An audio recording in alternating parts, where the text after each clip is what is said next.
What is up, people? Anybody out there in internet land? It's been quite a while since I've gone live. I keep on paying for the StreamYard every month. It's like $23, $24, $25, I think, something like that every month. And I never freaking use it. So I figured I'd use it tonight. Have a day off tomorrow. Gonna go ahead and chill out for a little bit. But anyways, dang, people. I've just been observing. Man, the vinyl community, freaking insane. Freaking insane. But I knew, as soon as the Manosphere came in, hey, what's up, Mason? I knew as soon as the Manosphere came in, I knew it was going to go bad. So I knew the Manosphere was just, I think, too strong of an entity to, mix with the vinyl community. It's very unusual. The whole blue pill, red pill thing. I don't really get into it, the whole misogynistic, anti-misogynistic, feminist, I don't get into the whole thing. I really just don't even pay attention to it. Yeah, I really, really, really can't get with it. Hey, what's happening, Belle? How are you doing? Welcome to the chat. Just chilling out, having a couple of beers. Yeah, so, it seems pretty crazy. I was looking at what's happening over at the Ghost, which is the hub of everything, that's going on, I guess. Saw what was going on over there. I was like, they're at each other's throats now about this thing. Then they're making fun of poor Borden over at what happened in his stream, I guess last night, which they said he showed a little bit of emotion. Belle, where's the peanut gallery? You are in it right there. There you are. You're right there. See, you are in it. You're in it. Right there. Yeah, I guess Borden, they were kind of pulling out the fact that he showed a little bit of emotion. He'd probably been having a little bit too much to drink, probably like most of us do, once in a while. But I wouldn't fault him for it. It's like, people leave Borden alone. Leave Borden alone. Because think about it. When we were all doing streams during the pandemic, a lot of us were upset. A lot of us were drinking. A lot of us didn't know what was going on with all the uncertainty in the world. And a lot of us were drunk off our asses doing some drunk streams where we were crying. So, leave Borden alone. Let him have his moment. Let him have his moment. I guess Borden's a good guy. Oh, God, here we go. Quiet. Ashley, go ahead and close your door so the dog doesn't bark and ruin my great stream. There we go. Anyways. Yeah, so I guess, he ended up having a moment where he showed a little bit of emotion, but I guess in the, on YouTubes nowadays, that's something that you don't do. I guess you're not supposed to show any kind of emotion, which I don't understand why. Show a little bit of emotion. It's okay. Show it you're human. I guess it works, but... So anyways, I've just been hanging out, though. I haven't been actually really doing much of anything. I haven't been live streaming, I've been in people's streams, going ahead and lurking and, listening and commenting and whatever else. But been pretty much minding my own business, just going to work, listening to records. I've been actually more than collecting records.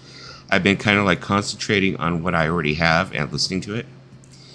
Going back and listening to it and probably from there, figuring out, what it is I want to add to my collection, not add to my collection. Hey, how are you doing, Eddie? What's up? Eddie's Physical Media Talk. Hola, Dusty. Hey, how are you doing, Singer? Dang, long time no see. I haven't seen you for a while, Singer Savannah. What has been up? But yeah, so I've been pretty much just, hanging out, listening to records on my time off, just chilling. Because, you see the record collection here. It's kind of spread over to the other side of the room in this room. Then upstairs I have, quite a few of these Kallaxes out there, with records and stuff. So Vinyl Kicks said, Hola, Papa Chulo, Dusty. What's happening, Papi Chulo, Vinyl and Kicks? But, today, I pretty much, spent time just listening to records. I kind of pulled out what I was listening to today, so, I could show you guys the stuff because, actual records in the vinyl community is, becoming, a really unusual thing. There's not really too many people who do it anymore. Bizarro plays records, Dead Wax plays records. Doc Dawkins and the crew still talk about records, Joe Mayo still talks about records. Starting to get pretty fucking thin out there how many people are talking about records and stuff, but I was comparing actually pressings of this because I just got a hold of this and I got this about a couple of months ago. Probably about 3 or 4 months ago, I think I got this. And just barely pulled it out and listened to it now. Because usually what I do when a regular record is, I'll go ahead and I'll buy it, pull it out, clean it, go ahead and I'll like bag it, put it in the, sleeves, and then I'll get around to listen to it later, because usually I've been live streaming, doing all kinds of other crap, so I haven't been listening to records and shit, so. But this one actually is what we call a zoetrope, which means it has little animations on it. Pretty cool freaking pressing. Although, with this, you have to kind of like jump through hoops to see the animations. It's like, I think you have to use a phone app, or you have to have a really strong strobe light, something of that sort, so.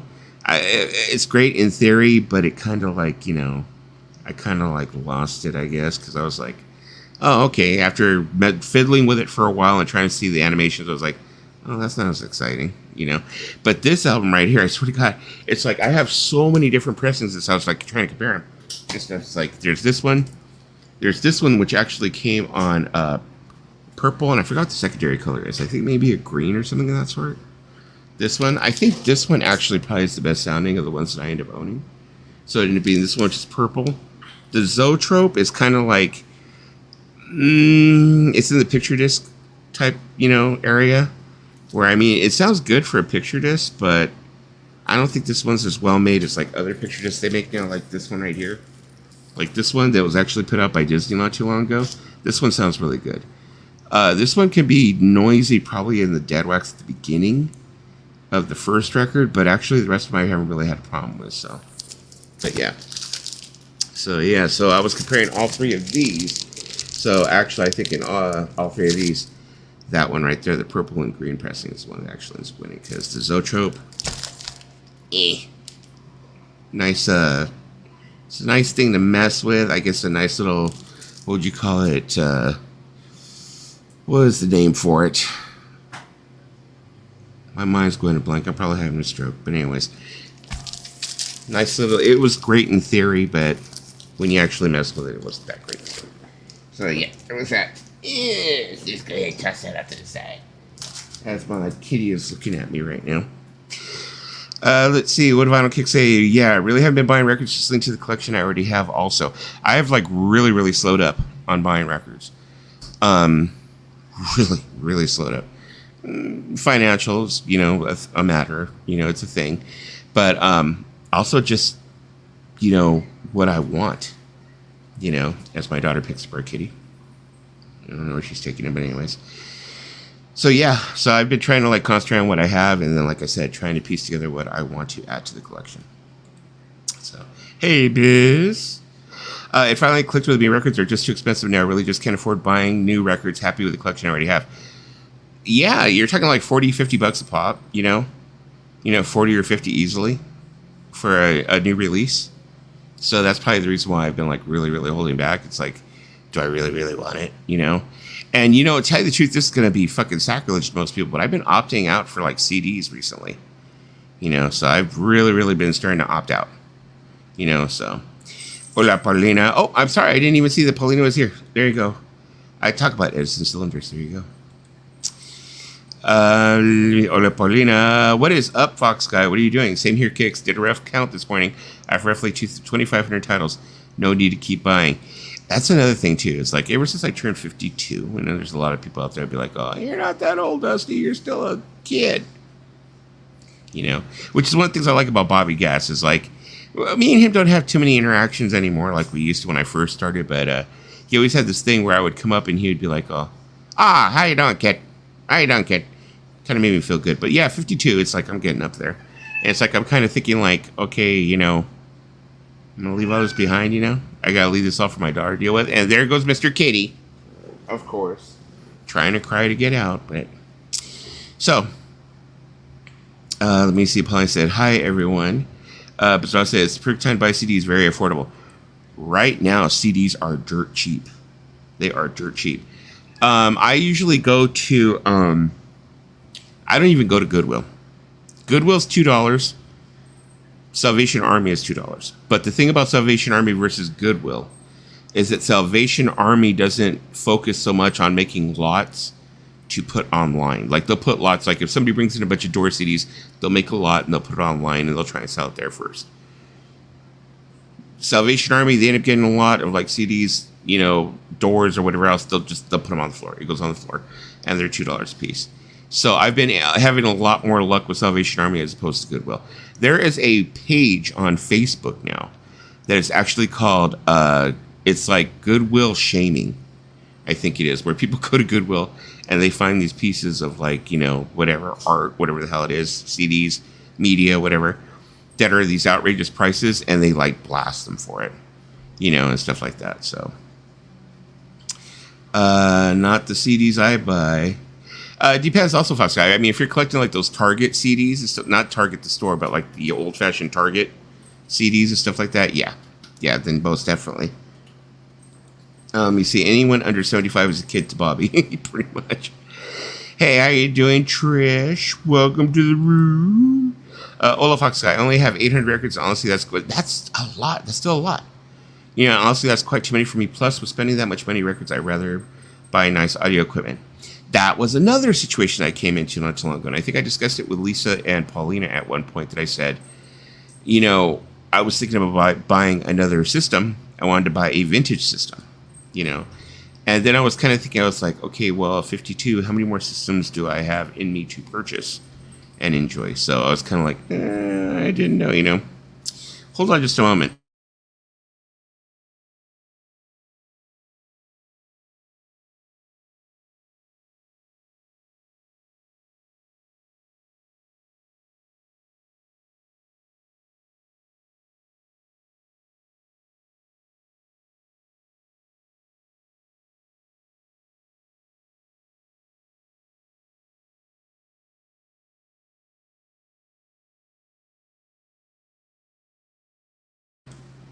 Okay, I'm back. Had to let him out, or else he'll keep on screaming and screaming and screaming and screaming and screaming. Let me see. Fox Guy said, I only buy artists from the 50s, 60s, and some 70s. Time to stop buying the same titles over and over. Now, is it just me? Now, a lot of people are going to turn around and say, no, maybe it's just me. It's just you, Dusty. But to me, it seems like sometimes like CDs, when I purchase CDs, they're actually like vintage, what I would consider vintage, that were printed or actually stamped or made or whatever, how they end up calling it, like during the like early 80s. Does it feel like they feel heavier than like CDs that were probably pressed like in the early 2000s? Is it just me? Because it feels like they have more weight to them. They have more girth. It just feels girth. It feels like they have more weight to them. It feels like they have a little bit something extra to them. So, only well-mastered titles. Okay, so you're talking about like AAD, DDD, Japanese imports, etc. Now I'm wondering. Now, aren't the Targets Japanese imports? The Target CDs. So, yeah, those 80s EMI Target CDs are nice sounding.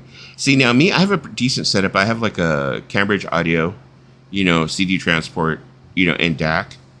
So I end up getting some decent sound off it and stuff like this. I can kind of like differentiate between a bad CD and a good CD. Like, especially if you end up getting like one of those brick-walled CDs that came out during the early 2000s. Yeah, I could definitely tell the difference.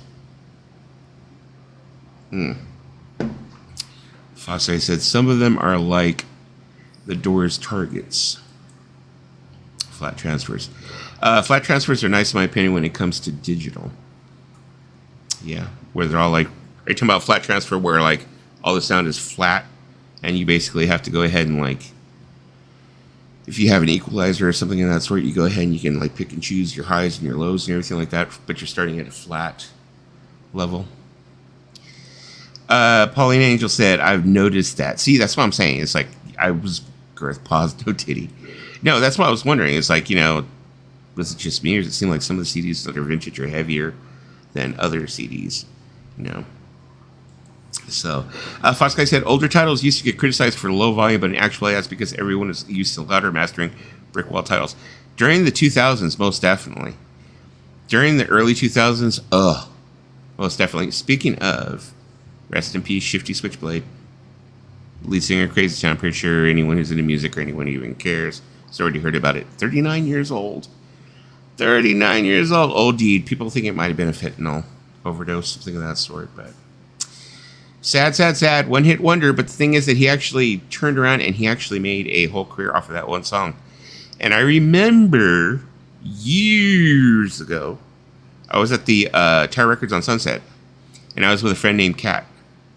And we were at the Tower Records, and we went ahead and just a moment.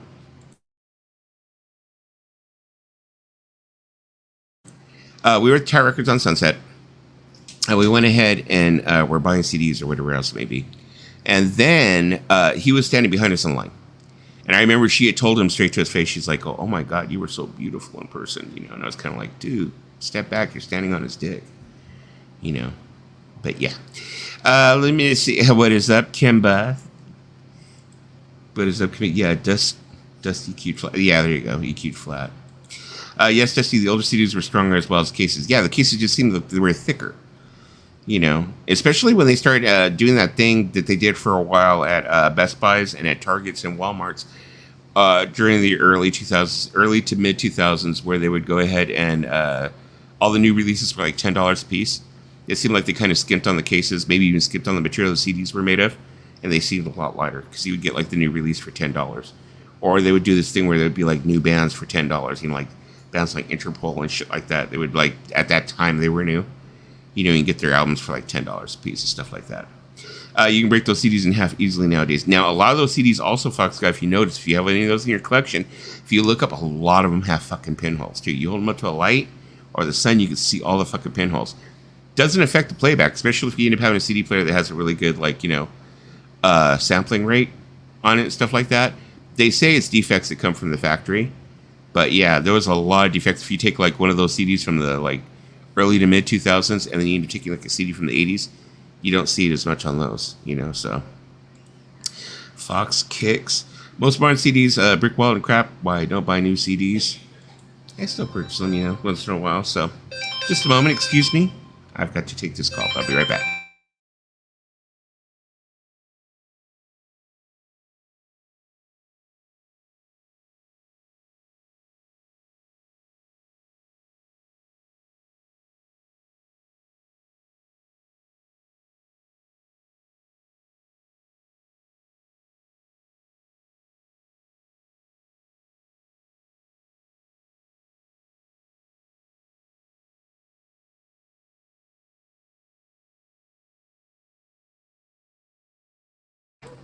That was a weird question, but anyways. 49P, Kimba, hola Kimba. Hey, what is up, Tim? Welcome to the room, Tim, Mr. Tim Allen. Tim, the tool man, Allen. Let me see. Hi, Tim, Kimba. Let me go ahead and catch up on some of these here.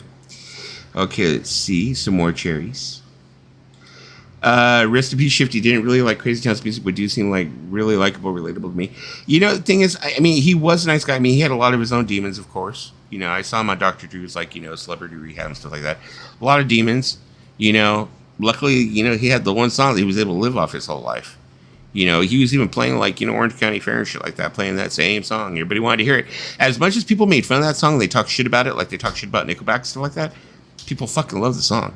You know, people talk shit, and every time it comes on, people are like, they start fucking, you know, grooving with it. So people are full of shit. But anyways, what is up, Caitlin? Hola, Miss Caitlin. Hello. Calling Dr. Fine. Let me see. The top of the CD actually hurts more if the paint is missing. The laser passes through it worse than a scratched CD. You know, another thing that I've noticed is especially recently, when you end up going on eBay and you purchase CDs, a lot of these people who end up reselling CDs, they have these machines where they go ahead and they buff them out. I don't know how exactly it works, but I've bought some CDs off of eBay that were completely clean. You would look at them and be like, they're flawless. You put them in the CD player and they skip. Don't know if it has something to do with it. There's something in there that you cannot see that it actually, when it buffs, it kind of like covers it over. Don't know. But, yeah, most definitely. There's something going on there. The top of the CD actually, there we go. Okay, yeah, we already said, hi, Kimba. It must be Lisa. I don't think Lisa is in the room yet. She's probably sleeping. She's probably in a food coma. She's having a food baby. So let me see. Caitlin. Kimba. Hey, what is up, Mike? Welcome to the room. What is up? I'm doing good. Hope you are doing well also. Hi, Caitlin. How are you, bees? me see. Smiley face. Dr. Drew has a large body count. Yes, he does. He has a very large body count. He does. But they still see him as credible. I mean, I thought he was very credible at one time. Because I was like following the whole love line thing, blah blah blah, whoop de woo woo woo woo. But yeah, as time has gone on, it's not looked good. It's not been looked good. Hola, Tim A. Yeah, the buffing makes the CD thinner and it skips because it weighs less. It probably, because maybe it's like shaving off like a whole layer of it or some shit. So I bought this one that's called Morrissey Live at K-Rock, which is not an easy CD to get anymore. And I forgot how much I paid for it. And the guy sent it to me. And I mean, completely clean. And I put the CD player in and started skipping. And I was like, fuck, son of a bitch, And then he turned and said, oh, I've got 2 more of them. So he sends me another one. And that one skipped too. I was just kind of like, dude, I'm over it. Stay away. Vinyl Kicks, I honestly didn't mind Crazy Town's music. Let me see. You can tell if it is buffed by squirrel marks. No, actually, these, I swear to God, Fox Guy, you would look at them, you would not be able to tell. You really would not be able to tell. The sun has yet to disappear and the temperature hasn't backed off. Walking home on the other side of the street will at least provide some shade. You feel me? I am feeling you right now. I am sitting in my house. The air conditioner's going on. I'm hoping it's not making a whole lot of noise in the background. I have my fan here as a backup just in case. But I will sacrifice sound for my comfort. Sorry, but that's just the way it's got to be. So. Let me see. Dr. Drew or Dr. Dre? Well, nowadays, I think people end up saying Dr. Dre, probably. So I think Dr. Drew, he's kind of gone, kind of like lean more towards the right conservatives again and stuff like that. And I think a lot of people who grew up listening to him on K-Rock were mostly liberals and stuff like that. And they've kind of like turned on the whole thing, I guess I know, Maybe something like that. Currently in a hurricane, possible tornado, 80 mile per hour winds, and electricity keeps cutting out. Damn, that is freaking insane. I don't know. Well, a hurricane is different. Possible tornado. So I'm taking it you're on the East Coast. Or do tornadoes are mostly like in the Midwest, but does the Midwest get hurricanes also? I don't know if they get hurricanes or not. So. Doesn't he work out now? Yeah, everybody works out now besides me, Kimba, which I need to start doing. I need to start doing something with this flab and make it fabulous. Flabulous. There you go. Okay, a little smiley face there from Fox Guy. Alright, Rhode Island. Okay, something like that. So, let me take a sip of my beer, please. A little break. You people are beautiful. Thank you so much. Well, like I said, the problem I had with CDs in the past that looked perfect conditions, the laser wouldn't read it. That's the problem that I said I'm having nowadays. So I'm buying CDs, and they end up having that problem. They end up having the problem where they don't play, they skip. One company that I buy from on eBay, I've bought multiple CDs from them. And I mean, if you end up buying CDs in bulk, I'm pretty sure you probably heard of them. Declutter. Declutter is this company that actually they buy CDs in bulk from other people. Like you go to their website and they pay like cents on the CD. I mean like 50 cents, 25 cents. And some CDs they don't even take. I think one of the eBay sellers did a video on it at one time when he had a bunch of CDs. He was going through them and stuff. But they resell them for like $2-3. Okay, they make a very big profit on it, but you can buy a lot of CDs that you probably wouldn't want to go hunting for. And if you did go hunting to like, CD Trader or something like that, they would charge you like maybe 10, 12, 13, $14. So it's worth it, $3. But I've gotten a couple of them from them that were kind of questionable, but they played fine. It's like they don't try and like mask them with all, running them through a buffer and all that stuff. So let me see. Fox Guy said, I'm working out, lifting Lagunitas. Same thing here. Well, not Lagunitas. I'm drinking Voodoo Ranger, of course, like I said. Voodoo Ranger, once again. Voodoo Ranger. Juice Force IPA. Not sponsored, but I should be. Everybody, let's start a petition, man. Go to their website, say, Dusty, Dusty, Dusty. Give him some free Voodoo Ranger. He's always like pumping you guys up. Yeah, pumping you guys up. Let me see. Yeah, that's where I used to buy CDs from on eBay. Yeah, Declutter. I mean, I think it's great. I've gone in there and I think I went in and bought like a whole stack of The Police, I think, for like $8-10, and I got like almost all the albums in one stack, just all sent at the same time, and they were all pretty clean. They all played perfectly fine, except for one. I think Synchronicity came and it was screwed up, and it was like, it was pretty screwed up. The case was, it was like water damage, and I turned around and wrote the band. I said, well, you sent me a case of water, and they said, go ahead and keep it, we'll send you another one. They sent me another one right away. So I was like, cool, great. My CD collection kicks ass. Schnee would cry for you. Then your CD collection must be fucking awesome, because I know that Schnee's is like ridiculous. I mean, Schnee's, every time I see in the background, it's like, damn. His CD collection is just like huge. Game over, okay. Pump Vinyl. The real question is, when is Dusty Spence going to search to the top of the vinyl community and take over George Boredom's Sunday spot? I am not ready for that kind of attention. Tell you the truth. Tell you the truth, William, I'm a little bit more modest than that. It's like I don't really like crave the attention. I just like coming out chilling once in a while, coming out chilling once in a while. And because, I feel like when you end up doing like a stream, like I did the whole thing, you weren't here for it, William, but I did the whole thing where I did every night at 8:30 on the dot consistently.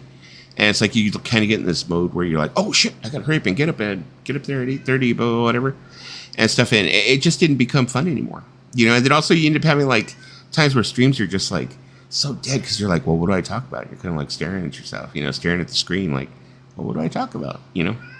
I'd rather like come on when I'm like, feel like I'm flowing. I've had a couple of beers and I'm just like, I feel like talking to everybody, To me, it just seems worth it, Let me see. Trish is the queen of the CD, actually. She said, instead of buying more CDs, I need to purge my doubles. Send them my way. Let me know what you have, Trish. Maybe I can make it lucrative for you. Most definitely. I'm trying to downsize all my CDs and DVDs. Like I said, same thing. Go ahead and let me know. I can make it lucrative for you. Voodoo Ranger is a solid IP. It is, especially this one's a hazy. I don't really usually like hazies, but I do like this hazy. It's pretty good. Juice Force, I usually don't like really fruity flavors, but it's not bad. It's hazy, but it's pretty clean. It's got a good taste. Clean bite. There you go. Trish, let me see. Last night's show was wacky. Will was there to stir the pot. I'm sure he was. But I mean, the thing is also, I was watching over on The Ghost. They were commenting about it. And, she wasn't really saying anything negative about it. She was getting a kick out of it or whatever. But the thing is that he started crying on the stream and he showed emotion, which is like, you're not, it's kind of like an unwritten law. Like, there's no crying in baseball. There's no crying on, VC YouTube type thing, But like I said, everybody give him a break. All of us had our drunk streams during the pandemic where we'd come on here. We didn't know what the hell was going on. We're all uncertain, all freaked out, And we'd be on here drunk, just going, oh my God. A lot of us did it. So cut him some slack. It's just, he's doing his like way later. So Mason, thoughts on the Disney Beach Boys documentary? I have my view, but would like a younger view. I have yet to watch it. Yeah, it's like I've never had a formal diagnosis of ADHD, but I know that I do get that squirrel type thing. So it's like I got to have myself in a mode where I'm able to go ahead and watch it, type thing. Dusty likes to talk. The other guy likes to hear himself talk. Yeah. Well, the thing is, I'm just going to say what I've heard other people say. It's like, I like to talk about things. I like to talk to people. I heard that he likes to talk about himself. I don't know how credible that is. Like I said, I don't know. I don't really deal with that. But, I don't know. You guys tell me. I don't really go hang out over there too much. Not too much. Dusty Spence, you are outrageously underexposed. Why, thank you. Pumping Vinyl is pumping me up. There you go. Oh, okay. Aaron, you're good at talking too. Yes, he is. Yes, he is. He can pick up that mic. Yeah, you can. Well, yeah, it's like I'm the best at talking about nothing. Yeah, well, but that's the fun thing. It's like it's fun when you talk about nothing. So, oh, hold on just a moment.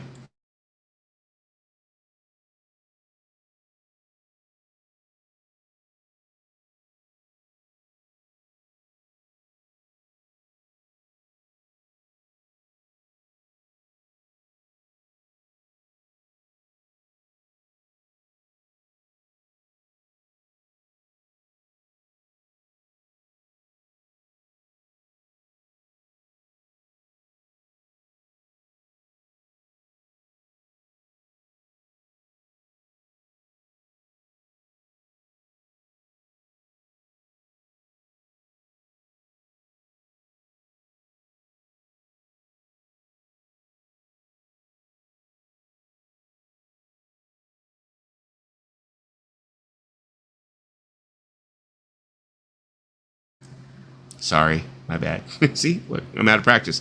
No, I was gonna say is, yeah. He says I feel bad for George. He's better than this. He seriously needs to organize the show better.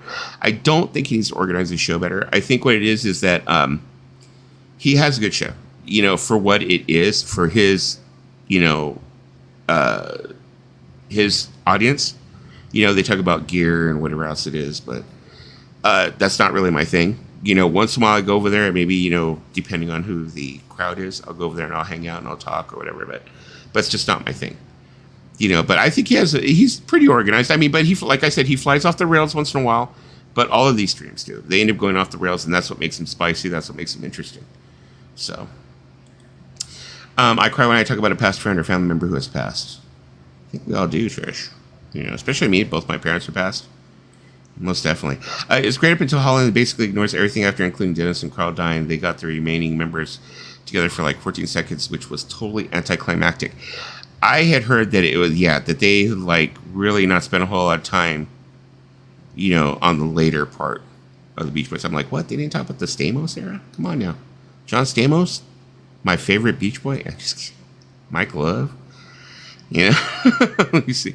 Vinyl Kicks Dusty is the people's job. Well, thank y'all. Thank you. I will accept. Will accept. American Band and Endless Harmony were better documentaries, not even close.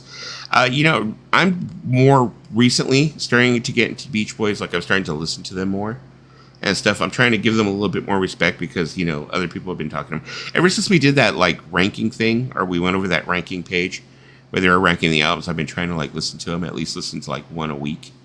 Maybe one every weekend and stuff like that, you know, kind of like force feed it. Because if I'm going to talk shit about it, can't talk shit about what you don't know about. And if I'm going to like it, you know, well, maybe I'll like it, you know, so. Unmuted the problem. Who the hell is George? George Borden. He does a stream every Sunday night with our Light, Nick Fantasy Island. There we go. It's muted. He's having a personal convo. Yeah. I was trying to get my daughter to open the door and let the cat out into the yard here. I thought I lost my Hi, Bell. Fox Guy. Kimba, Hands, Yellow Heart Red. Okay. They play Kokomo over the closing credits. It's kind of funny. Like, me and Lisa have like a, you know, I guess it's like an inside joke about Kokomo. So it's like every time it plays, we kind of crack up, you know. Beach Boys kicked ass until Holland. So many kick-ass songs that weren't hits. Surprised that Pauline is in here talking about that. I mean, that's one of her favorite subjects, right there up with most definitely right up there with the Beatles. You know, she knows a lot about Beach Boys. Don't Worry Baby is my fave. I think my favorite Beach Boys song so far, you know, like I said, I haven't heard like every album, would have to be In My Room. Yeah, most definitely. That would have to probably be like my favorite. And the only reason why I think that song is my favorite is because my mother played it so much. It was one of her favorite songs. And she played it over and over again. You know, so. Many streams have so many folks on panel that they forget about folks in the chat. I think that you need to talk to people in the chat.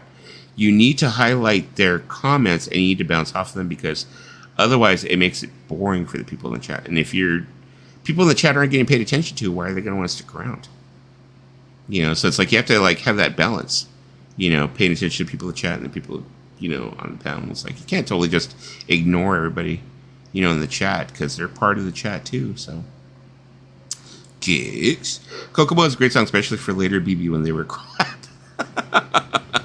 Let me see. I'm with Fox Guy. Don't Worry Baby is my number one. There you go. Paulina. Paulina is a wealth of knowledge, most definitely. Most definitely. It's like she comes out with like some she's like, I hope she doesn't take this offensively, but you know, she is like the Rain Man of like music. It's like we could turn around and like pull out one thing and she'd be like, she could tell you the where, the when, everything about that song. Not every band, quite a few. You know, she could tell you where it was recorded, when it was recorded. You know, just details are just like mind-boggling. You know, totally mind-boggling. God only knows best Beach Boys song. Okay, Vinyl Kicks, are you a Pet Sounds guy? Did something happen on the Borden stream? From what I understand The little that I saw, I mean, because I think the stream is down now.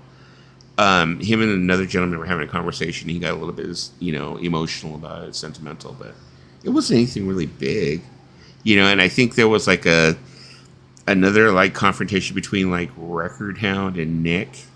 Like I said, I don't want to add to the drama, but I had heard something of that sort. So, let's see. Hi, Dusty Beach Boys has some great albums. Light Album is a good one, definitely. That I actually have listened to. So, most people didn't know Brian had David Marks come back to play that guitar solo. That was only staccato chords in "Don't Worry, Baby." There you go. He was out of the band by that point. David Marks is so underrated, it's crazy. JC Ross and Drama Week on the VC Gossip Channel. I'm not sure what to say. Yeah, I mean, like I said, I haven't really been doing live streams or anything of that sort. I haven't really been on any panels, but yeah, I was like, wow, I'm around, even though I'm not doing live streams, I'm still around, I'm in peanut galleries and stuff, and yeah, some crazy stuff going on this week, but especially when it comes to like the Manosphere and the VC, it's like, I just don't even understand why those two are even like mixed up. It's like, okay, I can understand people from the VC going over there and hanging out, but it's just like, it just feels like they were trying to fuse them for some reason.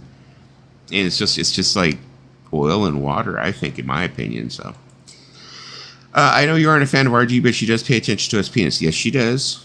Yes, I will give her that. Agree. Light Album is a very solid album. Al Jardine plays bass on DWE. Okay. Nick said Mars Wolves are the lamest wolves in the solar system, Nate. He was all over those first 5 albums. George Boredom had a stream last night. I don't know if it was last night or Sunday night or a couple of nights ago. I don't know. I mean, from what I saw, RG was playing. It's like I didn't see that stream anywhere on Borden's channel, so I don't know. Was it last night or the night before last? You were there. I mean, you're the real Puppy Ron, right? You were there. But I don't know. You were up on the panel from what she showed. So at a certain point, it got really tense on the stream last night. So it was last night. Okay, well, like I said, I wasn't paying attention. Usually, I'm just used to him doing Sundays. So unless he's like leaking over into Tuesday, Yeah, I said it. He said, "Yeah, I said it." Pumivano, you were there to antagonize. Okay, I don't know about that. The clips that I saw of Vinyl and Kicks, I saw that Pumping Vinyl was being quiet. I saw him being quiet, and it was like all of that, but like I said, I don't know. I wasn't there. Was not there. Thank you, Biz. It's on site. Mr. Pizarro said you missed it, Will. Game over. Don't put words in my mouth. Okay, Vinyl and Kicks and Pumping Vinyl are off to the races. Here we go. They're off to the races. Not pumping words. Watch it. I watched it. Thank you, Biz. It's on site. Not putting words. I watched it. So, Nate. George is irrational. I don't think he's irrational. I think he's just, he just gets emotional. I think that's the whole thing. I think he just gets emotional. That's about it. Once in a while, not all the time. But Violent Kicks listens to Mazzy too much. I don't know. I mean, I don't really listen to Mazzy too much, so I wouldn't be able to, tell. I've always liked Violent Kicks, for being himself. I don't know where Mazzy factors into it, but hi, Nate. Hi, Jason. Why do people watch that cesspool? I don't know. I guess those people have to ask themselves, I guess. I don't know. He attempted Fuse. Has happened before. People forget the lawyer. Lauren Delaguna. I remember that crowd, and the Fuse didn't work. Yeah, I remember that. That was... When I saw that coming, I was like, Yeah, I saw what she was about, and I was kind of like, wouldn't want any part of that. PVA, don't even watch Mazzy. A bunch of clowns, boring ass. Is it Will the reason for the Manosphere VC mashup? I think what actually happened, Kim, to tell you the truth, I think Pumping Vinyl came over to the vinyl community. And when he came over to the vinyl community, I think the Manosphere followed him. You know, kind of like Captain Spaulding when he came over, a lot of Manson people followed him, true crime people. I think it's kind of like the same thing. I don't think he intentionally thought that he was going to mix the two. You know? So, hi, Kimba. Hey, Kimba. Kimba always blaming me for everything. I'm also Jack's Music Corner. Well, we've already seen Jack's Music Corner is actually he's a real boy. He's like Pinocchio. He's a real boy. Mazzy has a lot of knowledge. He turned me on to a few artists. Let me see. It's like watching a modern day version of Freaks. A bunch of people who think they are better than everyone else when in reality they're rather repulsive.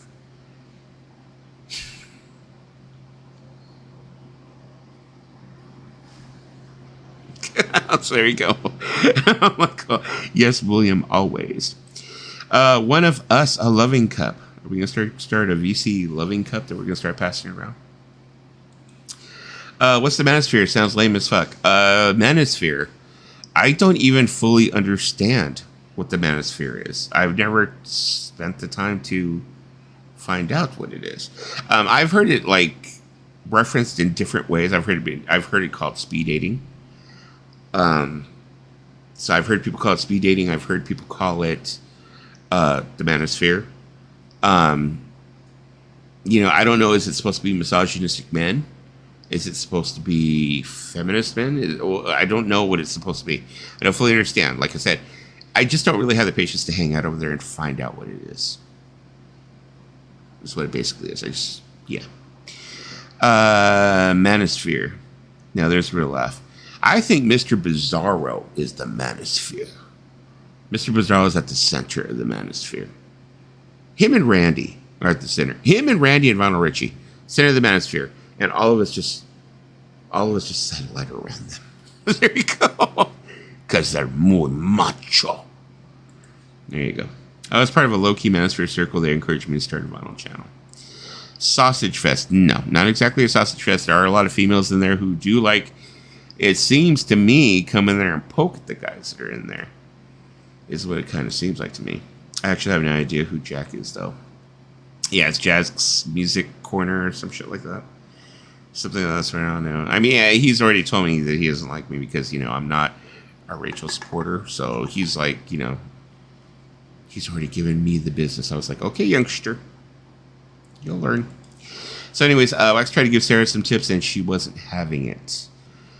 That's what I kind of got. Yeah, I was kind of like, okay. It's a bunch of bitter men making excuses why they don't get ass.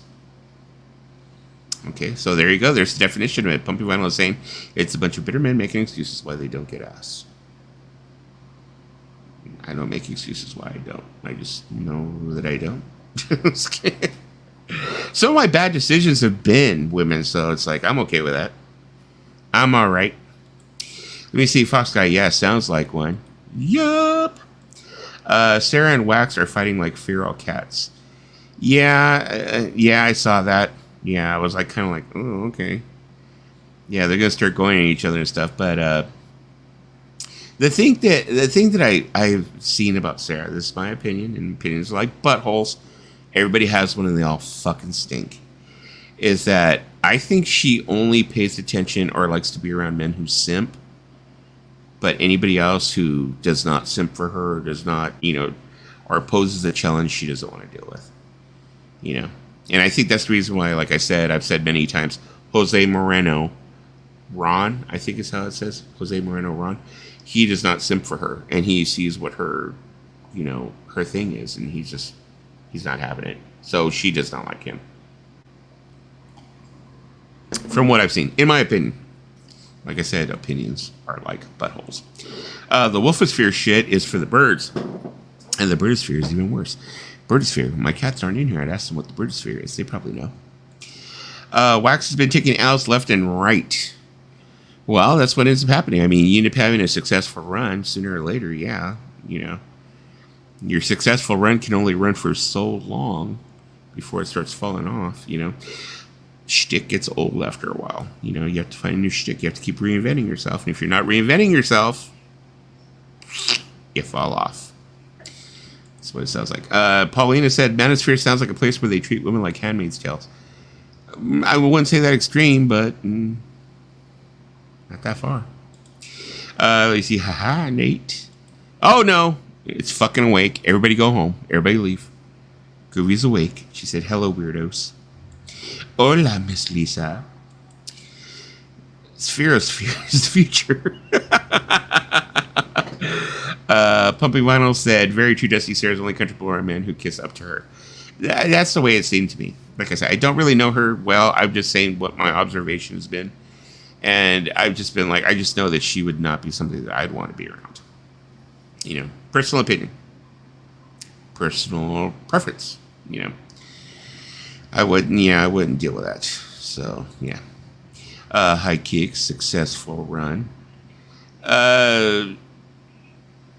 Maybe. I mean, if you want to call it a successful run, I mean, he's gotten away with it this long.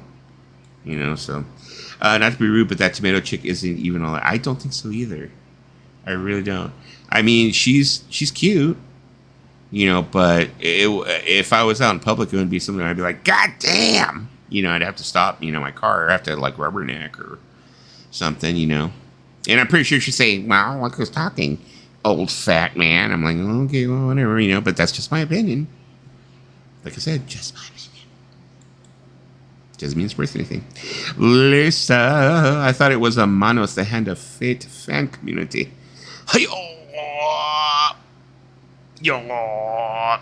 Lisa, do you know about Manos, the Hand of Fate?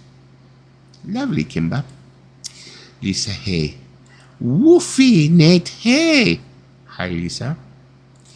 DJ Trish said, crap lighting, gotta go. Have a good week. I'll send you something soon, friend. Love you all. Thank you, Trish. I always enjoy getting your mix CDs. Hopefully you have a mix CD for the summer. I need some pool music. There you go. You have a great week, too. Love you, too, Trish. Let me see. Lol, who is the tomato chick? Sarah the Raging Tomato. Yeah, that's what her name is. You know, so.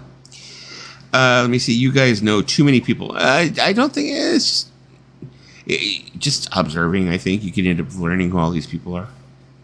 You know. She the new VC It girl. You're not talking about Raging Tomato, because I mean, I don't even think she owns a record. You know, I don't even think she owns one record, to tell you the truth. So, Cute Face is a dime a dozen. Most of them can be. I mean, there's one right there.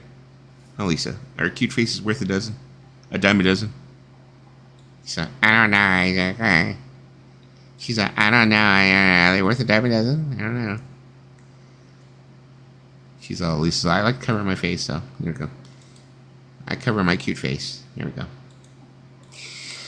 So let me see. Fox Guy, I only go to like 4 or 5 channels. I know hardly anyone. Yeah, you know, actually, I've really cut down my vinyl community intake too. I think I only go to a few channels. The main channels you'll see me frequent are like, I do frequent Doc Dacus, Bizarro, Ryan Kidd, Dr. October. Yeah, as far as live streams, you know, I don't really frequent too many. So, when do you all find the time? It can be, you know, time consuming trying to like keep track of all these channels. You know, definitely. By Trish, we love you. She bought David Donnelly's record. Yeah. Now, is David Donnelly the one who is from the band Dada? You know, because Dada, I'm not going to speak bad of them. I mean, but they did only have like the one song that I know that was called no, actually no, I'm sorry. David Donnelly is actually the musician who he's played with different bands. I'm sorry, no, he's not from Dada. Dada's a different band. But they had the one song like about Disneyland.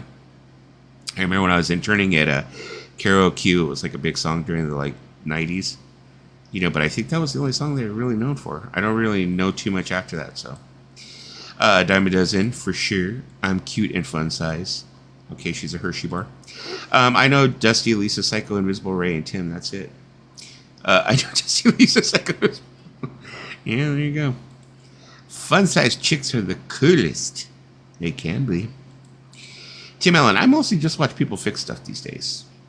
That could be fun. I watch a lot of restoration videos. Although, you know, I watch restoration videos. Oh, I've only had one beer.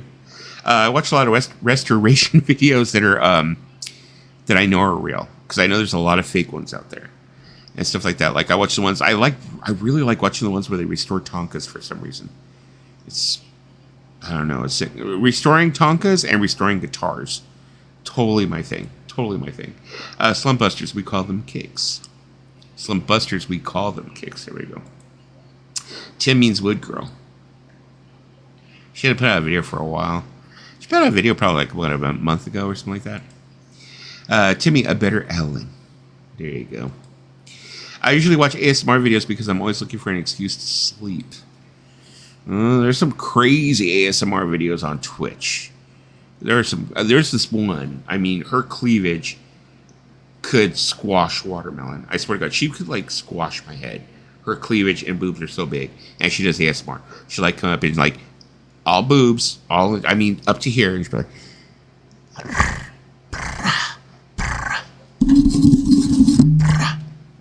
it's crazy. But you know, we watch it. So I watch people get their back cracks or their backs cracked. There you go. Tim watches Wood Girl at half speed. That could be. I think that could be a thing. Definitely could be a thing. Definitely, Fox Sky. You give me an idea. Let's see. I watch videos that fix my erection from time to time. Wood Girl will definitely do that. I like my mate Vince from the UK. He fixes stuff, but really has no idea what he's doing. It's an honest channel. He's kind of like, does a lot of head scratching, like, type thing. So, Fox Guy, I'm going to keep my lips zipped. So, other things I've been listening to this week, besides, like I said, besides those Nightmare Before Christmases, I got a hold of this. This is pretty good. This is the latest Linkin Park. I guess this came out a couple of months ago. Did not even know this came out. I knew that the singles came off of this, like Lost. I forgot what the name of the secondary song is. I knew that those had come out, but I did not know that they actually released a full-on record that had like, it's a best of, basically. It's a best of. Great pressing though. I think this one though, I don't think it is written on here anywhere, but I think this one's actually from Digital Files. Most definitely from Digital Files, because this thing sounded way, way too clean. It did not have a warm sound at all. Yeah, did not have a warm sound at all. So, let me see, what else was I doing here? Now, here's what we're going to get to. Lisa's going to be like,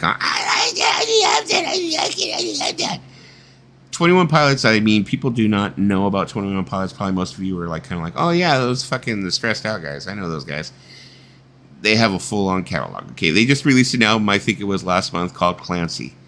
Fucking awesome album. For people who are not 21 Pilots fans, I think Clancy would still be an album that you people would enjoy. You know, very pop, very, you know, it has synth, it has, you know, it has oldies vibes, it has everything to it. It's all over the place. Such a great album. But I went ahead and revisited the whole catalog, so I went ahead and I was listening to the first album, which this one right here is 21 Pilots' first album, but this one is what we call a fan club edition, because this has never been officially released. It was only released on CD, so this is actually a vinyl that's probably pressed from actual Digital Files.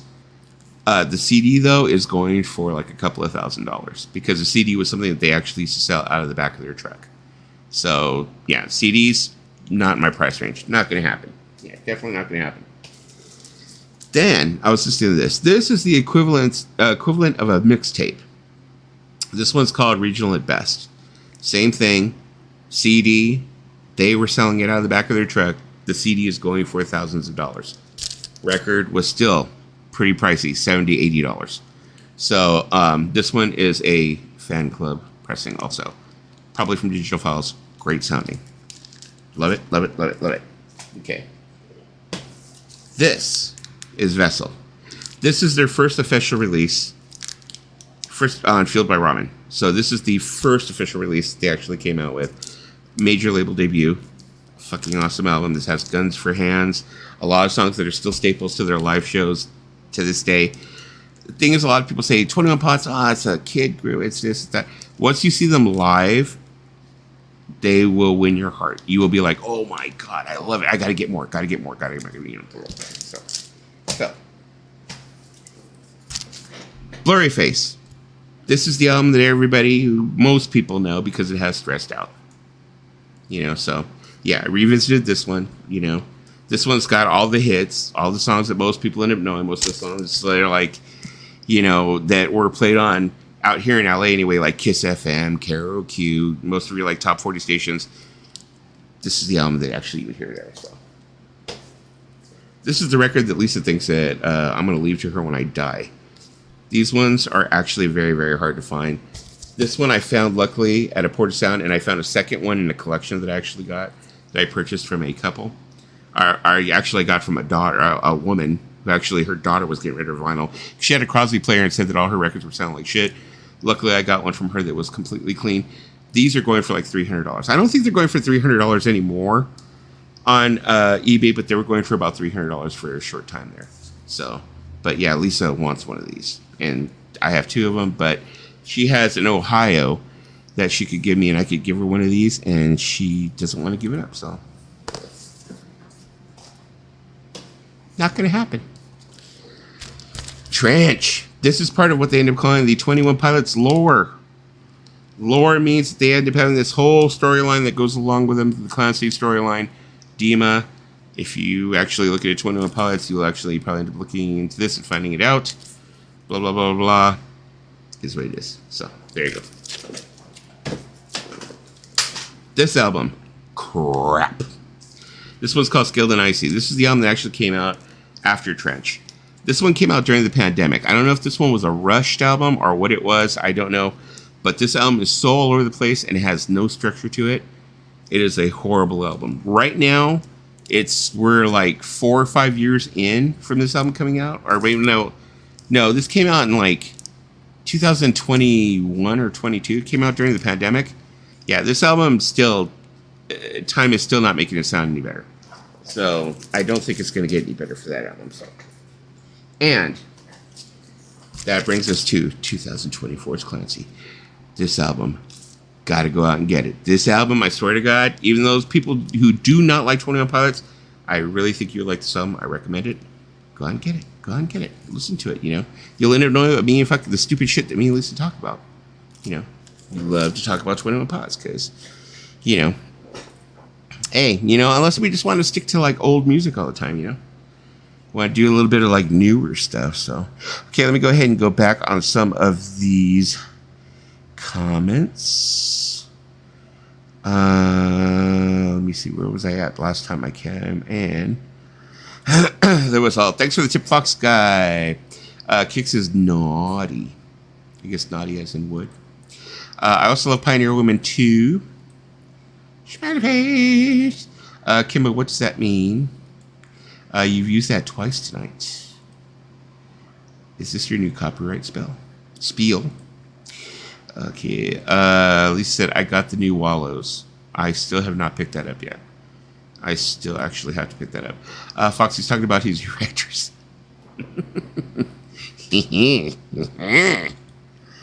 Violent Kicks, did you see the Linkin Park audiophile vinyls, 100 a piece? It was like, get the fuck out.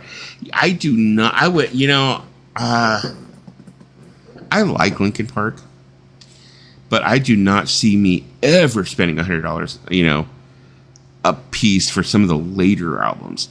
They did get me for the box set for the Hybrid Theory. I did spend like $150, almost close to $200 on that one. I regretted it immediately as soon as I got it home. I was like, fuck, what did I do this for?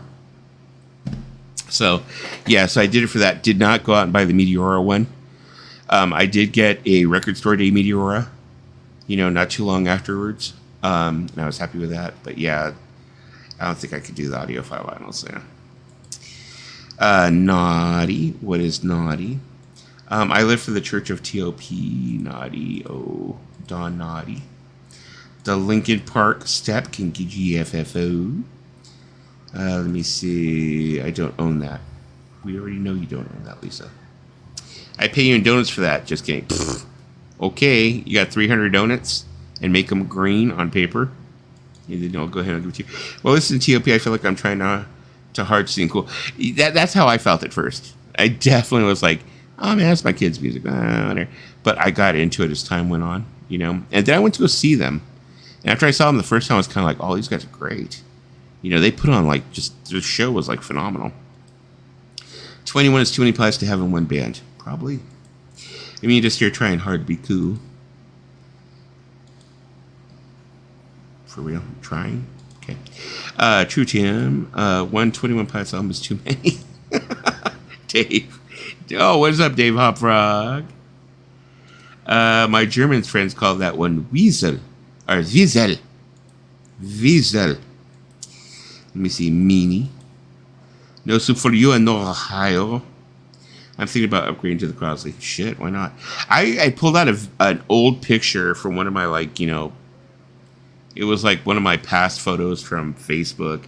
And it's like I was going through my whole, Depeche Mode collection. I have a lot of Depeche Mode shit upstairs. And it was like I have a Crosley in there. You know, there was a Crosley, and I was like, oh, the shame. There's a Crosley in this picture. I'm going to play Ohio on a Crosley cruise to piss off Dustin. Get the shut up. But anyways, folks, you should check out Bizarro's channel. Fox doesn't go over to Bizarro?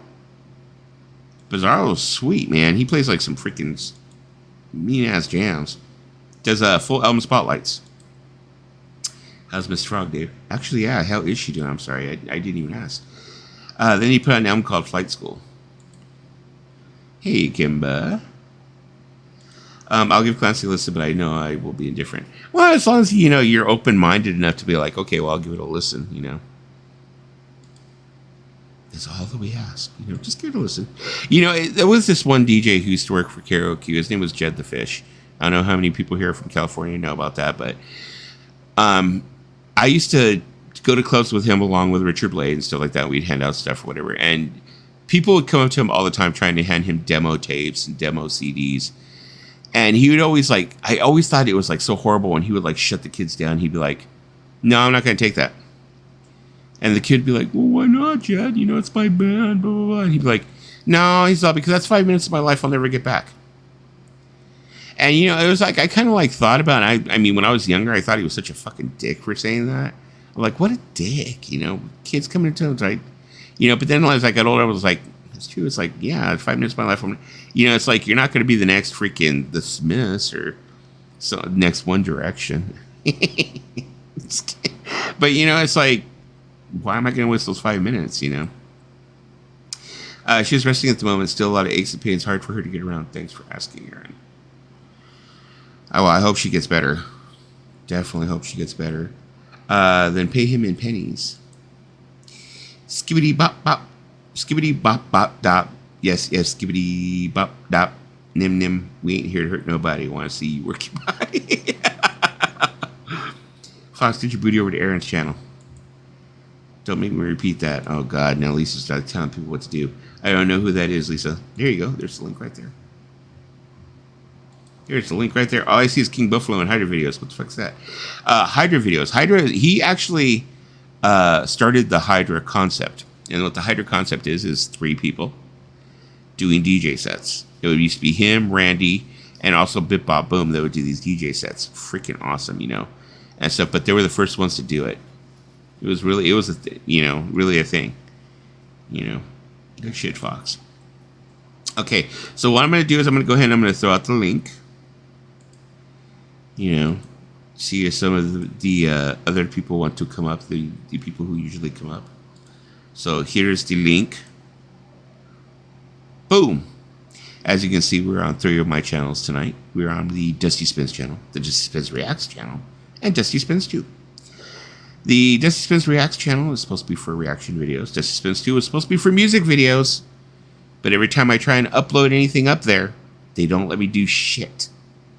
So that's just going fucking... let me see. Bizarro said, I'm 52, Fox. You're the same age as me, Bizarro. Although Mr. Bizarro looks like he's like freaking 32. Me, I look like I'm 72. I look like Buddy Hackett. Bizarro looks like Jason Momoa with short hair. All I do is work, come home, play guitar, drink, and go on streams till I pass out. Well, somebody's got it. There you go. He's all, oof. Let me see. Sounds swell, Fox. I am about 3 weeks shy of 57. I really like Bizarro's channel. Dave is another one. You know, he's going to be 57, but he looks like he's freaking like 47. As I swig another beer, maybe that's what's doing it.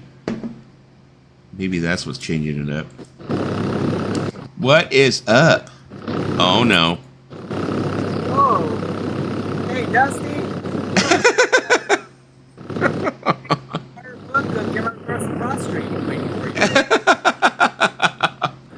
Oh, no.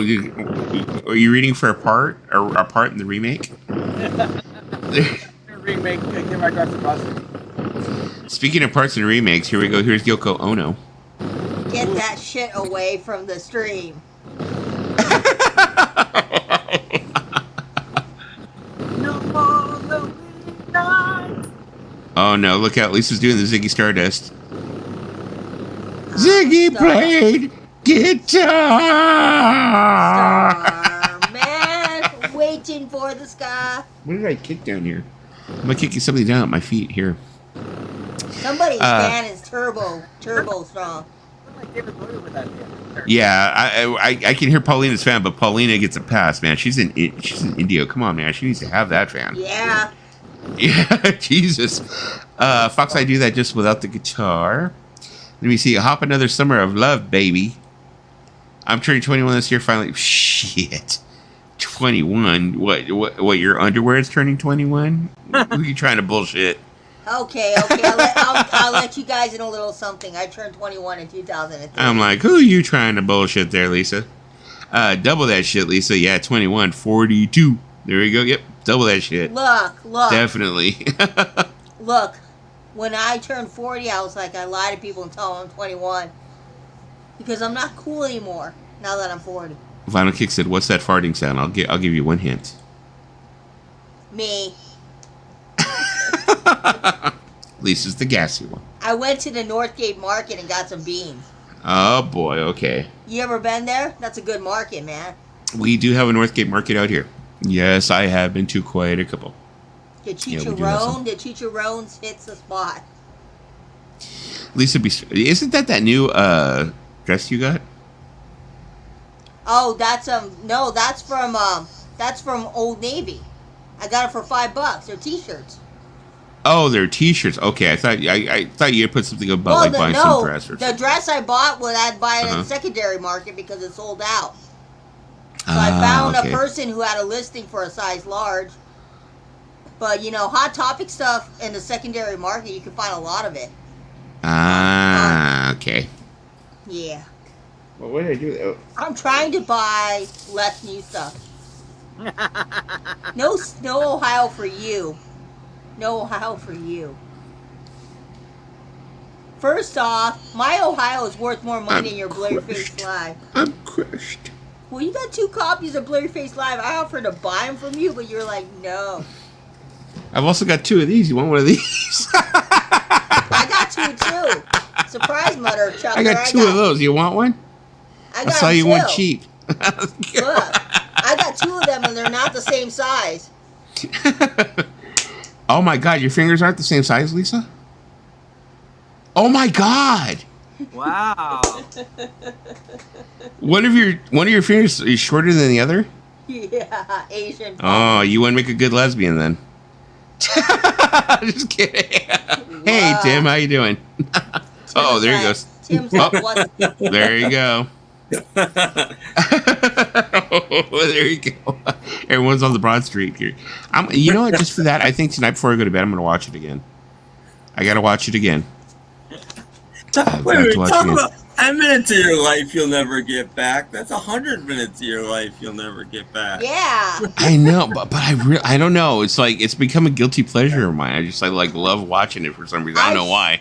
I've seen it 3 times. The first time I saw it because I want to, and the other 2 times Dusty made me watch it. I made you watch it twice? Yeah, once with them, and then once for Mason. Oh, my bad. I'm bad. Sorry. I'm like, oh, I didn't know. Oh, okay, well, I'm going to make you watch Sergeant Pepper again. How's that? I like to see you try. That was That's it. That's gonna be a movie night. It's gonna be give my regards to Broad Street again and Sergeant Pepper's. Well, we also got to put in another movie. If we're gonna go the whole route, we got to watch Caveman too. I watched that the other day. It's on YouTube. Caveman is actually a decent movie, so you can't put Caveman. No, in the we same need league. Uh-huh. we need one decent movie. If you're gonna make me watch two shitty movies, we can counterbalance it with a good movie. Broad Street is not a shitty movie. If anything, Yesterday is a shitty movie. Look, they're both shitty movies. They're both.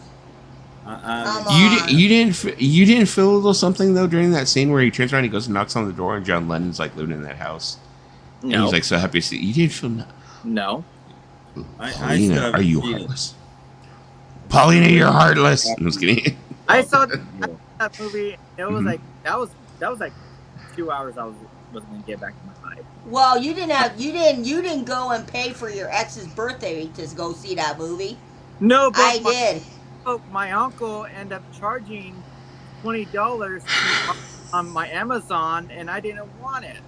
Well, it's not as bad as having to go take your ex to see it on his birthday. I had to go sit with him for 2 hours. Anyways, Caveman was just on yesterday. I took. Are you talking about? yeah. To answer, Got spit on that thing. to answer Kick's question, I found it on eBay. The dress on eBay. The worst movies were Sergeant Pepper and Yesterday. The good movies, with regards to Broad Street and Yeah. Man, I should get drunk, and I've never gotten drunk in my life. But Pauline, you're gonna drive me there. You know, it was really horrible. I mean, I watched Caveman not too long ago, maybe a couple of weeks ago, because it's on YouTube. You can see it on YouTube. And I was watching the part where like Ringo Starr is like, they're at the plant when they discover weed, or they end up getting the weed plant, and he's like sitting there and he's like eating it, and he's like, oh, trying to act like he's Tony's album. Yeah. Just so freaking cheesy. So freaking cheesy. And he turns around and he tries to like sleep with like the major caveman's like wife and shit like that. He like gives them like, what is it, pomegranates with freaking weed in them or some shit like that. I'm gonna say something controversial, but Ringo Starr has better movies. Ooh. Now I'm gonna hide. Is it possible? Is it possible? What movie was it where he played the gardener? He played the Cholo gardener. I forgot. Candy, But that was isn't it Candy? Candy. Was yeah. it? Okay, I was wondering. It was like with that role. Yeah, Candy. Okay, now which movie was this? Blind Man. Okay, I was trying to remember. I was like, oh, okay, which one? I mean, Ringo Starr can pass for he can pass for one of the. Oh my god, what's that noise? I'll be right back, people. Can you guys hold on to me? Yeah. I'll be right back. Ringo Starr is invited to the carne asada because he could pass for one. He's invited to the carne asada for the rest of his life. Actually, he's vegetarian. Oh well, damn it! They still can invite him. I'm sure. Oh wait, no. No, he's vegetarian. Oh my god, are we talking about Hawk 2? God, Dusty's been sending me Hawk 2 memes. Look at that great photo of Ringo on the drums. I've been going down the route of watching some movies. I don't know, because I did a stream, and now I'm down the rabbit hole watching Philip Seymour Hoffman. May he rest in peace. Book too. It has like nice photos. Lisa, have you seen Owning Mahoney? No, I'm planning to. You need to see that one if you want to watch Philip Seymour Hoffman movies. Yeah, I've seen Capote, but and Punch Drunk Love too. They're probably. Oh, I've seen Punch Drunk Love. He isn't a huge part in that, but he's you know, I like when Adam Sandler does serious roles. I know some people. That's are the only Adam Sandler movie I like. I like one Yeah. Adam Sandler movie, and that's it. Let me see. Was Harrison in any movies? George Harrison? I don't think so. No. And Lennon? Not really. He did. Yeah. He did a cameo in the Ruddles. That's about it. Okay. So in terms of John Lennon did How I Won the War. Yeah, John Lennon did How I Won the War. Okay. Ringo wanted to act. Ringo did a lot of movies, and most of them, I only know of 2 that are really terrible. And Okay. one is Yeah. Sextet, and the other one is Give My Regards to Broad Street. The other ones are all fine. Okay. Okay. You want my ranking, Fox Guy? Ringo. This is my ranking, Fox Guy. Ringo and John Lennon and Paul McCartney are tied. Ringo's number 1. Ringo's not great solo-wise when it comes to his music. When it comes to solo music, I rank it George. He was Paul. always like, you know, the best actor out of all of them, and Yeah. especially when they were like, because if you listen to the second disc of Live at the BBC, there's like a segment there where they're interviewing both John and Paul about making A Hard Day's Night, and then they asked the question like, you know, who was the worst actor? Like John was like, well, Paul was, and Yeah.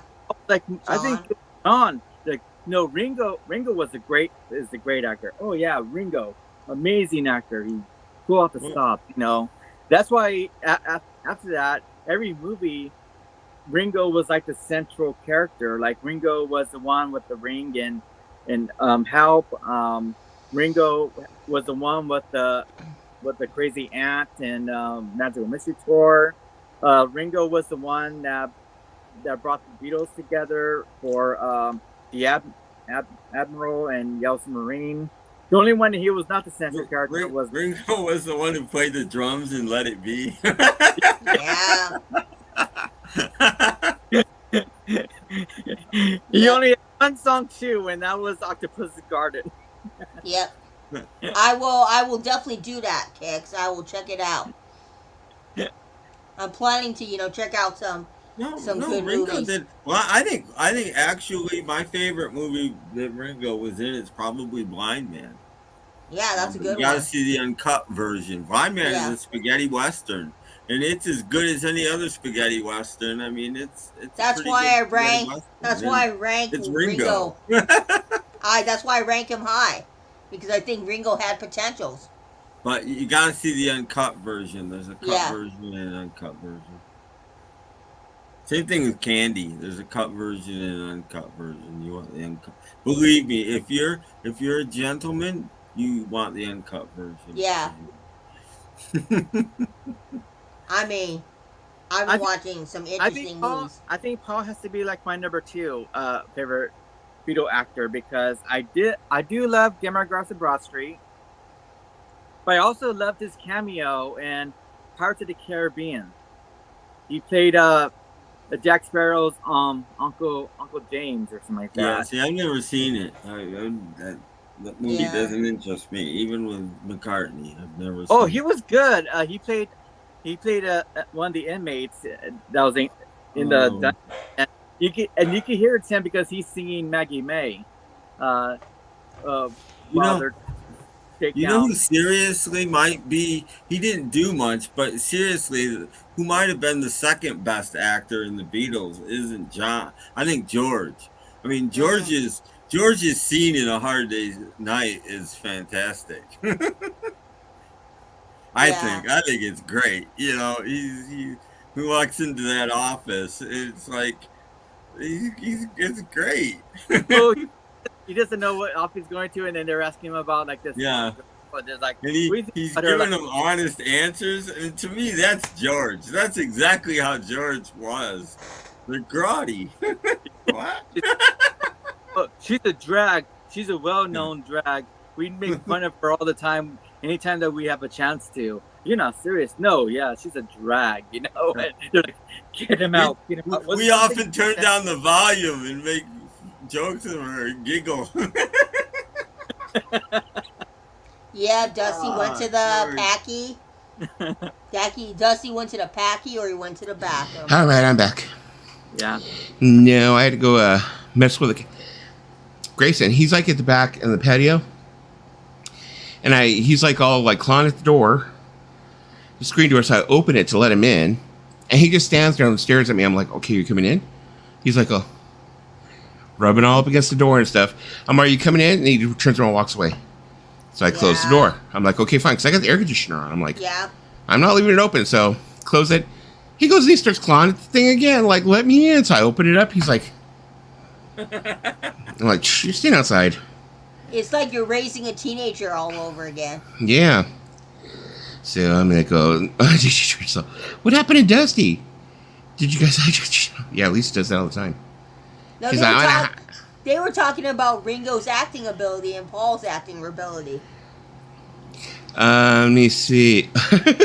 Yeah, I did. I said, I swear, I didn't know what that is, and Dusty's been sending me those memes, and now I see it everywhere. It's like it's following me to TikTok now.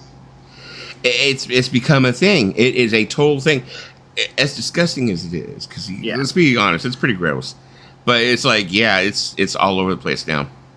Yeah. What's up, Invisible Ray? Mind games have shown who the fakes are. And wasn't it like mind games like so last week?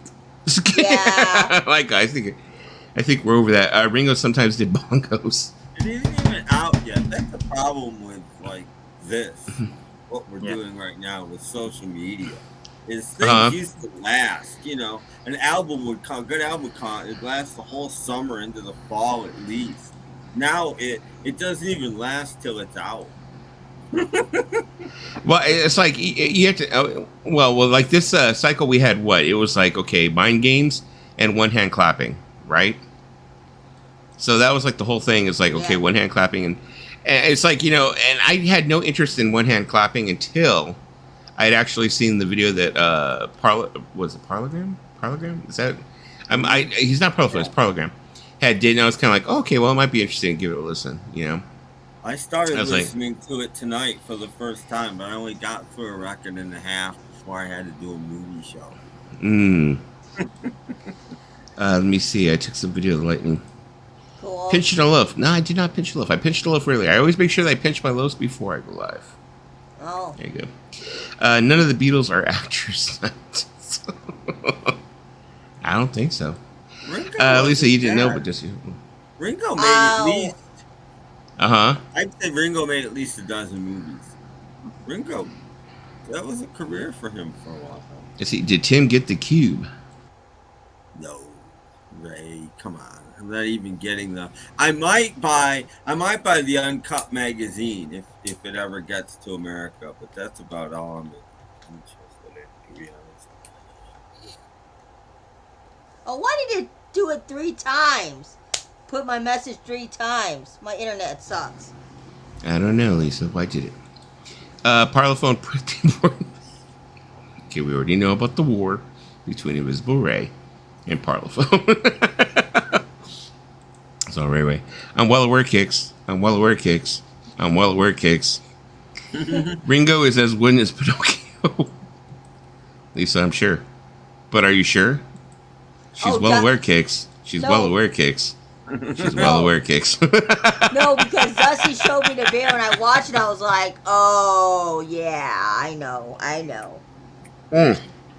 Could you imagine being her parents having to watch that shit? I would be so freaking embarrassed. Mm-hmm.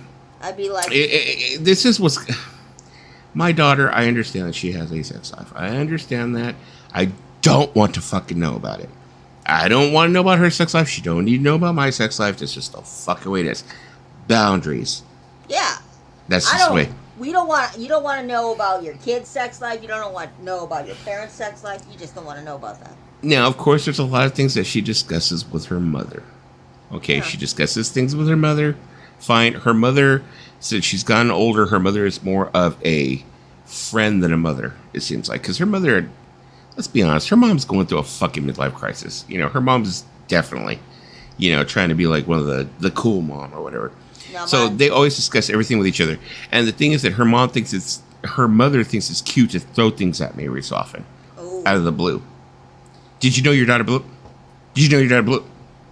And I'd be like, I don't fucking want to hear that. I mean, snap. My dad says the same thing. My mom will discuss things to my dad. My dad's like, I don't fucking need to know that. Yeah, it's like I don't fucking need to know that. My dad goes, good for them, but I don't need to know it. My dad's like, keep that to yourself. Yeah, I'm like, oh, what you want to know about what I'm doing? I'm like, oh yeah, so so I got my girlfriend bent over and I got one leg up here and I'm like going to town, oh my god, I'm trying to. Do you want to hear that type of shit? I'm like, no. No. Well, then shut the fuck up. Don't be telling me your shit. But I'll tell you mine. I think she does it just to. I think she does it just to rage bait you and just get a reaction out of you. Speak of the devil, and there she is. Look, a record. Yeah, look, a record there. Cute Look, dog. a beer. Cute dog. Look, a beer. No, no, we gotta show the record every time we go into sexual talk. Gotta show the partridge. Go. Oh, yeah, look, a piece of salami. No salami. No salami. That's too sexual. I got some VCLT in the mail yesterday. Show us. Okay, what'd you get? Show us. I wasn't expecting anything, and I got something. I got this. Ooh. Bulletin board. My Partridge Family collection is now complete. Awesome. VCLT. Awesome. Mm-hmm. And this is the only one album that I have that actually has the Bell inner sleeve. Ooh. Wow. So I'm very happy. You know what, Fox Guy? I don't care that they're discounted cow sales. I'll listen to shit out of the Partridge Family. Oh, Partridge Family. Sweet. We do not, Fox Guy, disrespect Mr. Danny Bonaducci. I saw that. Okay, Paulina's gonna be like, "Don't fucking do it, Dusty. Don't do fucking it. do it, Dusty. Don't do it. Do it. Don't do it. Okay, here's my opinion. I kind of feel that Paul McCartney kind of got used for publicity. And I think that what she did was she set him up with free tickets, the best of everything, the best spread and everything. So she would be able to get pictures of him like, look, Paul McCartney is at my show. That's what I think. I just have it because it's popping up everywhere that Paul McCartney was at her show and he was dancing. But you got to see the wholesome video. Even though you may not like him, it was wholesome of him to dance with the fans. When they were playing, he was dancing with the fans, him and his wife. It was wholesome. I mean, at the end of the day, he seemed like he enjoyed the music. Paul seems like he's very open-minded when it comes to music. You want to know what we're talking about? We're talking about your sex life. What the fuck? Why are you exposing my life like that? We're talking about your sex life because you and your mother talk about it and your mom throws it in my face. And I don't want to hear about it. I was like, do you want to hear about mine? You don't want to hear about mine, so why would I want to hear about yours? Your dad brought it up. Your dad brought it up, okay? Yes. Your dad brought up. Hey, look, a record. Look, a record. Tell your dad to stop bringing up that shit. So, anyways, moving on to Taylor Swift again. Oh, fuck Taylor. Okay, I'm not. Moving on. Dad. What? I'm not smoking a little. Are you gonna take them out again? Yeah. Okay. We need to show this because. I have to 1% disagree with you on that. I don't think Taylor Swift did that for McCartney. I don't know. I think he was there on volition because he wanted to be there. Do you think that? No, I think he knew he'd be filmed and photographed and everything. I think it's the opposite. I think he went there to get Taylor Swift's publicity. Do you think that's maybe that it was the opposite of what I'm saying? That maybe he wanted to go ahead and get clout? I mean, I don't know. I don't know. They both don't seem like that kind of person to do that. I could tell whether or not someone is that kind of narcissist, and they're not. It's not a narcissist. McCartney's been trying to stay relevant for years. I mean, I love him. I love him. He's my favorite Beatle. But he's been trying desperately to stay relevant. I mean, he played acoustic guitar on a rap record, for God's sakes. How more desperate can you be to stay relevant? Look, he was there with his daughter. So I think he was there with his daughter. Mary. So people would see him at a Taylor Swift concert and go, "Wow." Maybe but the Swifties would check him out, and we'd sell some more records. But for McCartney, being there with his daughter means isn't his daughter like 40 years old? No, his daughter. Like, how's his daughter? No, his daughter's in his 50s. And he's also there with his wife. Oh, how old is his daughter? In her 50s. Mary McCartney's in her 50s. Okay, so then I guess you can't pull that. That's His what daughter, like But- his daughter's a Swiftie. But he's got the balding son who's like in his late 40s. James, who keeps on chasing me on Facebook. Just kidding. I'm just kidding. I think somehow this is off topic, but I think somehow Mary's become his most attractive daughter, and that didn't used to be the case. I think it used to be Stella. I don't know when this happened, but suddenly I think Mary's the most cuter of the daughters. Is Mary the photographer / artist? Yeah. Okay. She's the one that did the Abbey Road special, and she's the one that cooks with him or does drinks with him. Or, she has a TV show. She's interviewed him. She's also that did a fan. Oh yeah, he has Beatrice. I forgot about her. That was the fashion designer, and I used to think Stella was gorgeous, and somehow I think Mary's fast. Oh, Invisible Ray, we don't say the regard word here. The skinny smacky daughter is trying to be the Sean Lennon of the aging dad. James is a regard. We don't say that. James, though, I just think that James is like it looks at times like sometimes it looks at times like he's really trying hard to get his dad's attention. He wants to be, like his dad. And then other times it seems like he doesn't care less. It's weird. It's like he's like all over the spectrum. It seems like sometimes he's like he's into it and he wants to be, the musician, and then other times it seems like he doesn't really care. So I don't know. It's like hard to get a read on the guy. You know what I mean? He has a younger daughter named Beatrice with Heather Mills. Yeah, one-legged Mill. Dolan is like going, yeah, you said it. Doesn't like Dolan hate Heather Mills? Yep. Yes. We used to say to her, I one time came in as Heather Mills' one leg. For the longest, I thought Jesse McCartney was Paul's son. There you go. I used to like Jesse McCartney's music. One of Paul McCartney's daughters did a cookbook. I started during the pandemic. They were doing like mixed drinks, and they were doing videos like mixed drinks and stuff like that. Like they did the macaroni cookbook. I think Mary's the one that takes after Linda the most. Yeah, because doesn't Linda have a vegan, vegetarian? Linda had cookbooks and food and food in the UK. Well, I think. Well, here too, Whole Foods carried Linda McCartney's. I think it's the thing where both Mary and Stella took something from Linda, because Mary took the photography side of Linda, whereas Stella did the fashion stuff. Because Linda used to do some type of fashionable stuff during the early days of Wings, and Stella always said because of my mom, she could wear like these kind of weird kind of stuff that And they all kind of have the vegetarian approach or vegan approach because Stella does vegan clothing. Her clothing has no animals used in the stuff she makes, and she tries to be more, I guess, conscious of what she does.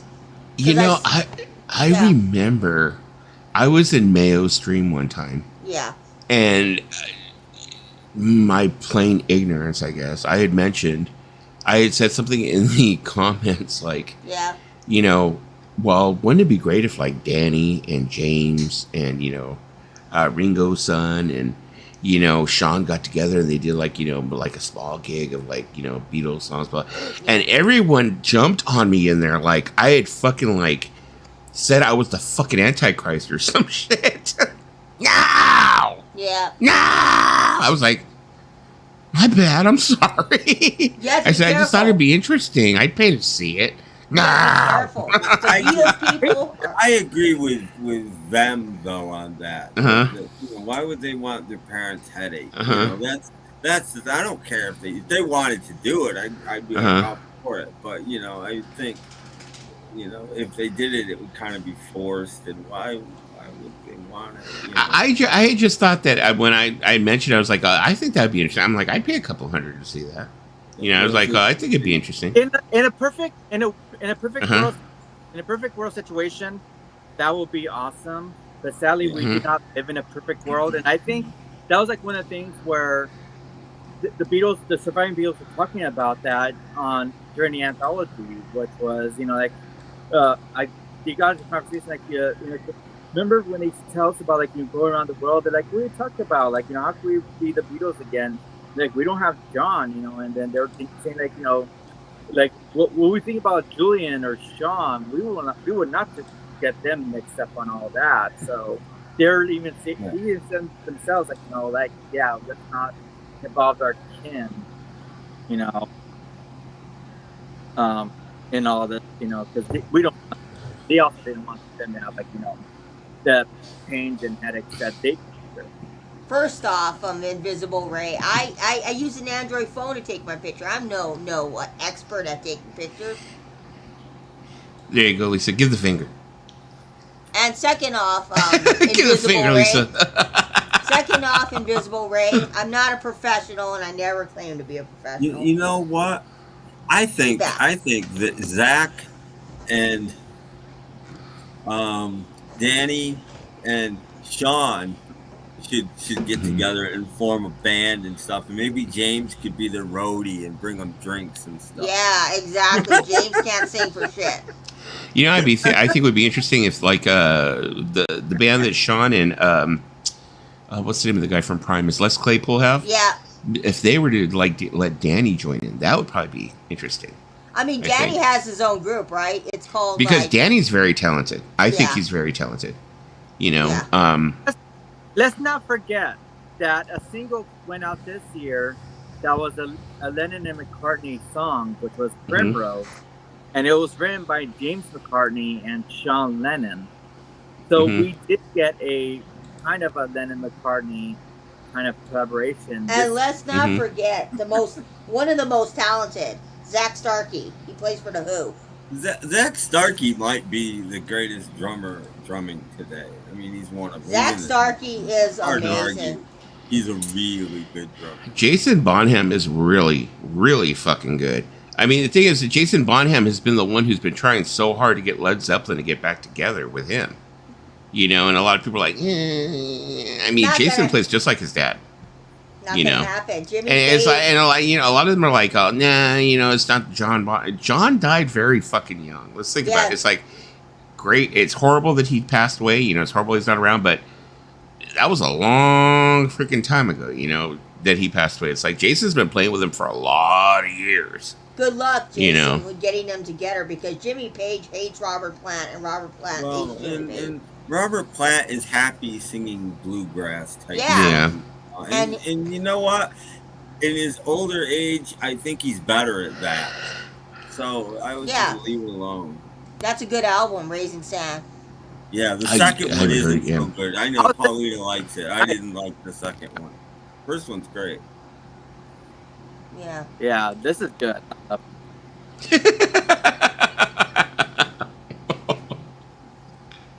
Hey, who's gonna do the drums? One name. It's like Wax and Sarah. The middle band could be called Barn Burners, and the album could be called Drama Rama. Love it. There weren't any standouts for me on the second one. I mean, any. It was a one-note album for me. Bells like all. The first album was because there was a movie that came out with Diane Lane, Katie Holmes, and Queen Latifah, where they're girls that worked for the U.S. Treasury, and their thing was to burn up the old money, you know, but they're and spending it themselves. And in this one scene where they're carrying the whole thing and doing the whole thing, they played Witch Woman by Robert Plant and Alison Krauss, and I was like, that's the best thing about that movie, not a Queen Latifah fan. That song's fucking amazing. And then I think I Shazammed it, or I waited for the credits to roll, and it said Robert Plant and Alison Krauss. I was like, wow. That's why I got that album. I saw the Gone Gone Gone video on VH1, and I didn't even know that was Alison Krauss because I knew her as a bluegrass artist, and I'm like, this is a really good Robert Plant song. Who's that? Who's got singing with him? I had no idea. Yeah. And then I watched, the little thing comes up at the end. I'm like, that's Alison Krauss? Really? And I got in because that's probably my favorite Everly Brothers song. And I'm like, they do it justice. They do it really. Yeah, I love the Everly Brothers. You know, it's true what Dwayne's saying here. What initially got me interested in drumming was Steve Gadd. 50 Ways to Leave Your Lover by Paul Simon. That was a really interesting freaking drum beat because it was almost like a cadence. Like it's like a lot of play on the snare drum. You know, the way that he actually ends up playing like those drum rolls in the snare drum into the song and keeps our rhythm going at the same time. Really free. The person who made me want to be a drummer that was Stuart Copeland. Great, you know, because I used to listen to Stuart Copeland when I was a kid, and I used to listen to all the Police records, and it's like he was the one who was like made me want to pick up drumsticks. I mean, we all have our reasons for why we want to play instrument. Me, because of Beethoven. I wanted to be the next Beethoven, but I didn't become one. But me and my friend Ed, we used to practice together because he had a drum set. I remember I got my first Pearl Export Series drum set when I was like 12 or 13, and he got one maybe a year later. He ended up getting a drum set, and we used to like practice in his garage because I lived in apartments. I grew up in an apartment. He had a house, so we'd go in his garage and practice. And he was really heavily influenced by Carmen Appice, and what was the name of and Nico McBrain from Iron Maiden. You know, and me, I was like all about Stuart Copeland and stuff like that. So it's like, so me and him were like totally two different styles. But the thing is that we were like in two totally different styles, but we kind of like bounced off each other. And, like, you know, taught each other stuff and whatever. But I think for me, because I also drum it as well. And as much as I want to say it was McCartney, the two drummers that really got me inspired was Jerome Augustinak from Teen House Maniacs and Bill Berry from REM. Both of those drummers had like a very technical way of playing. It sort of sounds like, you know, disco and funk at the same time, even though they're not trying to be disco and funk, but it just comes out that way. It's very technical. Especially if you hear, like, you know, the drumming that Jerome did on Left Among the Ruins, and then what Bill Berry did on possibly Document, you know. You know what's a good album, and I re-listened to it again, is the Blue album by Weezer. What a gem of an album. They're actually on tour for it right now, aren't they? They're doing the anniversary shows. Oh my God! I need a. You know what? I saw. Last time I saw Weezer live was at the record store. Hi, Jen. How you doing? But and it was really good. They're their first show here in my town. You should go. You should go. I mean, Rivers in India. You should go. They're playing in which is in Palm Desert, which is about 10 minutes away from me. So they're starting over here, which is amazing. They're coming to LA. I know they are, but nice. They played here close by over in Santa Ana at the observatory recently. Small place. Gone. I should have went and I didn't go. It's gonna be one of those I'm gonna kick myself in the ass for later on and watch. Well, you know what? I'll tell you something. They know how to put on a show, Weezer. Although I do end up having my ceremony coming up soon, I want to know when they're going to announce it. My Depeche Mode getting their freaking star on the Walk of Fame. You know who I want to see, and they're getting a star on the Walk of Fame. I know it's kind of cheesy, but the South Park creators. I think that'd be kind of fun to go to see their. That's kind of cool. I was surprised that they were saying that Prince is barely getting his star on the Walk of Fame. I was like, what the hell? I was like, what? He should have already had one. Yeah. I understand, like, they said, okay, the B-52s. Prince, the B-52s, Depeche Mode. I forgot who else they said, but... Okay, the B-52s, I can understand them getting it now. You know? There you go. Alongside Depeche Mode, probably, but I'm like, Prince, he should have had one, like... during the 90s or the early 2000s, or he should have had one already. He should have been alive to fucking put his in. They put some people in there before Prince that I'm like, why? Like Macaulay Culkin. Yeah. Neil Peart. Oh, okay, yeah. I mean, there's a lot of people who are into his drumming style. I mean, he was actually a PhD in percussion. But the thing you got to think about when it comes to Prince is that Prince was those kind of people that I think if they would have asked him while he was alive, probably would have rejected the idea. He probably wouldn't have. He would say, "Oh, that's great, thank you." Yeah. And he wasn't. He spent how many years not being Prince? So you couldn't put him in at that time. What are you going to do? Put a symbol on the sidewalk? I mean, what are you going to? Yeah. You know, what do you? You know, that's the thing. He denied who he was for quite a few years. Yeah. I understand why. I'm not blaming him for it. I probably would have done the same thing. But, you can't put a symbol on the sidewalk. So I mean, but I'm just kind of surprised it's taken this long since he's passed to, put a Hollywood Walk of Fame star for him. It took a while for his estate to finally work things out so that they could be able to have the amount of freedom to do stuff like that. You know? Yeah. It wasn't like he passed away. Then all of a sudden, about 2 months later, we could put out a retrospective of Prince. But you have to wait. I know, but 7 years to get a Walk of Fame. Start putting new things out, putting out reissues, whatever's in the vaults that he's been holding out, and especially when it comes to stuff like the Hollywood Walk of Stars. I think it was like a thing where he had to check out who could facilitate that on his behalf. I think even Zac Efron got one. I'm like, what the heck? High School Musical man already has one.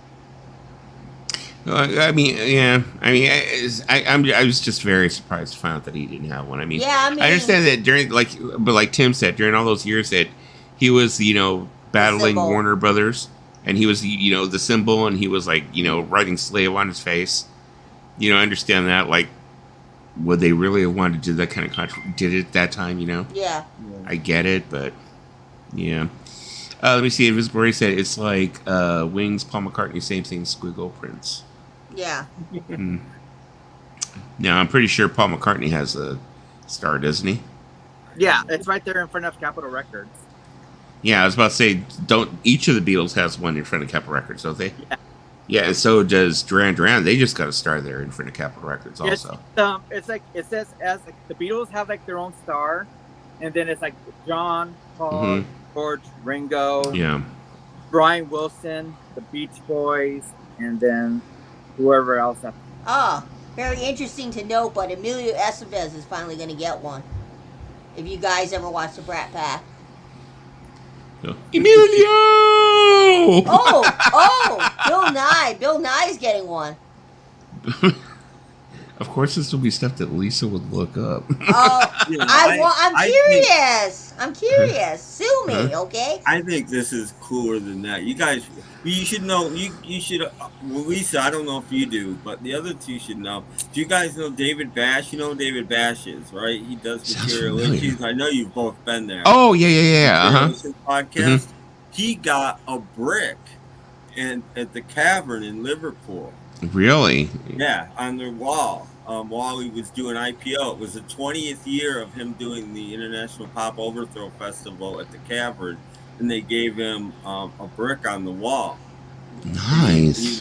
He's right next to Clem Burke and Little Steven. What? Nice. He's pretty happy with that. Yeah, so David Bash is on the wall. Sue me. Right near the door. If you go in the door and look right out where your hand is, if you do this, that's where David Bash's brick is. It's in a really good place. Ray, have you no soul?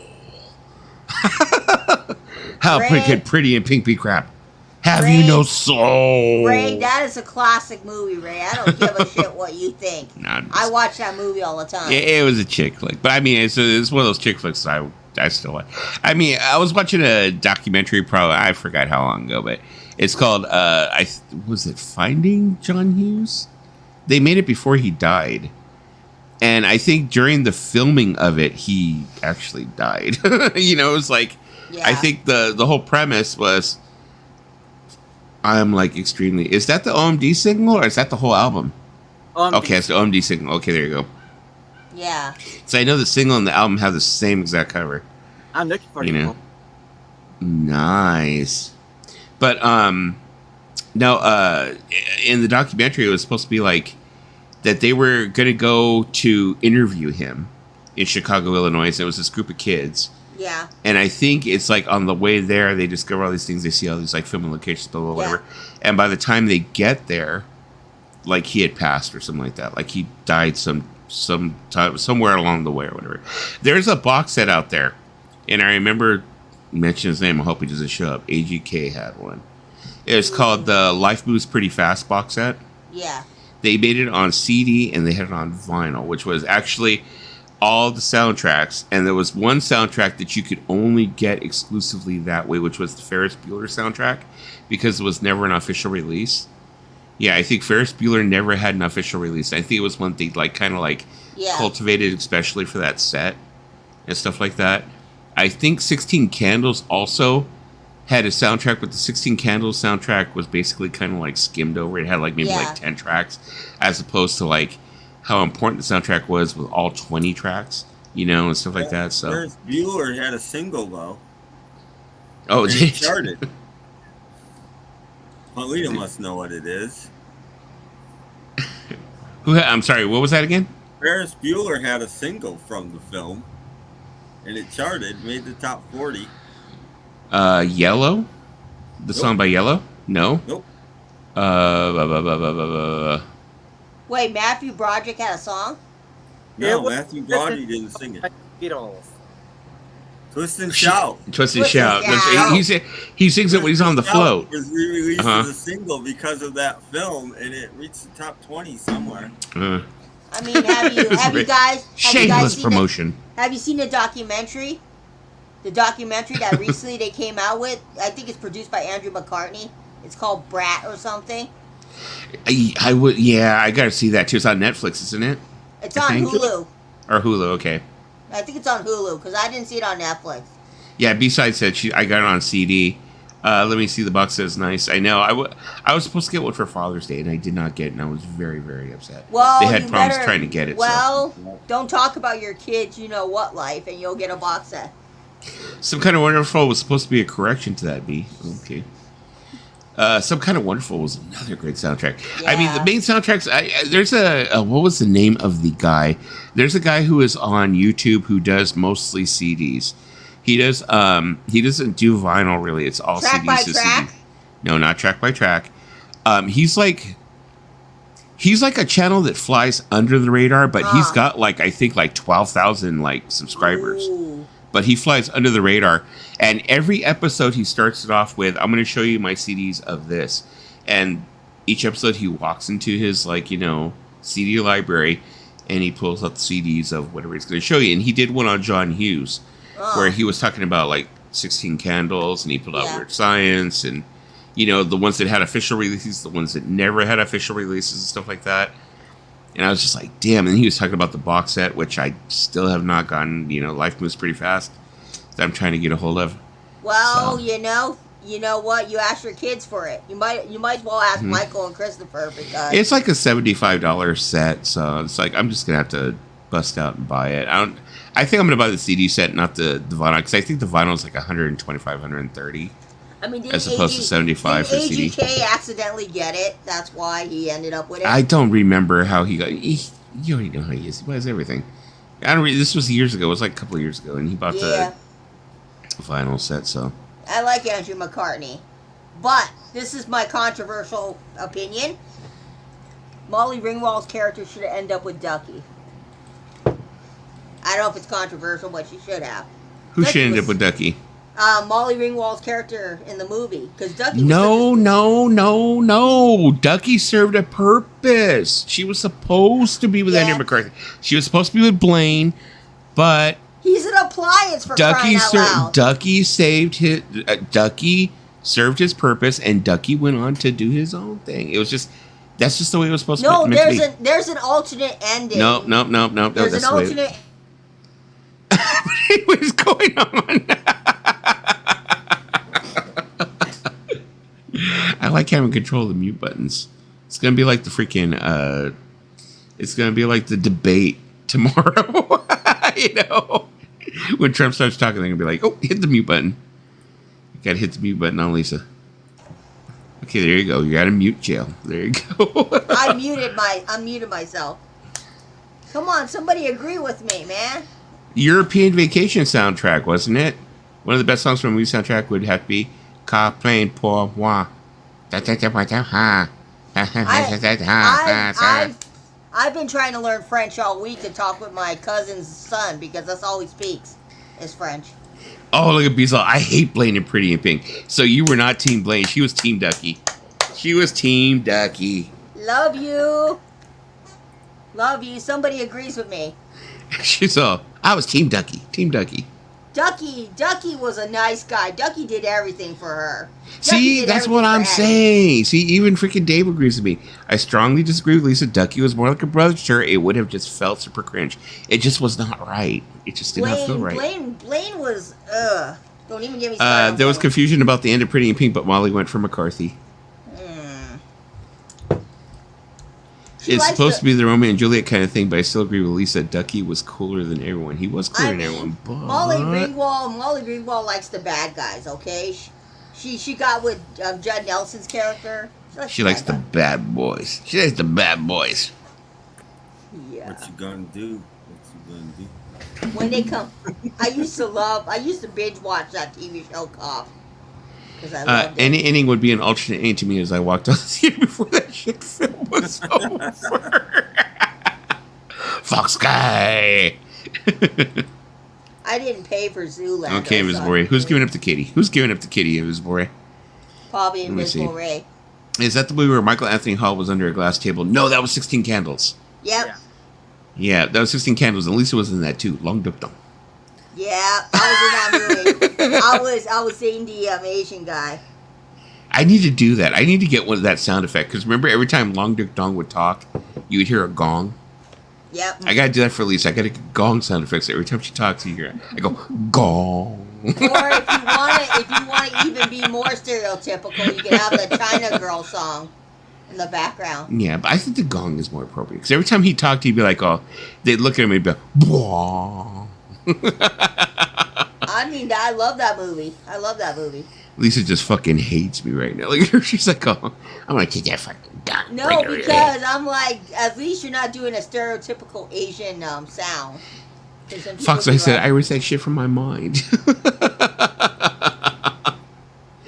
Breakfast Club is crap too. Damn. Ray has no soul. How could you say that? How could you say that about Breakfast Club? The alternative to the gong is. Oh no! I want the gong. There you go. Please give me the gong. Better Off Dead is my favorite. I love the scene where the two black guys are like driving by on the trash can. Yeah.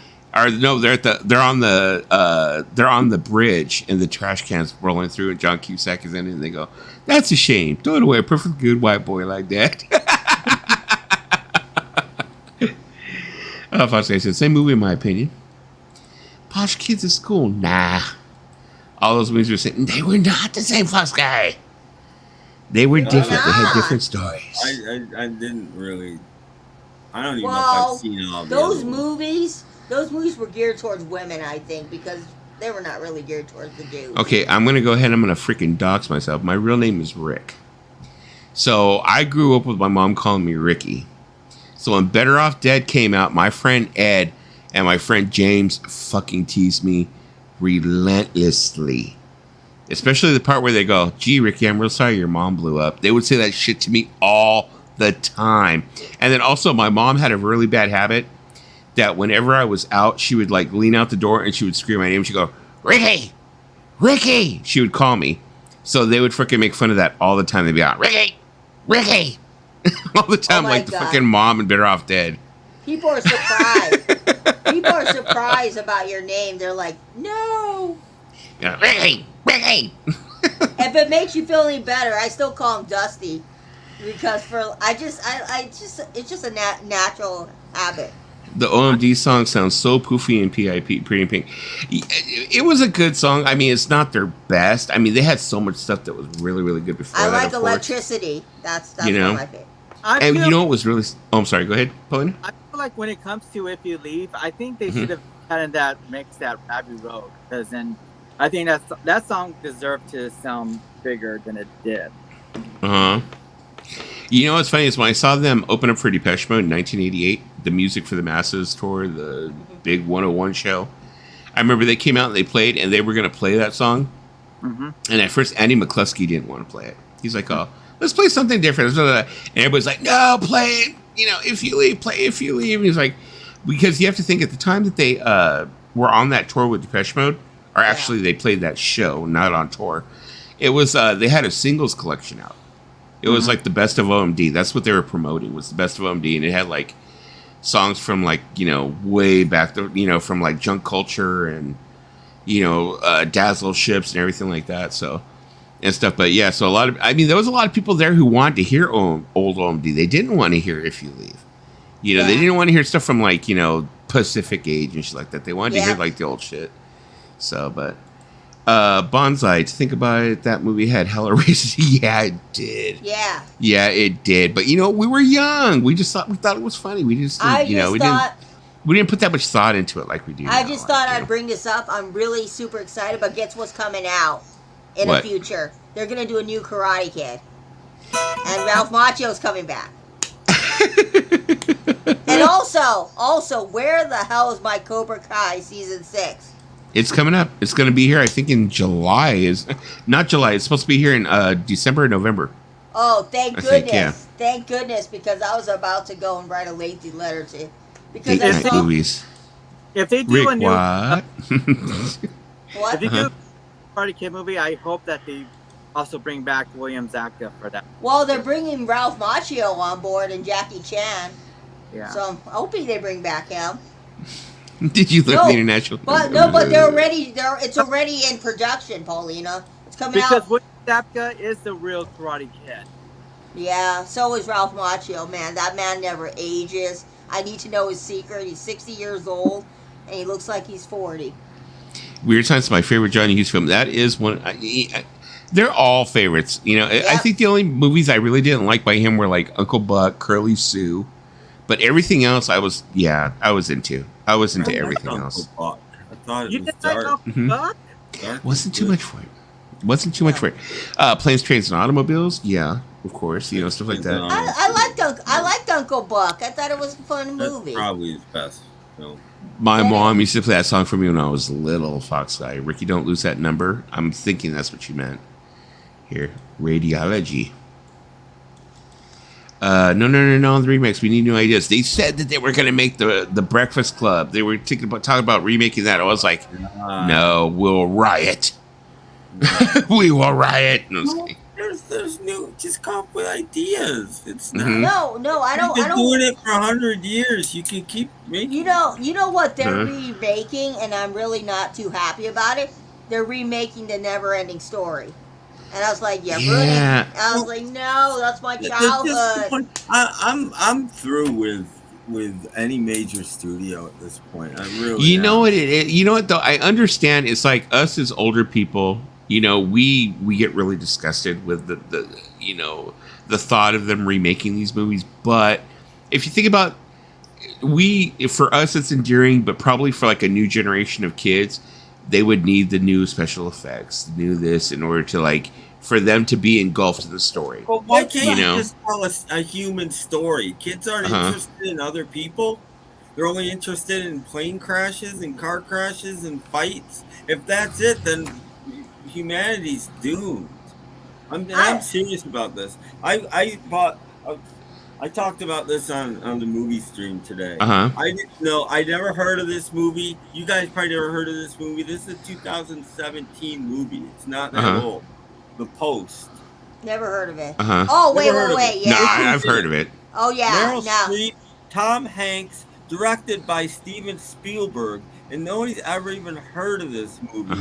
And this is fantastic. This is one of the best movies I've ever seen in my life. It's based on a true story, and it's basically, we wouldn't have Watergate without what happened here first. It's just an amazing film. I recommend anybody track it down. Fantastic. Well, they can make movies like this. They don't cost $300 million, and it's fantastic. And you'd have to, and if you're sitting there bored watching it, then just don't watch movies. Go tweet. But if you think about it, it's like during the 90s we had a lot of independent films with big time actors, A-list actors, A-list directors.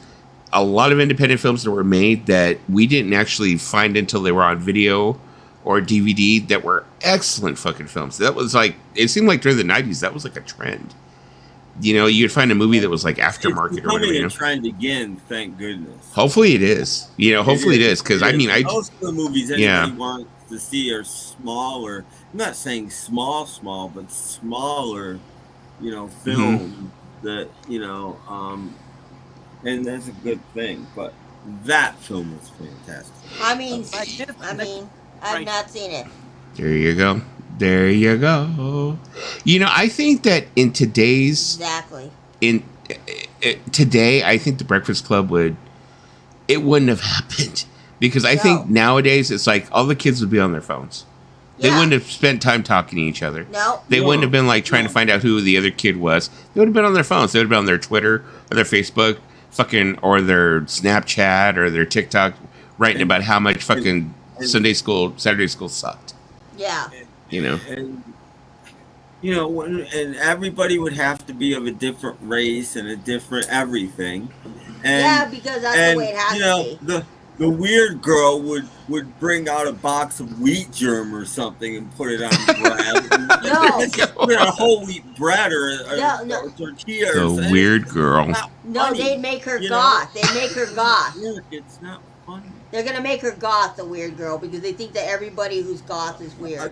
A Captain Crunch sandwich is funny. A wheat germ sandwich isn't. Mr. Nathaniel Mars says, "Fights and car crashes. Humanity is doomed." Look, I don't want a remake. I don't want a remake of Breakfast Club. It's true, exactly.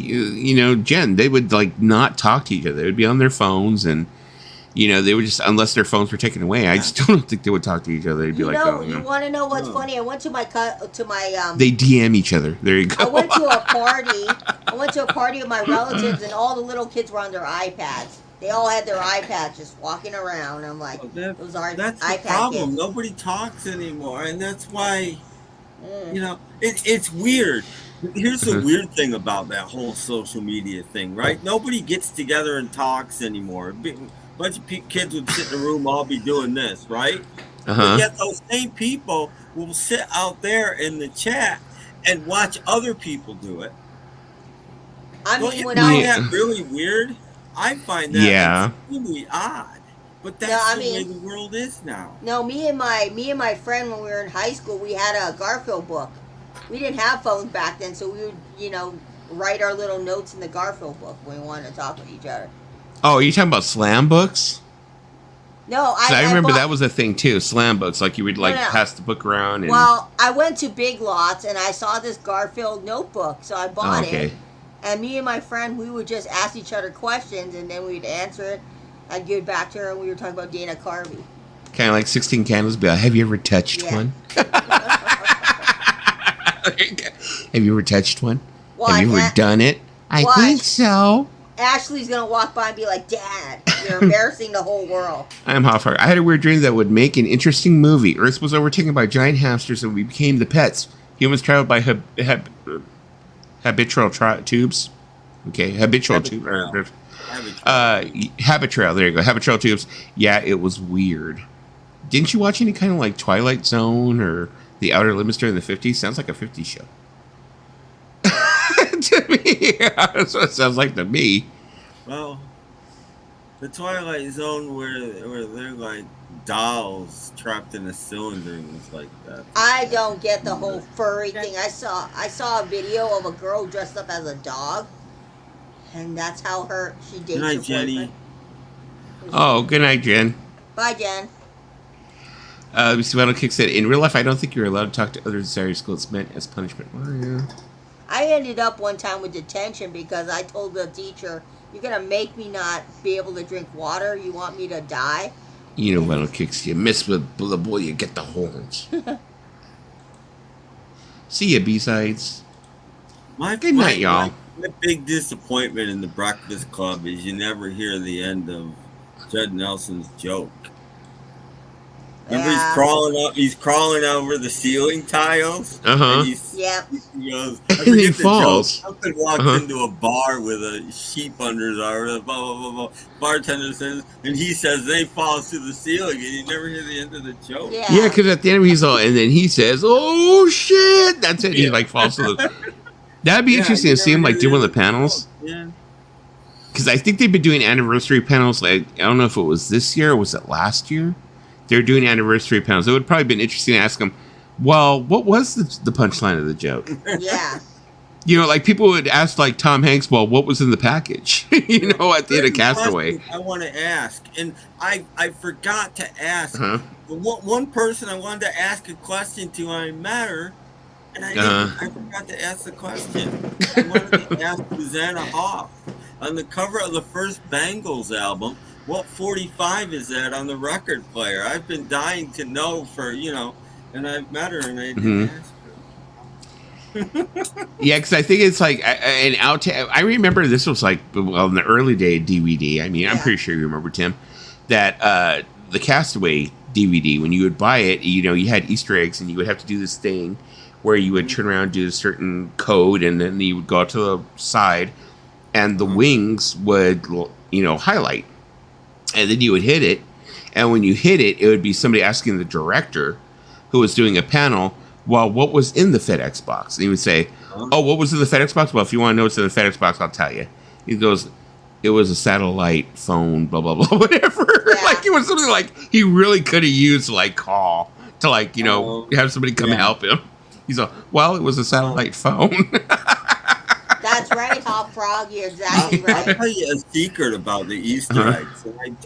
I tried to tell Mayo because the Mind Games thing is full of Easter eggs. Yeah. And here, if you've got an older DVD player, put your DVD or your CD in. It doesn't matter. Anything with Easter eggs on it, and hit random. Newer ones don't have it. The older ones have random. Yeah. If you hit that random function, it will play everything on the disc in just a random order. But you will find every Easter egg on a disc. If there's anything on that disc, it will play it before it's over. I know, because when he was describing what had happened when he was trying to play back the disc, he was trying to find stuff. He was like, he was having a heart attack with it. And I was like, thinking the same thing you said. There's a way to go ahead and have it done where you can have everything pop up. Because I remember, like, I had this, what was it? A Korn music DVD back in the day, like early 2000s. It was the same thing. You would have to put it in and you had to do all these different codes and all this different shit just to get the music videos and get this and get that. It was like just a mess. It's like, dude, I just want to throw the DVD in and be able to watch freaking music videos. Come on now. But you'd have to do all this different shit. So I had a friend who turned around and told me, oh, there's the code. You just do this, and it makes your DVD player go into random. Or you understand, like, whatever. Yeah. I mean, new ones probably have it. They just don't have the button. I have a really old one that still works, and I used to watch Something Weird videos that way because it was like watching the movie. All the special features would come up in just a random order, and then a movie would play, and then there'd be more special. It was like their Let's Go to the Drive-In Theater, and they were known for having quite a few Easter eggs too, and all the Easter eggs, everything would play, and then when it was done, it was done. I'm like, okay, that's cool. Yeah, I just remember I was cracking up about it. I was just like, oh my god, that's so like funny, because it was like he turned around, he came over, he's like. And I was like, oh, well, you have to do this, you have to do that. I was trying to get the music video. He's like, no, just do this. He did something with my remote, and all of a sudden, next thing I knew, it's like everything was just like, press skip, and I would like go to the next chapter, and it was like playing everything in order. If you don't want to watch the whole thing, you press skip. I love when movies did that. You get like little extra bonus features. Yeah, they don't do that anymore. It's like, the Blu-rays, it's like nowadays you get the Blu-ray, and the Blu-ray may have the movie trailer if you're lucky, but that's about it. Yeah, I'm trying to think of the guy's name. He doesn't make very many videos anymore, but he used to. And he did a whole video on why he hates Blu-rays, and that was one of the reasons. No special, and they don't have cool menus either. DVDs, especially earlier DVDs, had some great menus. And it was very original. Great, good menus and all. They don't have. If they have special features, sometimes they're hard to get to because you can't figure out what to do. They're right there, but they make it so complicated. And it was like there's no Easter eggs anymore. There's nothing. No. And, you know what it is? Hop Frog, I remember Follow the Leader. The beginning of the album had like, I think, what was it, like 2 minutes of silence? Yeah. You know, it was like 2 minutes of silence, and it said like it was like Jonathan Davis said, "My gift to you" or something like that. It was like 2 minutes of silence or some shit. It would end up throwing you completely off. You'd be like, "What the fuck?" I mean, and when you think about it, this is another segment to DVDs. A lot of stores are actually phasing out DVDs in their stores. Like I think Target recently announced that they're getting rid of from everywhere. Yeah, but the thing is, I went to the good Barnes and Nobles, and they barely had any records or DVDs or Blu-rays anymore. And this is the one that had a whole room full of them. But you see, my thing is, I'm hoping that they kind of have a resurgence, like how vinyl had a resurgence. That people they are, but it's all online. I know, but I'm just hoping that maybe that might happen for DVDs. It's all online, but they're coming back. Everybody says it's dead. It's not dead. DVDs are not dead because there are some stuff that I have on DVD that I'm like, wow, I can't find this anywhere, but I have it on DVD, and I can still watch it. People are finding that you can't stream everything. No. Blah blah blah. Well, I mean, physical media is completely it's starting to die, especially when it ends up coming to the main stores. Like this guy, I used to watch him all the time. Yeah. He was like a total DVD hunter. Section, but look at this is recently. This is like last week. Here. It looks like they do have a couple of MVD titles. Yeah, on Price Rollback or whatever. The UPS, like Vampire's Kiss. Up all the time. I forgot. I don't know. I wouldn't even know what the original price would have been. That, and they have Miami Blues right over there from the MVD Rewind collection. Part of like the Walmart is selling a VHS tape. The stuff that they get that I guess people return or whatever. It's brand new stuff, but I'm not seeing where that little horror section would be at. See, look at that's the new releases. Look at new releases. Not even nothing. Looking like this the last Panda. They got that on deck. Over here, he said that's the way it's been looking the last year or two. Wow. Which I kind of want to see that. That'd be kind of cool. To come. They just don't even bother. But I don't know if my Walmart is not like that. My Walmart doesn't even put out little horror section. Some of it, they might only be getting a couple copies and they're selling. And some of it, you might be getting like Target. Target generally has what you're looking for, but they haven't bothered to put it out. No. My Target stopped selling DVDs a while back. Well, Night still sells DVDs, some 70 to 100 online right now. A lot of stuff, if it's new, they probably have it. You just gotta ask. Well, with my Target, my local Target, they keep CDs and vinyl records in stock. That's what they have, and books. But they don't really sell DVDs anymore. There was a time I'll be right back. when they sold a lot of DVDs at my Target in like the mid 2000s, but then they kind of started phasing them out when still sells some, not nearly as many as when streaming services became a little more on the forefront. But here's what I don't understand. Okay, physical media, they're not selling it in stores. Blah blah blah. It's dead. Blah blah blah blah blah. Well, they were saying the same thing about books because there was supposed to Nooks and everything taken over. Now you go to Target, every inch that used to be DVDs and CDs is books now. Now Target's got like 4 aisles of books. I don't understand why books are still succeeding when everything else isn't. It doesn't make sense to me. I don't know. My Target doesn't have like 4 aisles of books, but I've never bought any. I never bought any Kindle. I like to buy. Read books on their computers. They feel it's easier to read a book as a book instead of as an electronic thing, And plus, people are realizing like if you're staring at a monitor for so long, it would fuck up your eyes. So that's exactly. But I like having the same way about movies. You get stream glitches. You don't get any special features if you're watching it streaming. No.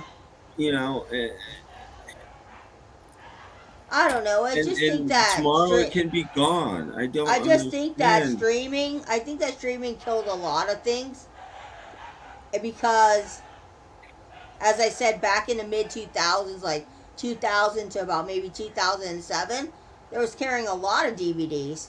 You could see like rows and rows of DVDs. But I think once Netflix, Hulu, Disney Plus, all those things got big, I just think that DVDs, the only way people can get them nowadays is mostly online. Or Maybe even Barnes and Nobles. I think Barnes and Nobles. No, mine doesn't. Mine has very, very few. Mine, when Barnes and Noble has a Criterion sale, there'll be like 10 DVDs on sale, and that's at the good one. The one by my house doesn't stock any movies at all. Yeah, the closest Barnes and Noble to me is about 30 to 40 minutes. I think it's the one in Glendale. You know. And also there's one by the Grove. But I haven't been to Barnes & Noble in 5 years. I keep going looking for the Uncut magazine, but they still don't have it. Yeah. I don't know.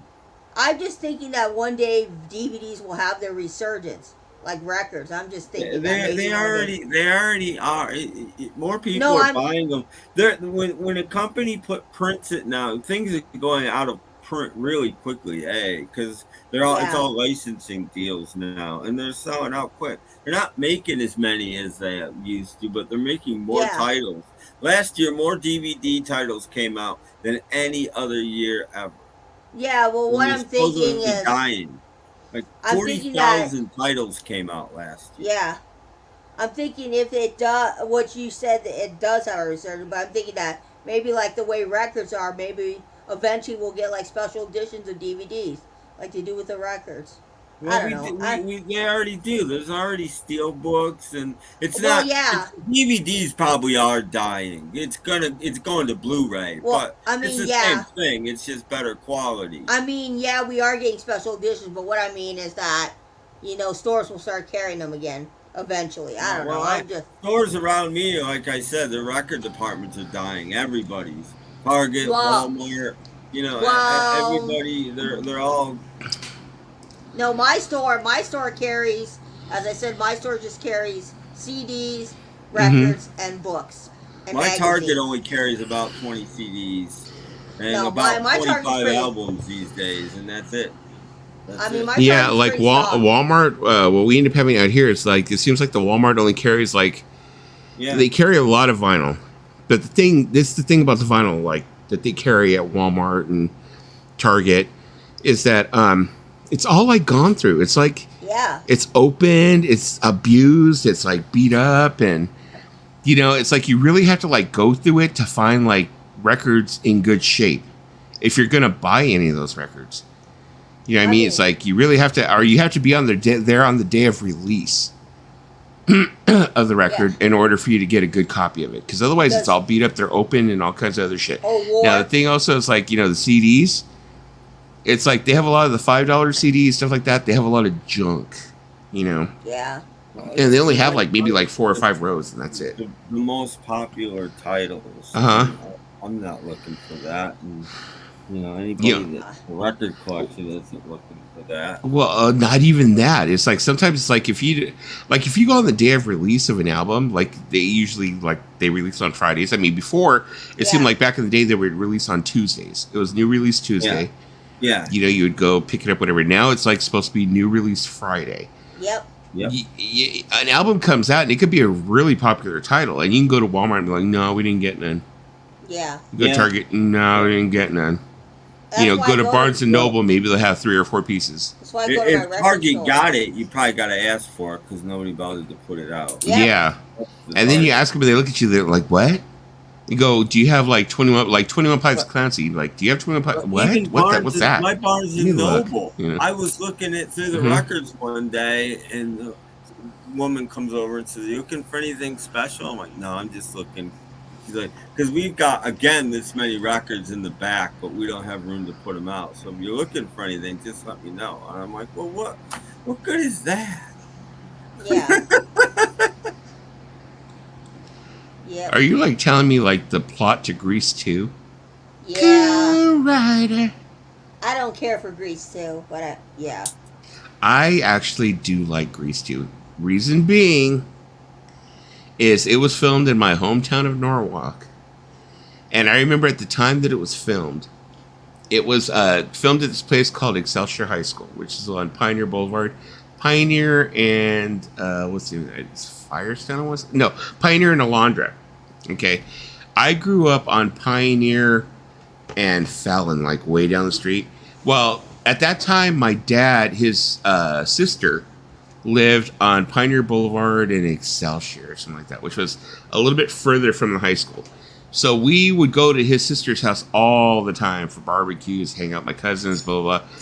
So we would drive down Pioneer Boulevard, and we were driving past them filming Grease every night. So, like, every night for, like, a month, because my aunt was babysitting me, we had to drive by Excelsior High School, and they were out there filming, and they were keeping all the cars in the back and stuff like that. It was pretty cool. So that's the reason why like Grease 2 is kind of like dear to my heart, because I was like around when they were filming it. I drove by a very important relic today. I don't know if you had these, Paulina, in your town, but I know Rick had this place. Look. Pioneer Chicken? There's only like one left now in Southern California, isn't there? There's 2 or 3. I drove by the one in Bell Gardens. Ah. And then I drove by a town that I'm not happy to say I drove by, but look where I drove by. Cudahy. Oh, that is gangster. Yeah. Gangster. I had a friend who grew up there. And she was like telling me, she's like, yeah, we used to like get bullets whizzing by me all the time. And she was like whiter than white. And her family was whiter than white. You know, I was like, why doesn't your family just move out of there? You know? Well, my dad for many years worked in Bell Gardens. He was a high school teacher, and he also worked in adult school. So, yeah. I knew that Bell Gardens was ghetto, but... There was once a rather skinny tree. It had a lot of leafy branches that protected you from the sun. I guess you could say it was a slim shade tree. My grandmother's, one of my grandma's favorite movies was White Man Can't Jump. And the reason why, because she, I guess she had like a sister that lived there, and she was there at the same time. So when she looked out the window, she saw Wesley Snipes and Woody Harrelson, you know, and all of them, like, you know, shooting the movie. So every time she saw the movie, she's like, "Hey, I was there. You know, I saw that when they Wesley Snipes." Cheers. I was like, wow. Yeah. What's the name of that movie? Oh, that might have been it. Hold on a moment. I'm trying to look it up because there was a movie that was actually filmed down there. Excelsior High School, after it closed, they filmed a lot of movies there. Didn't they film that one Michael Douglas movie by your area, or is it in Downey? Might have been in Downey. Because you remember the hamburger scene in that movie, falling down? Yeah. Oh, my dad loved that movie. No, there was this movie that was, I remember being around for this one, too. Ooh. In 1986, at the same Excelsior High School, the same school that they filmed Grease 2 at, they filmed a movie called Reform School Girls. And, what's her face? Wendy O. Williams was in it. And Sybil Danning. Is that Wendy O. Williams in Reform? Yeah, and Sybil Danning, too. Yeah, Sybil Danning was the warden. But there was like this scene at the very end, because you couldn't really tell so much in the movie, you know, because they were inside. But at the very end, there's supposed to be the scene where I don't know if they're letting them go out the back, or they're supposed to be getting released or some stupid shit. And you clearly see them letting them out the back, and you can see the Norwalk Indoor Swap Meet across the street. Which was where we all used to go buy like our Filas and shit. You know, so it was like, yeah, we're like, oh my God, that's freaking Norwalk Indoor Swap Meet. And Wendy O. Williams like, oh, I'm free. Yeah, go get Filas. At least at your swap meets, they spell the names right. In the Asian swap meets, they don't spell the names right of the product. Really? Yeah. So you might get like Dave, I had to check in on Little Nicky for a minute. He's fine, so I came back. There you go.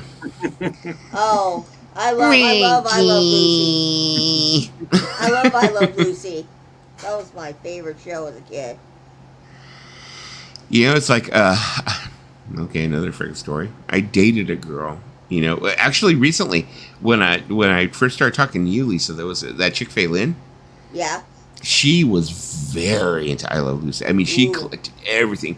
She had I Love Lucy t-shirts, I Love Lucy dolls, I Love Lucy DVDs. She had everything I Love Lucy.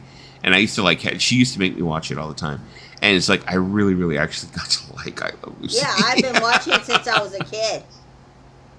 I love it. Yeah, it was a great show. Great show. Yeah. And it's like funny. I loved Lucy, but not as much as I love The Honeymooners. The Honeymooners is my shit. The Honeymooners is. I love The Honeymooners. Well, it's like I went out and bought the DVD set, and I was like, God, I wish they would remaster it and put it on like Blu-ray. Because I know that it was. There you go. That's the color picture, isn't it? Yeah. Yeah, when they actually said that it was in color, and they turned around and said that they did all these dull colors because it was in black and white. So they said it would show up better. Yeah. Because I was always going, well, wasn't everything? No, it was in black. This is from like some special they did in the 80s where they recreated. Oh, okay. The house. You see, their dresser's missing. Their famous dresser isn't there. Yeah, the dresser's not right there where he. Yeah, that's missing. I remember I was like, I had gone over to a website, or not a website. I'm sorry, a YouTube page, where this chick, I think I mentioned on one of my streams before, a couple of years ago, where she turns around and she takes TV shows. And she does diagrams of the 3D diagrams of what the house would be like. Yeah. Like she did like the Golden Girls house. She did the Honeymooners apartment. She did like, the Jeffersons apartment. And she shows you like how the certain angles that they would film, it would not make sense that it would be that way. Like it doesn't work. They're like going, no, wait a second. Like they were saying, what was it? The Golden Girls house. Yeah. They were saying if you go down the hall, they say, okay, well, supposedly, so-and-so's room is supposed to be here and so-and-so's room is supposed to be there. And they said, and they were saying with the kitchen, they're saying that, no, that wouldn't work. Ooh, they're saying it could, house. This house doesn't work at all. So I gotta ask you a question. I gotta ask you a question, Tim. Did Alice get with the meat man? Well, yeah, but she got the meat. I know. Never in her room off the kitchen. No, because that's a question that everybody always asks about. And then when Peter's voice got broken in, that was pretty funny. Yeah, I love the Brady Bunch. I mean, there were so many shows that used to do reruns when I was a kid. Brady Bunch, Gilligan's Island, I Love Lucy, Hee Haw. Yeah, don't ask why I watch Hee Haw. I'm going to try and see if I can find this. Mr. Ed, Green Acres, yeah. I had a really weird childhood because my dad is old. So I had to watch those shows as a kid. What was the name? I don't even remember what the name of the... Of what? The actual site was. Because there's a person that actually makes like 3D models of TV shows, and it's pretty cool. She makes them in shoe boxes. And I saw it on TikTok. Yeah, Alice got a little extra from 5 a.m. Yeah. I mean. Oh, there she is. Okay, I found her. Okay. Ooh, I like that. Okay, hold on a moment. The old TV shows just have a certain charm to them that you don't find in these new TV shows. Okay, here you go. She's the one who did it. Today I'm going to give you a tour of the Cramdens' apartment from the TV show The Honeymooners, including their bedroom and bathroom. You're probably thinking, the bedroom and bathroom? They were never actually shown, were they?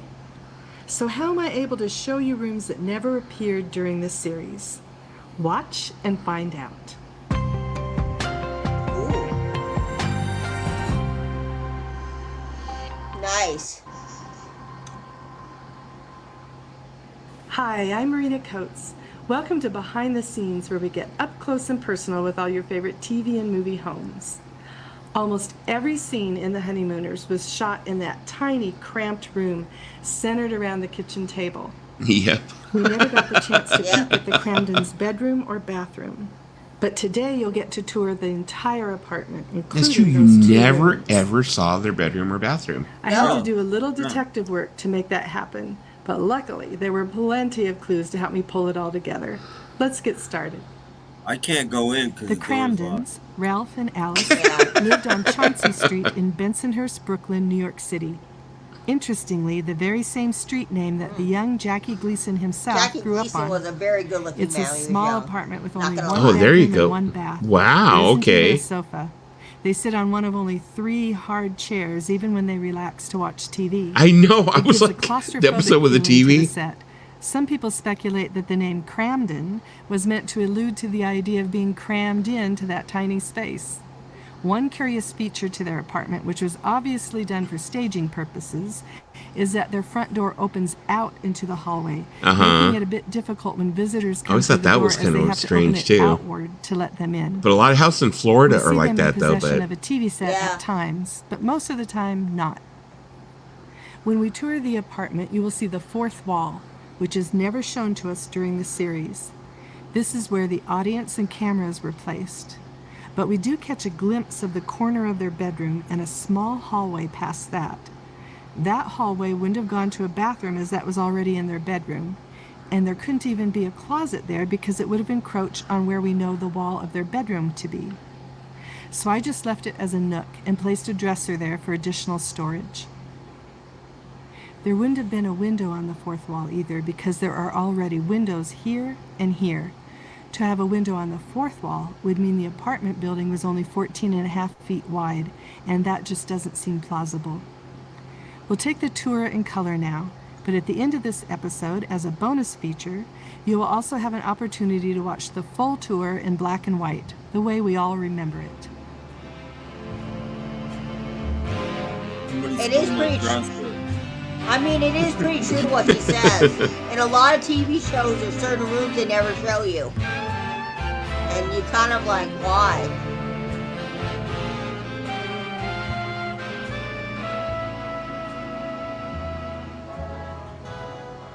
Ooh, the bathroom. The Nortons' apartment was placed directly above the Cramdens' apartment. We know this because we often see them yelling out the window to the Nortons. But the up contrast above. to the between And the when we get Cramdens chances and the to see Nortons' apartment, yeah, there you go. I was about to say share the it same was like layout night as and the day. Cramdens in the kitchen and living area. The Nortons' apartment, however, is considerably nicer looking with cheery wallpaper and nice curtains at the windows. But the layout is clearly the same. But It they only never makes hung sense out then there, that the rest which of the is apartment weird. I know, We it got was a weird. nicer place, but we're not Yeah. gonna hang out. We get to see the Nortons' bedroom as well as Yeah. a peek of their bathroom at one point. And in one episode, always have to Alice say- makes a reference to the closet Exactly. being in their bedroom. That helped me figure out what this door in the Nortons' bedroom actually led to, as all of the other doors were already accounted for. It's That funny helped when me like surmise Ralph the turns floor around and tells plan of Alice, the Cramdens' "You bedroom know what you know and what the is what I Nortons used have? to create the room. Credit, Yeah. and you know what that means? The They most got I ever saw of the headaches, Cramdens' Alice, and I bedroom ain't was got just this headaches." far in as they opened the door to enter. However, in Audrey Meadows' autobiography, Love, Alice, she describes her vision of what that bedroom might have looked like if we'd been able to see it. In fact, she does so in great detail. A bedroom that once again was never actually seen on the show. A bed big enough to but support comes a man life of through some the substance. imagination of the actress who played Alice. I used all of this information to finish the creation of Ralph and Alice's bedroom. You and know, if bath. you really think about it, Jackie After all, Gleason was who else would have done not it better? that big of a man compared to today's standards. Audrey described the room this way. No. I imagine the definitely not. Cramden bedroom was not up to the sumptuous decor of their living I room want to kitchen. see if they've done Since something Ralph believed firmly that it was wouldn't have dumb been to decorate a done room in where you the- spent most of in your the time with your 50s, eyes and closed. then I can already tell that they A bedroom did. requires a bed. Everything else was extravagance. Well, he had a bed all Oh, right. the a walls bed look big so enough to dingy. It support would a have man been of two some single substance, beds, and Ralph because Cramden was that's very TV substantial. in the 50s. Yeah, His exactly. That's the way. was a well-worn green single teddy bear bed. with one eye missing. I Love Lucy. which That's the Ralph way they won did for it too. her They at had two Carnival. single beds. With- The lone with window a, had no curtains, just a single like a shade with a nightstand mind in of its between own. separating them. Mhm. I Alice think had a it's very three-drawer common dresser back then handed for down from women previous and men It's to owners. use not a common. separate It bed. was On it was law. a bowl It of was plastic still flowers law. You had dusted to do daily that. Damn. to add a I feminine could not touch to the imagine room. having It wasn't real life law, Lisa. It was like It's a film production law. code. Oh. Yeah, Had it was a four-drawer production dresser, code. one drawer Oh, for your You pen had to okay. do that. Taped to the mirror above No, but was I Ralph's think that, bus you know, driver they of the month probably award. did. There was no carpeting, but a yellow rattan mat laid by the bed, which informed, Asbury Park loves you. Ooh. The closet. Now let's tour the closet and bathroom. It would be empty. There was wouldn't it? very little Alice had, storage like, in the 2 Cramden dresses. household. Yep. So this must be. Well, That's what. Well, there you go. Look, there's There you go.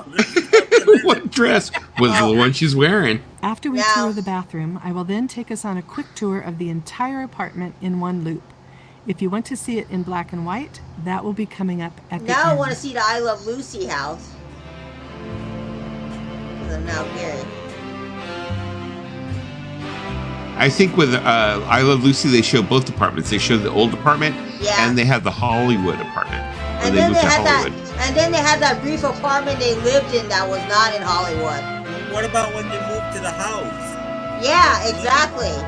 Wasn't that like the Lucy show? I'm trying to think. Or No, was that the that very was I end? Love Lucy. Last season Was or that- two, they Yeah, when they out. moved to the house. They moved to the suburbs. Yeah, Hmm. because they had the Hollywood apartment, they had the house, and then they had the apartment. Damn, the Cramdens really didn't have shit, did they? Well, you gotta think, back then, this is what a lot of houses look like. Very depressing.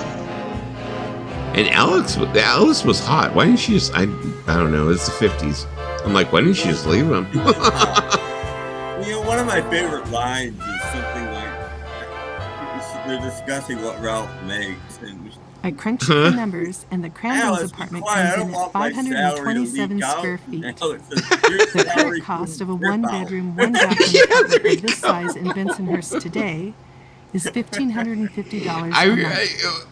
The average wow. salary of a bus driver in Brooklyn now is $37,000 You know a what year. was so hilarious was I'll when leave it he's up to talking you about to how see he if you think saved they up could have money. afforded the apartment Yeah. they were in. He's like, I've been saving all year. Stick around for $7.50. We'll take us on a tour I of was the like, entire apartment in black and white, the way we remember it.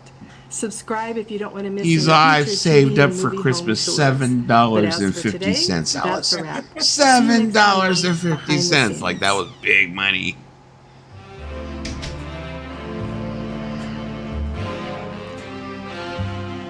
But I like how simplistic the sets were back then. Very Well, simplistic. it's not that. It's just, they were poor. They were dirt poor, and they wanted. Well, that's Mhm. how a lot of those movies were. I mean, a lot of those TV shows back in the day. The guy is, struggling. The wife is, a stay-at-home mom. People And today this- don't realize, they think, oh, I'm only making $20 an hour. I ain't making. Yeah. Ralph Brandon was probably making about 45 cents an hour. I mean, Uh-huh. my dad had a job when he was in high school, and you know how much he made an hour? $1 an hour, picking blueberries. So yeah, that was very common. My first job, I made $2.30 an hour. That is like totally crazy though. It's like, let me see what I let me see. I don't know what else they have. They have the Green Acres house tour, the Little House. Do they have the Waltons house tour?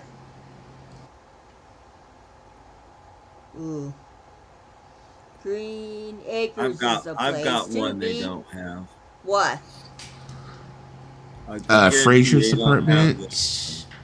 My cousin had a kid, and guess what my cousin named her kid? Fraser. They don't have this house.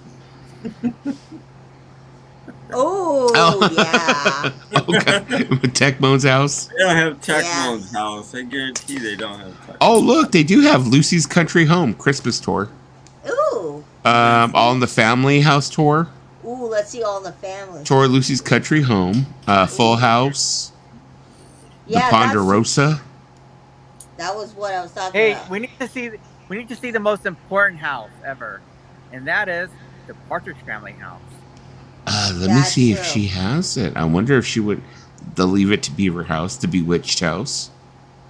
No, I don't think he is. But if I can get Tigger in here, I mean, I can get Grace in here. You just got to shake the treats. Actually, the Brady Bunch tour home. Let's go to that Lucy house though. Yeah, Their I love first I house. love I Love Lucy. I mean, I'm not obsessive with I Love Lucy, but I used to watch it as a kid. Oh, can't look around my cup here. What's going on? One of my favorite episodes of I Love Lucy is when she tries to steal John Wayne's prince. Oh, I love that episode. Oh, that was during Hollywood, though. Yep. Ricardo's apartment, but with ceilings. Oh, look, she has my all microphone. 4 walls, so it feels like a real home.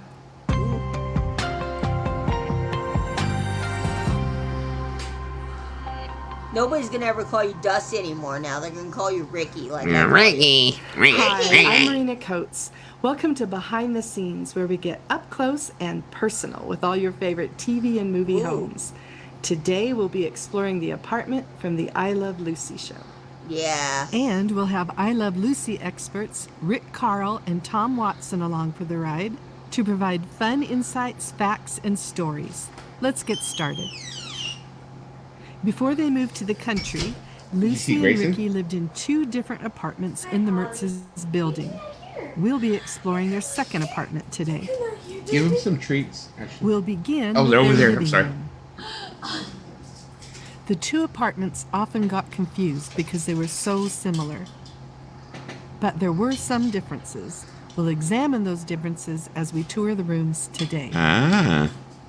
When you see the living room, there's an easy way to tell if you're in the first What was the apartment episode or where the they second. when she's baking the bread and the Just bread look comes at like this wall. flying If out of there's the a oven? window, it's their second apartment. It's like huge. If there's It's no like window, it's their first yeah. apartment. I'm in the second apartment. In their first apartment, in one episode, we discover that there is a window on the wall I'm in the second opposite apartment. There you the go. piano wall.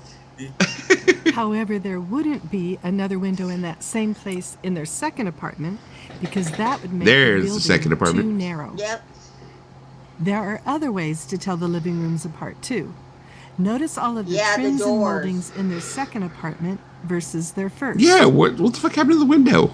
On today's tour, you'll be seeing their apartment in color. Rick and Tom both I'm worked sorry, on that's the too much for me. colorized I don't like seeing it in specials color. on No. CBS. Tom likes was an everything in executive black and white. producer, and Rick No, was they a color did do one. consultant. There it is, the bread. There is so much colorized material out there on the They internet. did a Christmas People episode in believe, color. You know, that apartment was pink and rose, and they believe it's browns, and they believe and when you finally get to the degree of knowing these photographs are realistic color, and then you see the red brick of the fireplace and the framed photographs, because I have access to some of those, that tells me that those color photographs are real, and they're their proper colors. They aren't colorized photographs. This process let Rick know that their living room curtains were actually burgundy.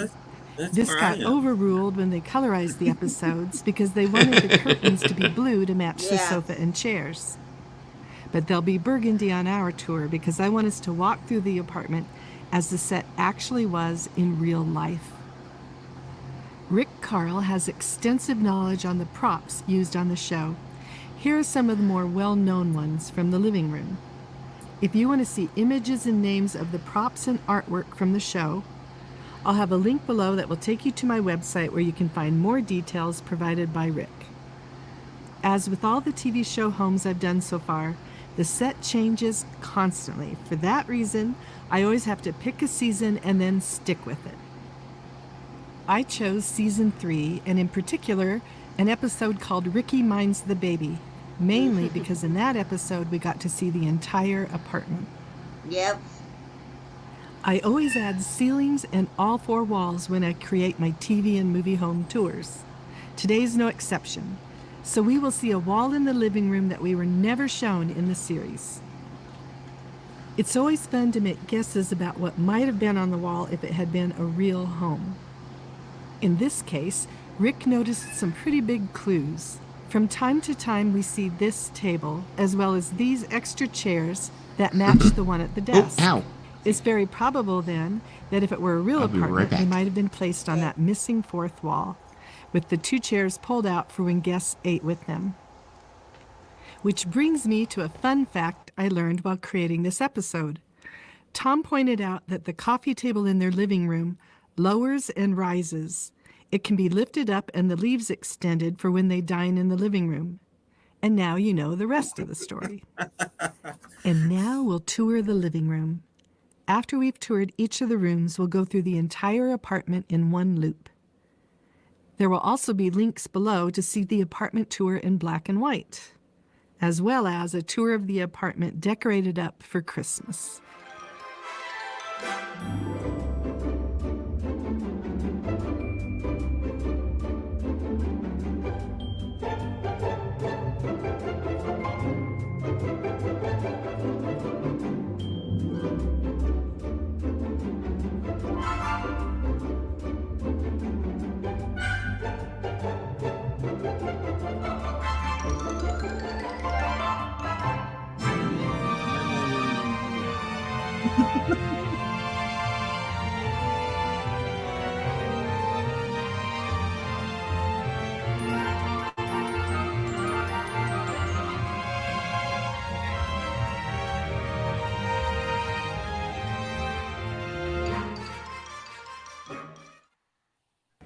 The kitchen.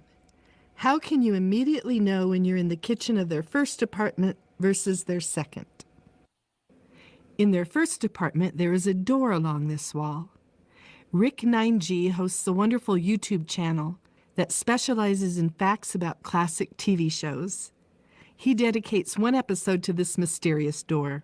Why is it mysterious?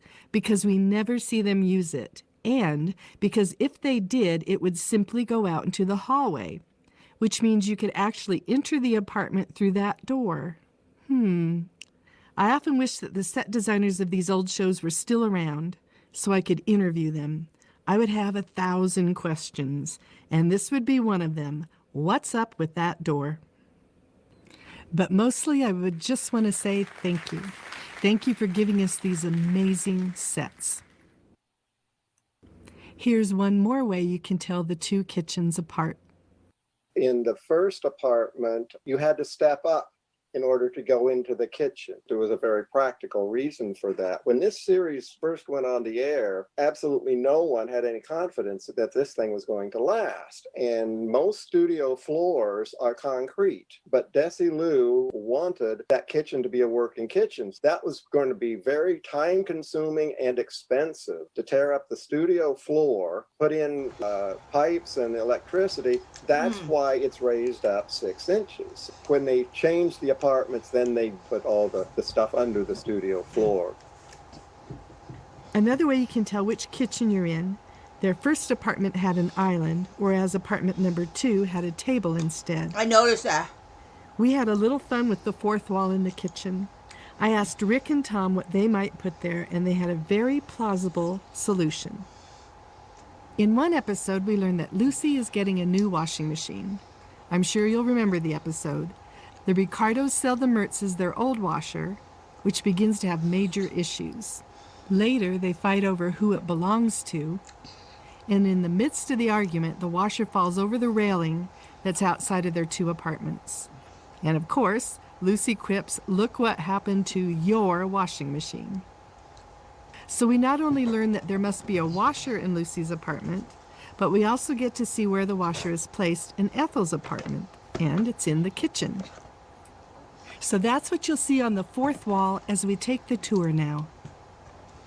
Once again, the props changed so often that I had to choose an episode to create the kitchen tour from, and I chose Ricky Minds the Baby.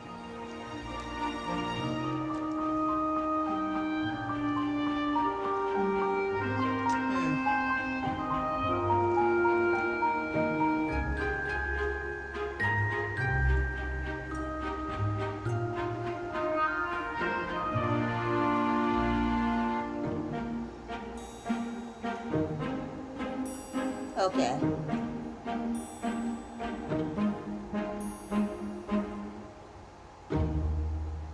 Yeah.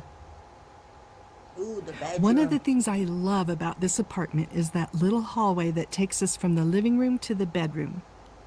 Of course, it was most likely there, so the set for the bedroom didn't even have to be in place if it wasn't needed for that particular scene. But a greater point is what an element like this can do in your own home. It adds character. In the episode Ricky Minds the Baby, an interesting thing happened. As Lucy moves from room to room, The camera pans the stage in such a way that we actually get to see the wall that separates the bedroom from the living room. This helped me determine the length of the corner in the living room where their TV sits, as well as the angle of this wall in their bedroom. Another fascinating architectural feature of this home is the wall that their twin beds are on. They're recessed into the wall, and the entire thing is framed out with trim with a pediment on top. Yeah. And yes, it was due to 1950s censorship that they had to have twin beds. It's a miracle there was a little Ricky at all. Yeah. How can you tell if you're in the bedroom of the first apartment or the second? I know. In this case, one way to tell is the window you see here. In their first apartment, there's a door on this side of the bed that leads to their bathroom. The interesting thing about this window is that because of the hallway right next to it, it would pretty much just be looking out to a brick wall.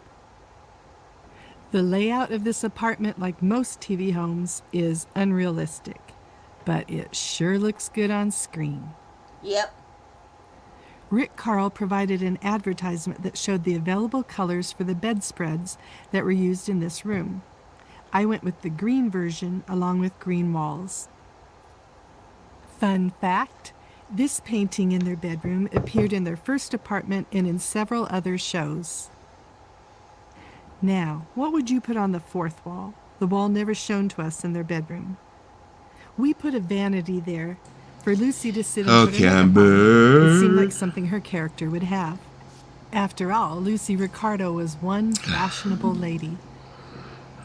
One thing that has always amazed me about Lucy is that even though she was so beautiful, she wasn't afraid to do whatever the script called for. Lucy has said that she wasn't funny, which I disagree with, but that she was brave. I think what made her brave was that she was completely uninhibited. It's part of what makes her so endearing. Coming up, we'll tour the nursery along with the bedroom and bathroom.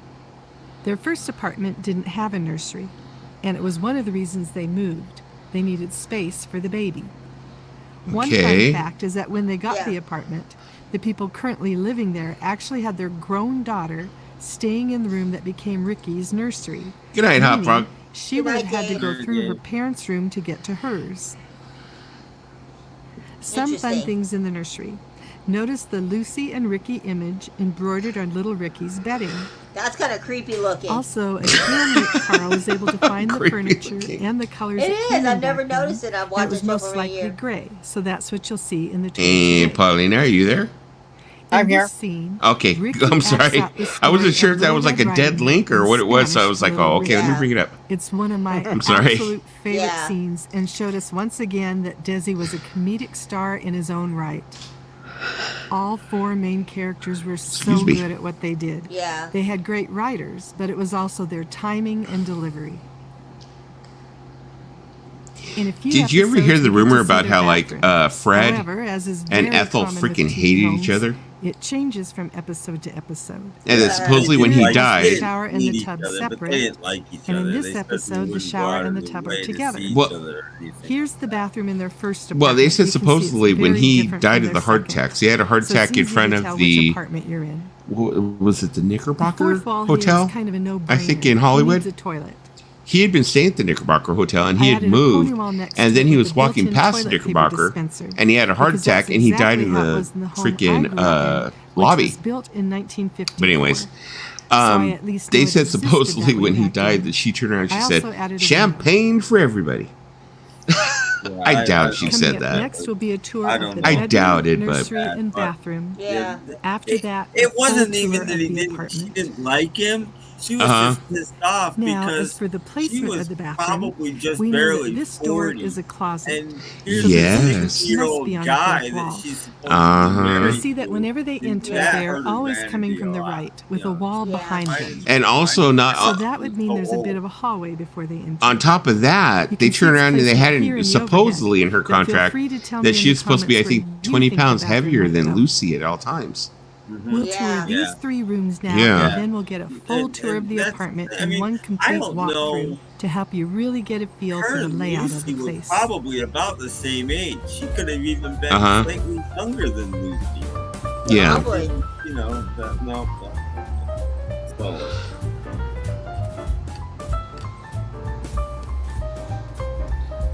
That was the problem.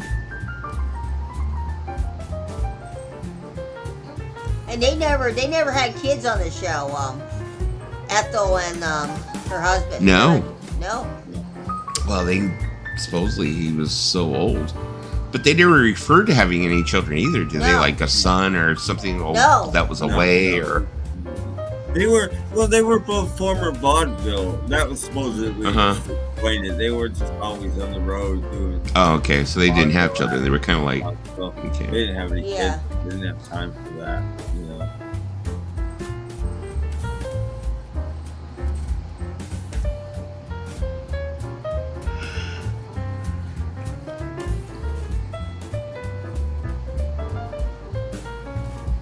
Well, if you look at it, their house was kind of plain too. I mean, it's like it wasn't too. And he was supposed to be a big band leader, so. Yeah. I think it's when he made it big in Hollywood, supposedly. That's when they decided to get a better house. No kids. Yes, not VK. Well, obviously they made Little Ricky, so. If you're one of those people I'm nasty, I would have given it to Ethel. Actually interested in the design of the apartment, you may be interested in of another course show you I would, have on because this she's channel thick. called Anybody that's thick, Cinematically you'd probably give Inspired it Design, to. where we take the design secrets found in set design. There we go. I'm nasty like that, though. I would have given it to Ethel. What's up, Ethel? I mean, I remember I was on a stream and I said that I thought that Adam Driver was attractive, and some people were like, "What? Something's wrong with you." It's good to be home. You don't know. Mom. Well, because we're talking about people who are not exactly attractive. People don't consider attractive, but we find attractive. Maroos. You probably caught one of our less exciting streams. We were like looking at like freaking like old television show, like how you doing, layouts and stuff. Maroos, you're popular again, Maroos. So I saw. I was like, damn.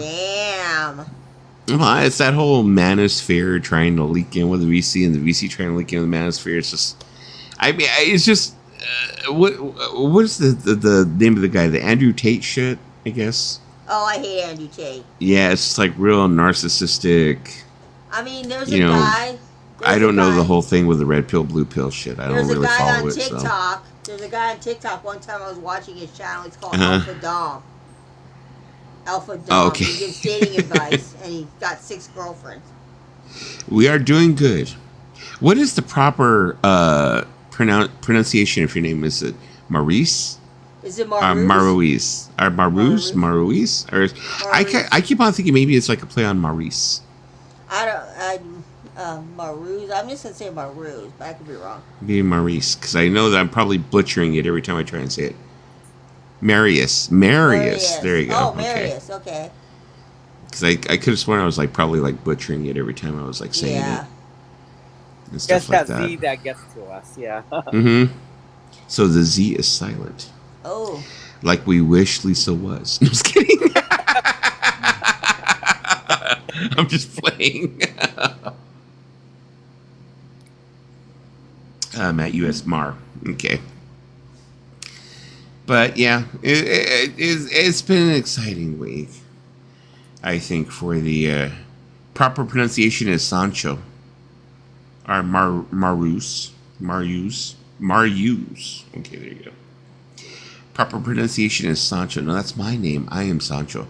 Have you ever seen that movie Orgasmo, where he turns around and he's like, "Oh, the guy's name is Sancho," and he turns around and he's like, "Oh, there are many Bills, and there are many Johns, and there are many Marks, but there's only one Sancho." Okay. Every time he says Sancho, you hear the guitar go. Blah. I mean, I could have called you Pancho Villa, but then that's not been a good idea. So there are many Bills and many Johns and many Marks, but there's only one Sancho. Yeah. So Lisa, what's the plan for the hair? You gonna let it grow out or what? Yep.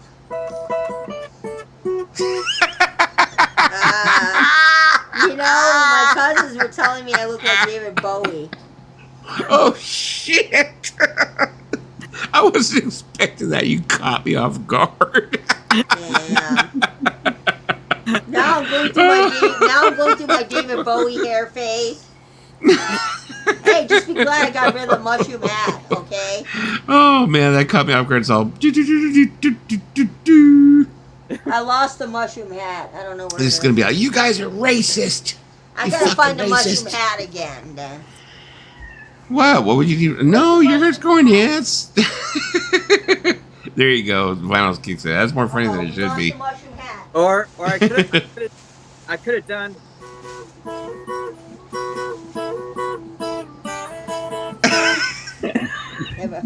There you go. She's back. She's back. Yeah, I'm supposed to go to the dentist in 2 weeks. And he was looking at my teeth, and he was like, "Oh, ooh." He sure enough, when he looked at my teeth, he was like, "Oh, ooh, my kid's going to college. It's paying my kid's college." But no. Where I got that from? What? I don't know if you guys ever saw the comedy stand-ups of Zach Galifianakis. He used to do those Comedy Central specials and stuff like that. He'll be in his piano, and he'd be like, "I have a friend who's Asian," and every time that I'll be playing the piano, he'll come into the room, and every time he does, I'm compelled to do. You want to know what's sad? You want to know what's sad? Mason asked me what my favorite song was. Go into the room, and he says, like, because I don't have a dong. Well, that's what I was saying, is that when we were talking earlier about the John Hughes films, every time Long Duck Dong talked, there was a gong. It would be a wong.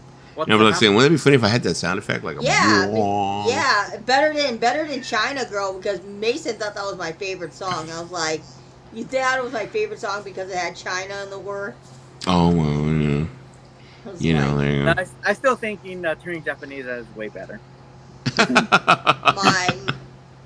Turning Japanese is great. I was watching a video by one of the guys in the vinyl community. I forgot what his name was, but he was doing a video on the Fluence RT85. I don't know why I'm going there, but he was doing a video on the Fluence RT85, and it was like, I was like, well, why are you doing a video now? It's like, dude, you totally missed the whole RT85 Fluence turntable trend. When they were giving Matt Kessler 2 of them. Yeah, when they were giving them away to everybody, and everybody was doing reviews saying the RT85 was the greatest freaking turntable I've ever used in my life. Although, I use an RT85, and I'm very, very happy with it. I don't have really, really high-end equipment, of course. We all know that. I don't either. But, yeah, so he turned around, he was like saying, he's all, well, the RT85 isn't my main turntable anymore. He's all, of course, I've moved up, and I have a newer turntable, or whatever. But he was like, but he was doing a review on the RT85. I'm like, dude, you've been using this turntable for like 5 years, and you're barely doing a review on it now. I'm like, dude, kind of late there, I should do a review on my U-turn reaching orbit. For content. I'll do a review on my U-turn orbit from 8 years ago. I should do a review on my MCS turntable. Nice. That's the JCPenney one. Right? 45 years old. You should look into getting one. Yeah, tell people like go on YouTube or go on freaking eBay, see if you can find one. eBay. Now, I do love this thing. Oh my god. Now the MCS turntables that were made, those were JCPenney turntables, am I correct? Yeah. Were they made by a specific company? Was there a company? Yeah, I heard once that it's Hitachi, but I could be that's just what I heard. I have no idea who made it. But this thing, it keeps speed, which I was worried about, and it sounds amazing, and I love the cartridge. I love everything, and I can't believe I waited this long to hook it up. I've had it fixed for years, like 5 years. It's been sitting in my house waiting for use. Yeah, because this guy was doing like I said, he was doing the whole RT85 thing. I was like, wow, you're like really behind. Because behind. That was really like 3-4 years ago. But I've had mine for like a couple of years. I haven't had mine for quite as long. I'm very happy with mine. What I would be interested to see those when you do that Bang Olufsen thing. if you ever do get to do the Bang Olufsen thing. I don't know how I'd ever how I'll ever justify spending the amount of money I'd have to spend on a cartridge. If I did that, that would probably replace my MCS just for the coolness factor. I don't know if it's gonna sound any better, but just the coolness factor. Now I know that Marus did a video recently where he did a thing on a Bang Olufsen where he like replaced the veneer of one. I think he was replacing the veneer, or he was replacing the front of it or something like that. Actually, the grain of it and stuff like that, and it came out really, really nice. Mine's just silver. I don't know. Hey, my hair's sticking out. But it's fine. Mine cosmetically is in great shape, and it works great, and it needs cartridge. Good luck finding it. You know, Lisa gets Indigenous women of color should be made to the next Marvel miniseries. Bad Lisa. Instant so Spike. All I said was my exact words were person of color ? Oh, we're talking about RG. Yeah. I don't see where she came with the whole thing where she was like saying, "I'm a woman of color." I was like, "Oh, you look." Hey, look! You know, I found my aesthetic for Halloween. They have it on Michael. This is my aesthetic for Halloween. Where is it? Let me show you it. The Michael's logo. Okay. No, wait. Logo? No, no, it's right. It was here somewhere. I guess they're not showing it, but it There you go. Yeah, Veneered the Pioneer and did aluminum wraparound because it was Bang & Olufsen. He did aluminum wraparound. No, it's not the Michaels logo. Look, it says Groovy Ghouls, and it has like flower power. Yeah, no soda. Yeah. I was gonna talk to Jen about because she does T-shirts. Ooh. And I was gonna see how much she would do a T-shirt for. So it would be cool. You know what? I had a catchphrase for us. You know what I told the people on my stream? We're the late night crew. We are inconsistent, but eventually we get to streaming. Not that catchy, Lisa. It's not because I'm not good at catchphrases. But we are inconsistent. Yes. I don't know. But me and I was telling Marus hold on, I'll be right back. I was telling Marus that, the VC has become a train wreck. An Amtrak train wreck one time. No, That's why I avoid streams where they become all crazy. Oh, I don't. Right now I'm down to 6 or 7 streams. I watch Royce in the House. I watch Dom. Down to 6 or 7 streams. That's not good. Well, I watch Royce in the House. I watch Doc Dawkins. I watch Bizarro. And then I watch some other streams sometimes. But yes, well, because because I'm very picky with the streams I watch. I'm but my on favorite way more streams is than I Bizarro watch. right now. The only stream I really watch with any consistency is actually a stream is Material Issues, and I just feel bad for them on YouTube with maybe one person watching and nobody commented. I watch comment today. I'm like, come on. I watch it from time to time also. And it's like the thing I don't understand is like I don't know if it's just the way that they are promoting themselves. Are they not? Because they have really, really good content. Well, yeah, they have really good content. Today they had the guitar. I forgot her name already. They had the guitarist from I'm not gonna remember the name of the group. We're an '80s band. I'm not. This was only hours ago. Don't get old, people.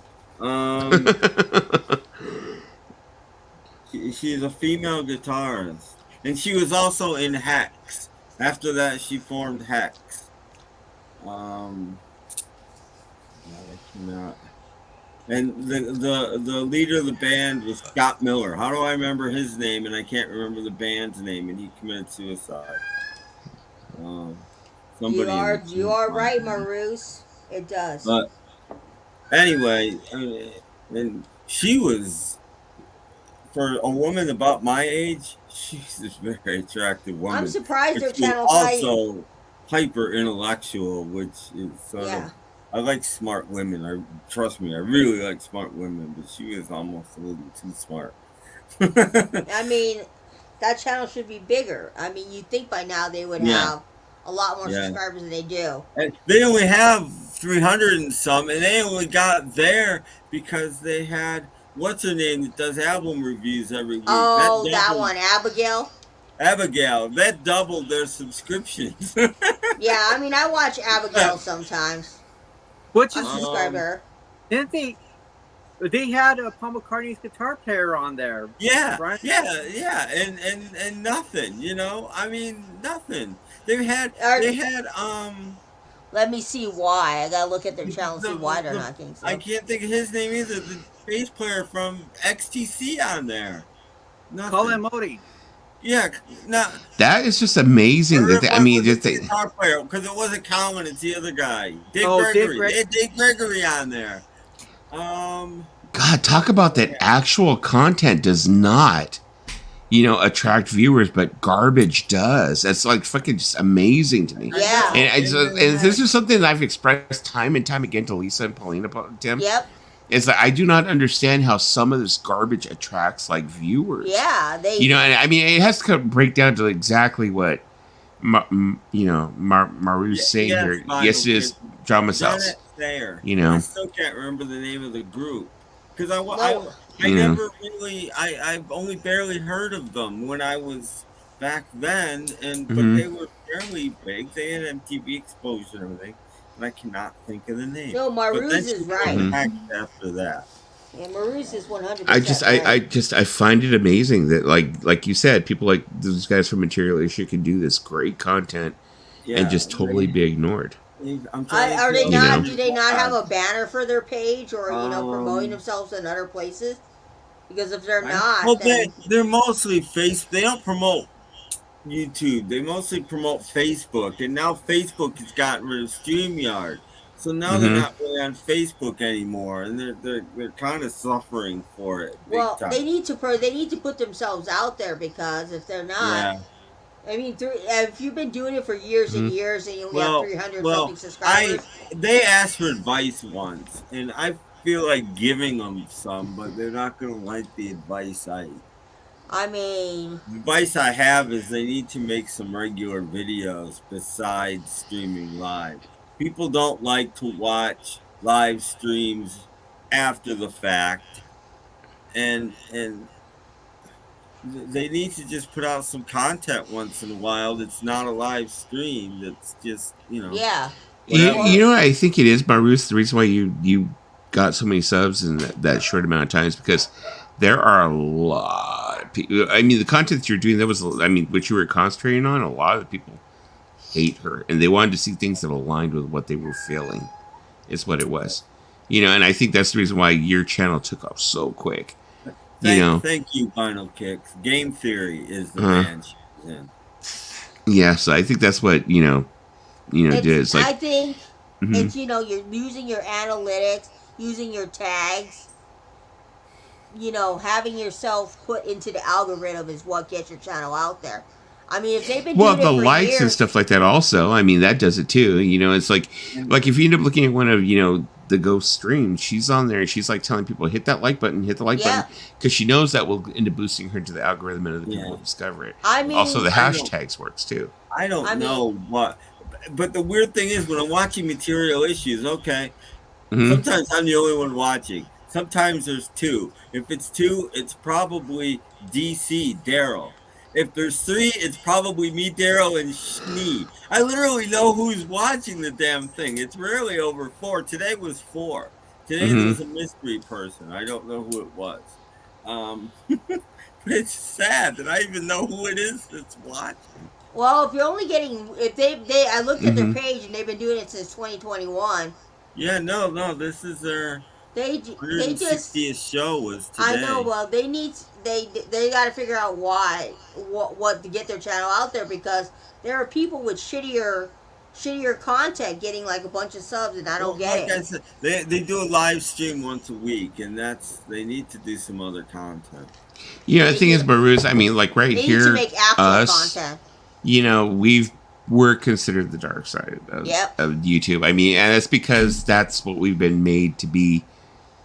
You know, on that other stream, made that we are like the horrible people over here. Yeah. You know, not, you know, it's like, so it's like, yeah, I can see zero visibility on regular subs. Most definitely. It's like, it's just, we've put up with a lot of slander over here. Me, not as much as, you know, Lisa and Paulina. Yeah. You know, because me, I kind of lay low. I do this thing where I'll lay low every so often. Every so often, I'll just get tired of it. I'll be like, I'm fucking laying low. Yeah. You know, and Tim, he sits out a drama period. But yeah. Since I don't care, and everybody knows I don't care, they don't bother because I don't care. Yeah, I'm not going to know about it. If you, whatever you say about me, I don't go to your site. I mean, I don't say things. I don't say things that I still get mentioned. So, sometimes, you know, it's like whatever. I mean, because one of the things I thought was really, really horrible is when she turned around and she attacked Stevie Schnee for being on the panel with you and Lisa and Paulina. I was like, come on, man. I know that's absolutely. That's and believe me, I heard about that. And stupid. It's like I really when she was doing that, I was really bad, but I need content. So taking it down. I'm sorry, but I need content. The way that I saw it was, I mean, I just thought it was so wrong. It was nice. Yeah, no one said anything negative. So down on I don't understand it. It made no sense, Tim, because no one said. I mean, I watched this and no one said anything negative. You guys were just talking about music and whatever else. Yeah, her name was never mentioned. It's not and it was like, what? So they're jealous, so they gotta attack it. And it's just like, you know, it made no sense at all. But you know, the thing is that she feels that, like, you know, like Dave the Pickup Artist. I mean, I understand to a lot of people he rubs people the wrong way. To me, I think he's all right. I don't have any problems with him, you know. He isn't seeing it for what it is, you know, whatever it is. But you know, the thing is that, like, you know, like he says here, old girl thinks she's a celebrity, but she's just no good for it. It's true. That's true. She's not, you know, that's what it is. It's like, you know, it's like she like thinks that she's like making and breaking people, you know, and in some ways she is. Yeah, but it's a lot of ways she's not. It's such a small scale that who cares? Yeah, like Dave said, Shani made the mistake of being on a stream with someone Mother didn't like. But you know what? The thing is, Mother wasn't even mentioned, so she shouldn't have even worried about it.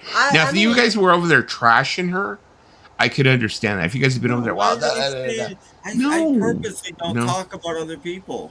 I purposely just talk about music, movies, whatever. Each other, that's fine. But what's the big deal? I don't drag. I don't gossip. I mean, you know, like the thing is with me, I had turned around, and like I said, when all that shit went down with AGK, and all the shit went with AGK and Lisa and everything, I turned around, and I did the video, I made my statement, what I had to say, and I left it at that. You know, I was like, okay, I said what I had to say, and that was it. If anything comes towards me in the future, I'll address it then. But other than that, I've already said what I had to say. You know, is the way I felt about it. She has not really told me anything, or I mean, she has not attacked me or mentioned my name since then. She has mentioned freaking Lisa and Paulina's name because she likes to attack the weak people.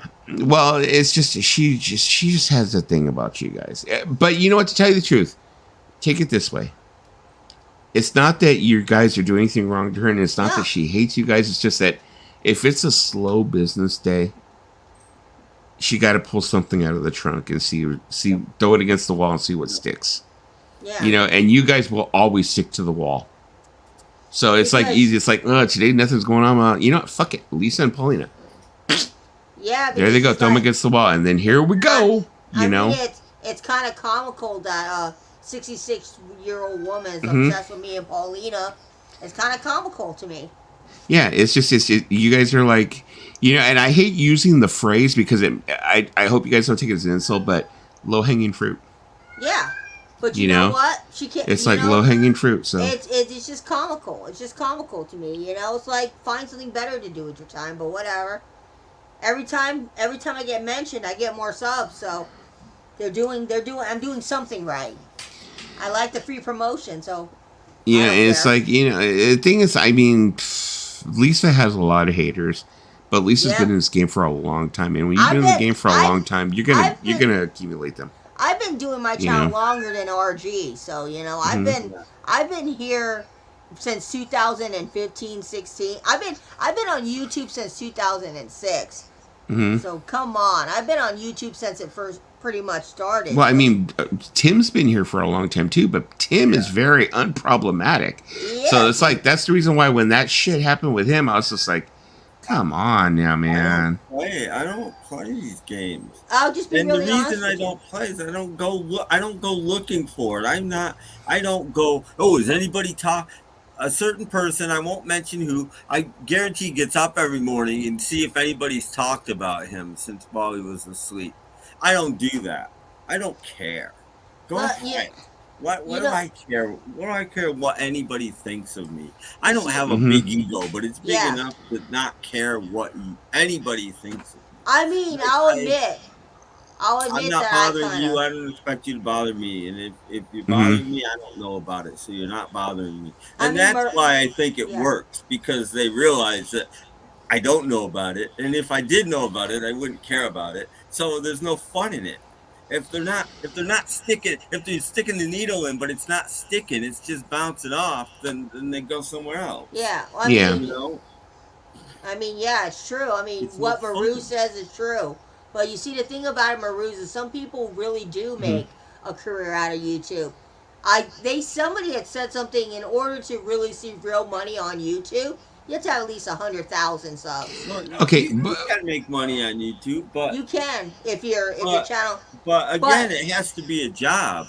You can't be like certain people and just wake up and go do your day, and then I think I'll make a video, and then you make a video and you put that's not going to make you money. But YouTube. You see, it's an 8-hour job. You write a script, you come up with an idea, you make a television production. But you see, the thing, I think the thing, Maruz, I think is kind of more along the lines of delusional, is these 50-plus-something-year-old VC people thinking they're going to become an influencer. And they're not. This is the thing that I find really amazing. Okay. And I'm pretty sure that Tim he would agree with me on this, is just in searching through the vinyl community. Not the vinyl community as we know it, because I mean, this whole thing over here, if you end up looking at the whole, like, this universe around the RG thing, that's one little bubble. Yeah. But there have been channels I've come across that are like 25,000 subs.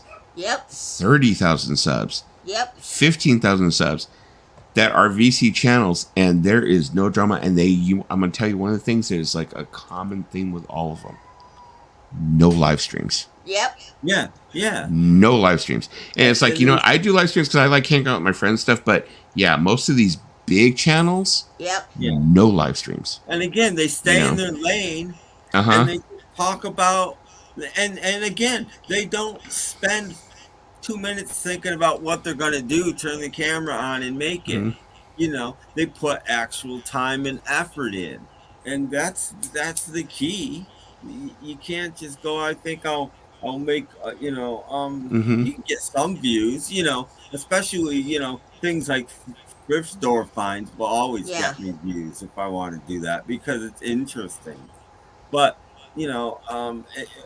you can't be, and I'm not throwing him under the bus, but you can't be, I'll use his name, I don't like talking about people, but you can't be Doc Dawkins and show 6 greatest hit CDs that you picked up at the thrift store and expect that to get a ton of views. Everybody watching this video already has those CDs. They're not interesting. And that's the thing. People, I think Snee's wrong when he says, that people don't want to know about new music and they don't watch him because I think they do, as long as it's interesting. I think or maybe the way that you present it. It might be the way that you present it. Because, I mean, be perfectly honest, and I will talk with my audience here. There's 16 of you here. Yeah. Earlier, I was up at 20, 21, 22. I was getting up to 25 people. Now, the thing is, when I started talking 21 Pilots, which is a newer band, which most people do not respect, I understand.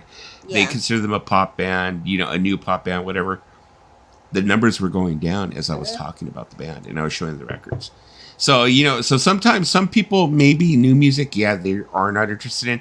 But I was like, okay, that's okay, because this is what I'm interested in. I'm going to show it. And then when I'm done with it, I'm done with it. And then we can move on to the next thing. Yeah. And, you know, the numbers went back up, you know. Now, the thing is, a lot of people, like, I mean, I always preach that I do not pay attention to numbers. But it's pretty obvious because, you know, right here, when you're doing StreamYard, you have a counter right here, you know, on the screen. There's a counter right there. You can see it as big as day. You know, how many people are watching and who's not. Yep. You know? Yep. So, freaking Lisa.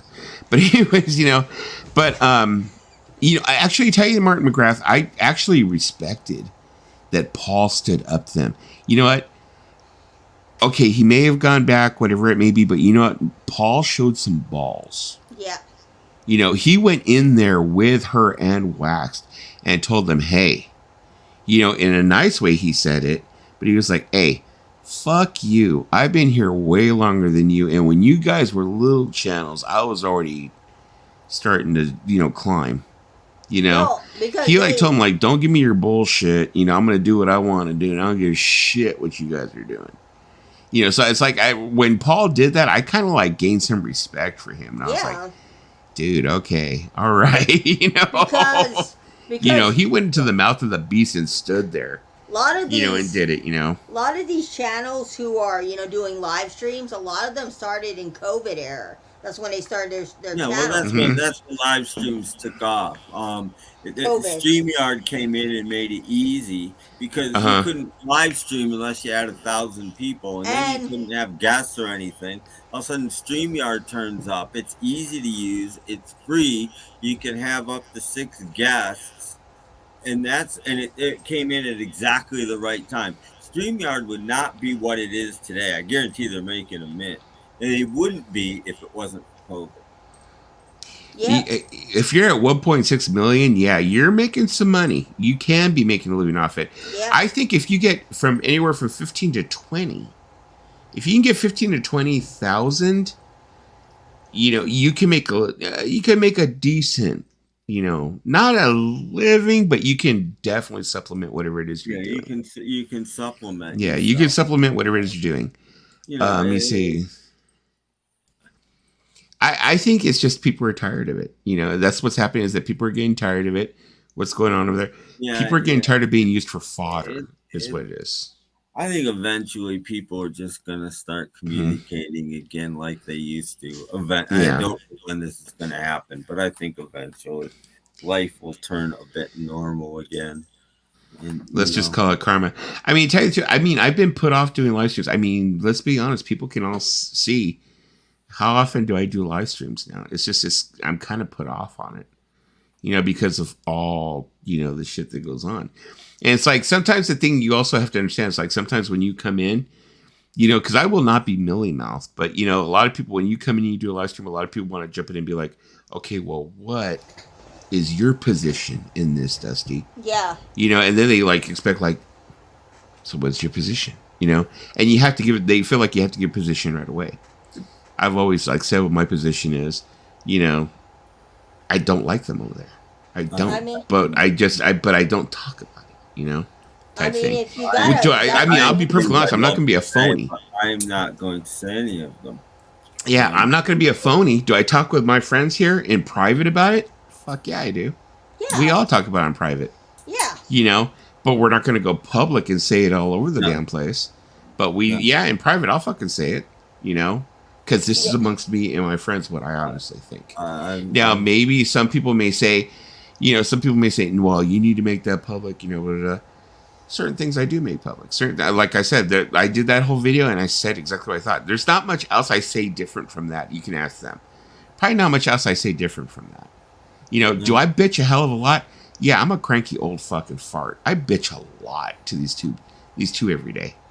You know? Yeah, you know. I bitch a lot, you know, because there's a lot of shit in the VCIC that I do not like. You know, you also bitch to me about is the kids trying to harass your cats. Okay, yeah, but that's something else, Lisa. You're going off the track.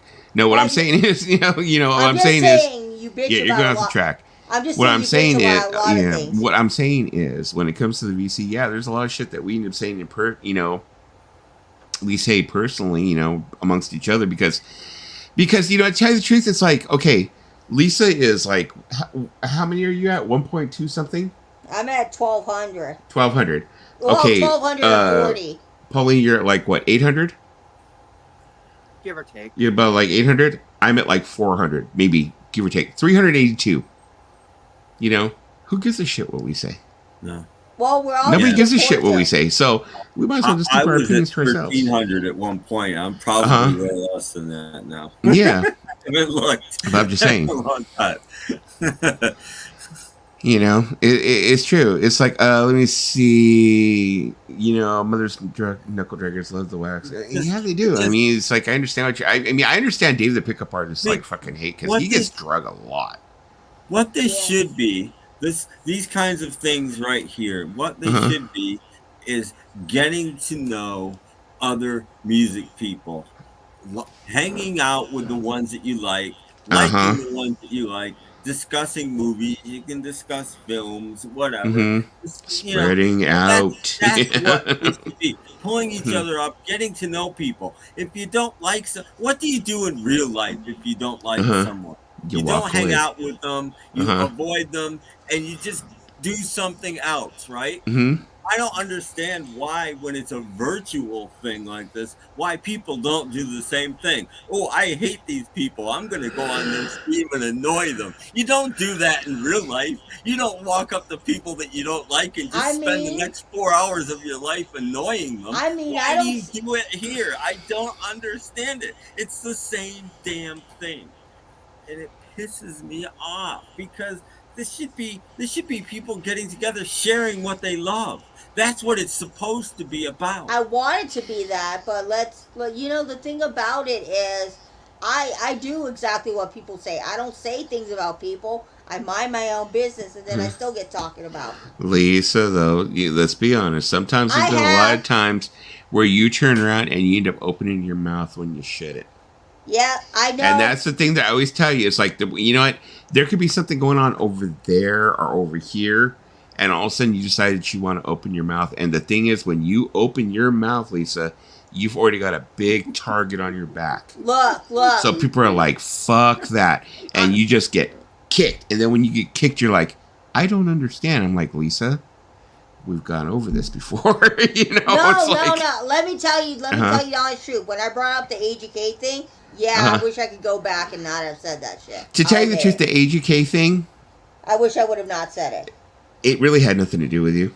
You know, in my honest opinion, I'm being honest with you, the AGK thing, you should have never opened your mouth about it. It didn't have nothing to do with you. I know what was going on. Now, if it had been like something with you personally, okay, then I understand. You know, then, okay, I understand you opening your mouth about it. But the thing is, it's just like I said in my video, it's like every time you open your mouth, it's just like you're just putting your butt up in there like, kick me. Yeah, I don't know what was going in my mindset. It just happened. You know? I should have not said anything. Like Mike McGrath said here, did we ever find out how much AGK's GoFundMe raised? I'd like to know. I don't know. I don't think it raised anything, to tell you the truth, because a lot of people are just like up to here with it. You know, when it comes to him, you know, like the thing is, like, you know, I understand. Like I had said in the video, I said I have my problems with him. There's things I cannot stand about him. I do not like him. Okay, I understand, but his teeth, okay, he's got a problem. Me, I've got a problem with my teeth too. You know, I'm having work done on my teeth, but I'm paying for it. You don't see me fucking being like, Dusty has a GoFundMe. Yeah. Can you please help his teeth? No, I fucking pay for my own fucking shit. You know, let me see. And the money he's making is not really from YT. It's super chats and some sponsors. Are you talking about HK? I don't think he really gets... he's talking about the 1 million sub one. Oh, okay. Oh, he's talking... Okay. Because I was about to say HK, I don't think he can really do a live word. I'll be really honest with you. My mouth gets me in trouble. I need to learn how to shut it. Yeah, you need to learn when it's like, you know, because, I mean, Paulina has had plenty of times where she's been like, you could tell she's fucking pissed and she wants to say something. But she just turns around and says, fuck it. Yeah. I'm not going to deal with this right now because she knows. You know, she knows. And it's like the same thing you got to learn, Lisa. It's like, no, you know. And sometimes it's like, I look at that as, you know, you are looking for attention in a certain aspect. Yeah. You know, whether it be negative. Because I'm like, there's been times when you've like gone online and done a live and I'm sitting here and I like turn around and it comes up on my computer while I'm at work and I'm like, oh, fuck me, here we go. Yeah. You know, that's the first thing that comes to my mind. I'm like, son of a bitch. Hey, son of a bitch, I'm not perfect. I know it. And I will admit that I'm not perfect. And nobody's perfect. Nobody's. Andy Dis, damn, I haven't seen you in a while. Where have you been? I'll admit, but I'm trying to be better about it. Okay, I'm trying. Well, that's what I'm saying. It's like I try and like give you some direction. I mean, I shouldn't be giving direction like I'm your dad or some shit. But no, it's like sometimes I say like, Lisa, that's not the best idea. Yeah, you know, some of the stuff I've done in the past, I'm like looking back at it. I'm like, Lisa, you need to stop doing that. You know what, Martin? You know, I'm going to try and say this. I have to disagree with you to a certain point. Me too. Music is not secondary. Music is secondary in the VC in this section of the VC. Yeah, just in these live streams. Yeah. 95% of the VC doesn't do live streams. In the 50% of the VC at least, and I'm including the chat here, you guys you haven't heard of. I haven't heard of, Dusty hasn't heard of, Lisa hasn't heard of, Paulina hasn't exactly. heard of. VC is a lot bigger than we think it is. I mean, there's a It is. When I go looking, I discover a lot of new channels. We've never watched a video. We don't know. There's a lot of big channels that don't do panels. And it's got none of this crap in it. I mean, there might be an alternative universe somewhere that has this exact crap in it that's part of the VC that we don't even know about. But for the most part, no, the crap is all in this little tiny corner of the universe, unfortunately. I mean, yeah, like Maru said, I mean, it is fucking hard work. If you want to make money on fucking YouTube, it is fucking hard work. You gotta work. It's a job. It's a job. Abigail was on Material Issues and she said it takes her literally, she works 7 days a week, and at the end of the 7th day, hopefully, if everything's gone right, she has her video for Monday. And that's all she does. That's all she does. I will make my statement on this, McGrath. Okay. When it comes to the ghost, I had heard, and her own person said it, you know, her own person, Waxed, said that a shout out and a push from M45 would have only gotten her maybe anywhere from between 200 to 600, I think, subs it was, he said. Yeah. So for her to shoot. By the way, I don't. No, she's not monetized. From what I understand, she's not. For her because she would be demonetized because YouTube is going after that. Any channel they did. She did get demonetized. Any little tiny discrepancy in their subs, they're demonetized. No, she did get. She was demonetized. Now the thing that I had been told was that she was trying to say that M45 gave her boost, but a lot of people said, even Wax included, and he could fucking find me if he's wrong. But I remember him saying it. That was still not, that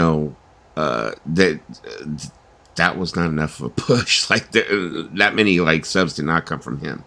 That's type thing. I mean, the Canadian Stud Muffin got demonetized, and I mean, if you tell you why, they just nope, you're demonetized, you're done. Well, there's reasons I think they do that. I mean, it depends on the content you're posting, I think. And if you do too much of something, YouTube catches on really quickly, and YouTube is like, I don't like what this person's doing, and they'll demonetize you. I mean, I'm no fan of Larry Graves, but I can't picture him doing anything. That guy, not being demonetized. This is gonna make me probably get haters, but that guy Smile, he's like. Well, like I said, I think he's okay. I think he's okay. I like him. I don't dislike him or anything, but I can't picture him. Is he still with that one girl? A guy that's stupid enough to do something to get him demonetized. Is he still with that one girl, Molly? Yeah, he's still with Molly, as far as I know. I mean, I don't watch him, so I mean, I don't watch him, but he calls himself the Canadian Stud Muffin. I find that kind of funny. Well, but he did that when he was young. I mean, he's been on YouTube since day one, practically. Oh, yeah. He's been on YouTube a long time. Maruz, you're stuck in the same loop that me and Lisa and Paulina are in. That no matter what we do, whatever she she can go ahead and stick us back in the loop. That, you know, like you said, listen, I've tried to move on and make some gear-oriented content, but they just wouldn't let it go. Well, you can talk about music, but you got to do smart things. Like you said, you go to a section of your thing, and okay, let's show my John Hughes related album. You need to come up with ideas like that nobody else is doing, and just do them. And people will watch your show if you do enough. They will find out about you, but you can't just show up and go, okay, this is what I bought this week. Okay, thanks. Well, thank you, Belle. You're not going to get anywhere. Dusty's a good person. You know, now the thing with AGK is I think that her and AGK have had a falling out again. I don't know for sure, but I think they've had, like, because he's had some problems. I'm not going to make fun of whatever problems he's had recently. I know that he had some really bad problems, and he went over to, you know, the ghosts looking for sympathy from the peanut gallery, which is always a bad idea. Yeah. You know, they went ahead and they handed him his ass, and we haven't really heard from him since. He's been doing some content on his channel. He's doing his thing. But, you know, I don't think he's the best thing with it. As I have personal reasons not to like him. You know, I don't wish him harm. Just stay away from me, and because that's what you should do. Because everybody, let's be honest, everybody doesn't like everybody else. You're not going to. I don't care who you are. There are going to be people that you like and people that you don't like. And people that you don't like, just stay out of their way. They stay out of your way, and life goes on. That's how life is, and it should be the same here as it is anywhere else. Yeah. Period. Not only is it hard work to see, but there's tremendous pressure to deliver, good content and keep your private life in order. Yes, definitely. Because the thing is, even though you do good content, I mean, there's another guy that I watch who is like over on the other side of another community that I'm into. He just got discovered talking to young age girls, blah, blah, whatever. It's like, you can have good content and have your channel go to a certain amount, but if you're like not keeping your private life in order and you're messy, shit will come out and destroy you. You know, so you can keep your private life in order and do good content. It has to be a good person. Nick, you both can have huge. Can I change the subject here? I want to show two things I found at my thrift store. One is for Paulina. I hope you're still there, Paulina. Are you still there? I'm here. Okay. You might be interested in this. I couldn't believe I found this for 99 cents at my thrift store. I'm not saying it's a good album or anything, but it's a Beatle collectible that people want. And if nobody knows what this is, this guy has done Ringo's Ringo album. This entire album is his version of Ringo's Ringo album. And the cover looks like Ringo's album. It's called Startling Music. And it's a Beatle collectible. And to find it at a thrift store, is that like a whole like re-recording of like the album, like albums track by track? Yeah, and it's even on.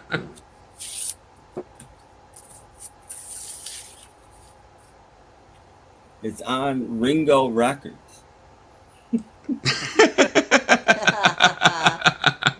That's kind of cool. So to find this I mean, I don't know. I know a lot of people that have this, but they've all paid real money for it. They didn't pay $1 for it. So that's the one for Paulina, and I've been looking for this for years, and I've never found a copy. And here it was for 99 cents at my thrift store. Ooh. The Wichita Train Whistle. Mike Nesmith's first solo album. Oh, okay. The Wichita Train Whistle. For $1, and I'm so happy about it. It's one of these stupid, I forget what you call them, where the album is over here. You got to get it from the inside. I hate these covers, but I never see this. Never. And that was the $1. Neither of these covers are perfect, but they're not that bad. The vinyl is minty on both of them. So these are the two cool things I found last week that I was like, yes. I wouldn't necessarily say I'm lucky. Sweet. I wouldn't say I'm lucky, Maroos, because I live in LA, and everything gets picked over So I don't have very good luck at it this gets store. picked over everywhere. You literally have to go almost every day if you ever want to find something. You're going to find something once every 2 months.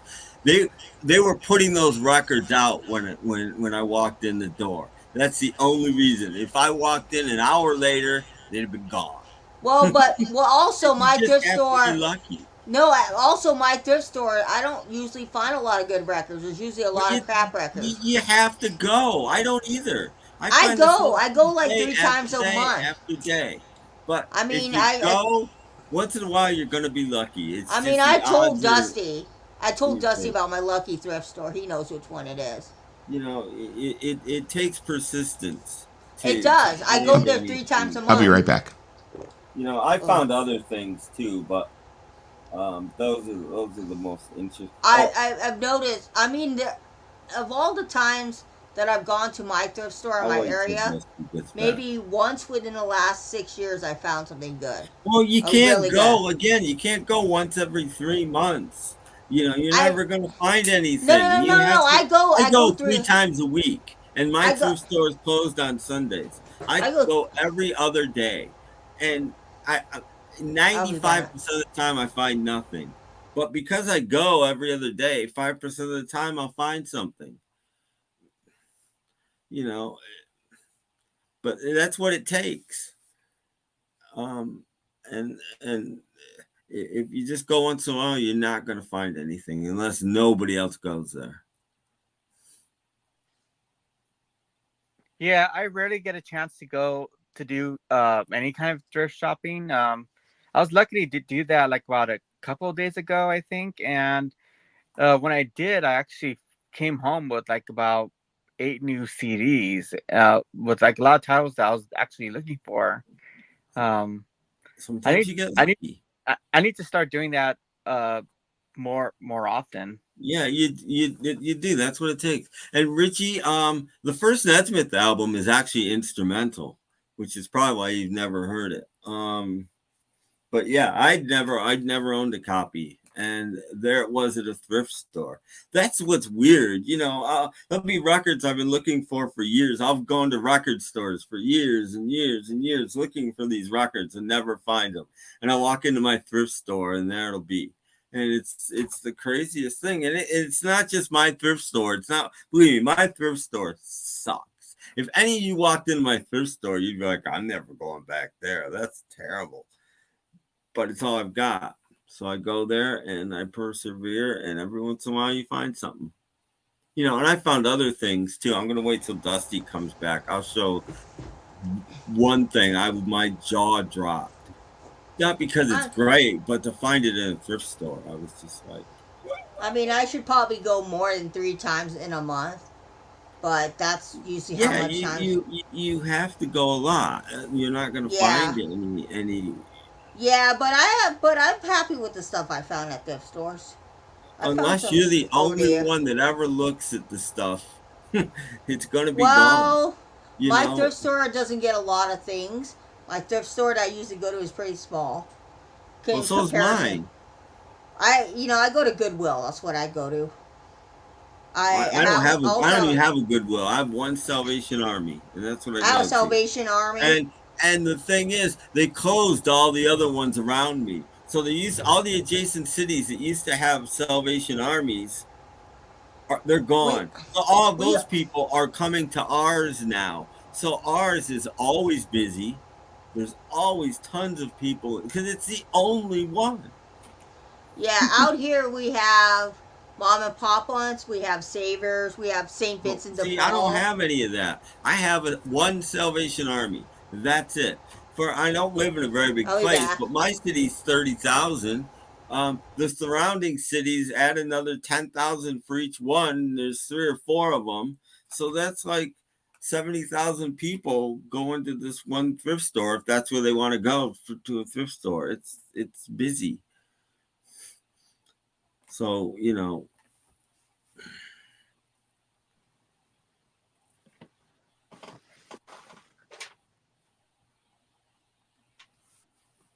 Well, I'm retired now. I forgot how to pronounce your name already. Mr. Stark.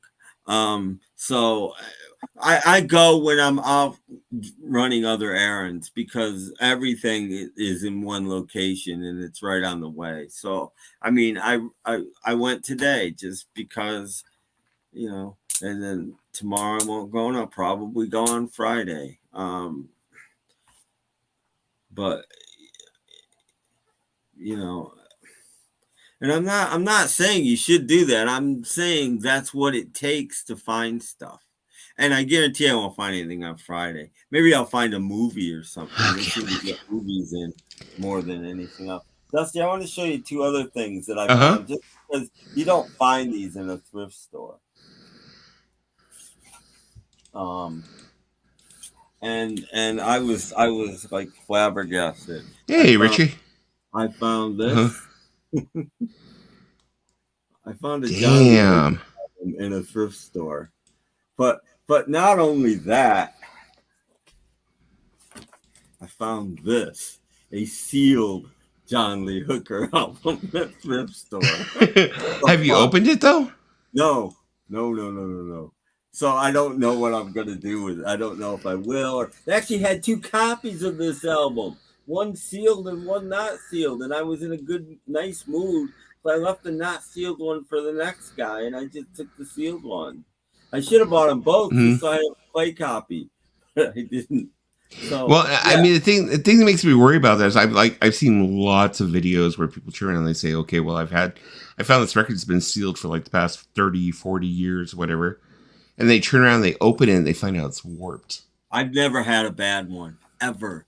Never? And I've done this a lot. 80s albums, yeah, because they were using really cheap, thin vinyl, and the covers were cheap, and you know, they were also shrink wrapping them really tightly too. This is a thick record and a thick cover.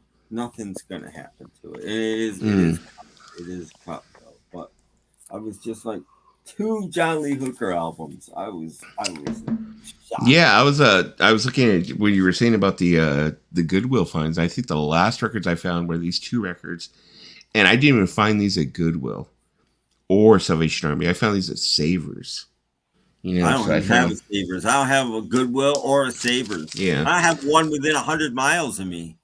Found this one which has ringwear, but I mean it was a very clean copy. Yeah, you know, I mean it's a very common record. I mean there's like who knows how many millions of these out there. You know, so it's like it's nothing special. But I was like, damn, for $3, I was like, yeah, I was happy to get it. You know, and then also this one I was kind of like, okay, this one I got for I think it was $3. It's like the tubes, inside the tubes, but it's a promotional copy. So, you know, that's cool. I was like, cool, you know, for $3. I mean, but I really don't usually find anything. You know, when it comes to vinyl or anything like that, I never usually find anything when it comes to I don't either. But like I said, they were putting records out when I walked in, and I was in a mood to like, I'm going to let other people have some of this because I would have bought them just to flip them. But they had, and I let them go. They had 4 John Prine albums. John Prine albums are going for some money these days. And I left them there. They had the first one and 3 other ones. And I left them. No, unless I was actually interested in the music, nice to see you there, Final Richie. That, but I did. Like I found this. They also had the one I really want, Take a Giant Step, but the cover was beat, so I didn't get it. So instead, I got Taj Mahal's Greatest Hits Volume 1. Oh, nice. And this has the songs I really want from Take a Giant Step on it anyway. So I just picked this up instead. You know, I was not much of a Taj Mahal fan until I got that collection. Like, has it been almost a year now that Simon passed away? It's been about a year now. Yeah, you got it about a year ago. Yeah, I got that collection. He had like 2 or 3 Taj Mahal records in there. Had never really heard of them, and I turned around and cleaned them. They're very clean records. Yeah. Turned around, you know, did the cleaning real quick and put them on the turntable. Really got into it. I was like, damn, they were really good records. No, he's really good. I think one of them was actually Taj Mahal's first album or something of that sort. So they're telling me it was like someone had told me they're like, oh, okay, well, it's not common record. And I was like, okay, cool. Well, okay. I always thought Take a Giant Step was his first, but I could be wrong. I don't know. I don't know enough about it. But I picked up Timepieces by Eric Clapton for $1. 2 Pat Benatars, American Pie, Don McLean. Really clean copy of that. Holy crap. Donovan, Catch the Wind, Still in Shrink. Ooh, I have that, but not in Shrink. Still in Shrink. I'm like, are you kidding me? Still in Shrink? Your thrift store is getting good stuff. My thrift store in good old Pasadena, and not so much anymore. We're talking about balls now. I am so behind. But I'll show you why I picked it up. This is really common. Dave Clark Live in London. Ooh. But you rarely see them with the original yellow Epic inner sleeve, and it had it. And I'm like, okay, I'm picking this up just because it has the original inner sleeve. I don't know. Plus, they're taken care of. If they still got the inner sleeve, and the inner sleeve looks like that, and this thing is perfect, they took care of the rest. So, yeah. Okay, I was about to say Vinyl Richie. They were saying something about Vinyl Richie. I was like, Vinyl Richie, yeah. He is like Wax's like nemesis. Yeah. Reason being is because like he won't take Wax shit. No. And for whatever Wax says, it's like he goes against him. So that's probably the reason why. Yeah. It says he does, and you know it, even though he says that he never watched. Well, Yeah. I would be curious to see. Because I mean, they always say that our streams are shitty streams, and we only have like 5 people, and they don't give a shit about our streams. No, they said that about me. Yeah, well, I'm pretty sure it's the blanket, all of us. Well, I don't know, but I think that they peek in to find it. It's like this is the way I see it. Is that if I had a channel that was like 7,000 people. And I was getting like 200 to 300 viewers a live stream. I don't think I would be very worried what 1,000 subscriber stream with maybe like 4 or 5 viewers was saying about me. I mean, I don't think I would be worried about it. I never understood that. Yeah.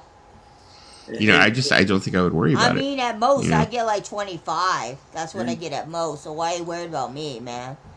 Yeah, I know I got like 17, 18 people watching, but it's just, I'm just saying, if I was that big, where, Stream seems to be going, but I think it's, he's lost his direction, and I'm not sure.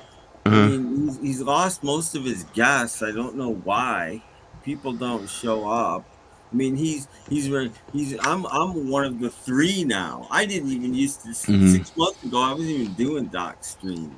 I enjoy doing doc streams. I don't know.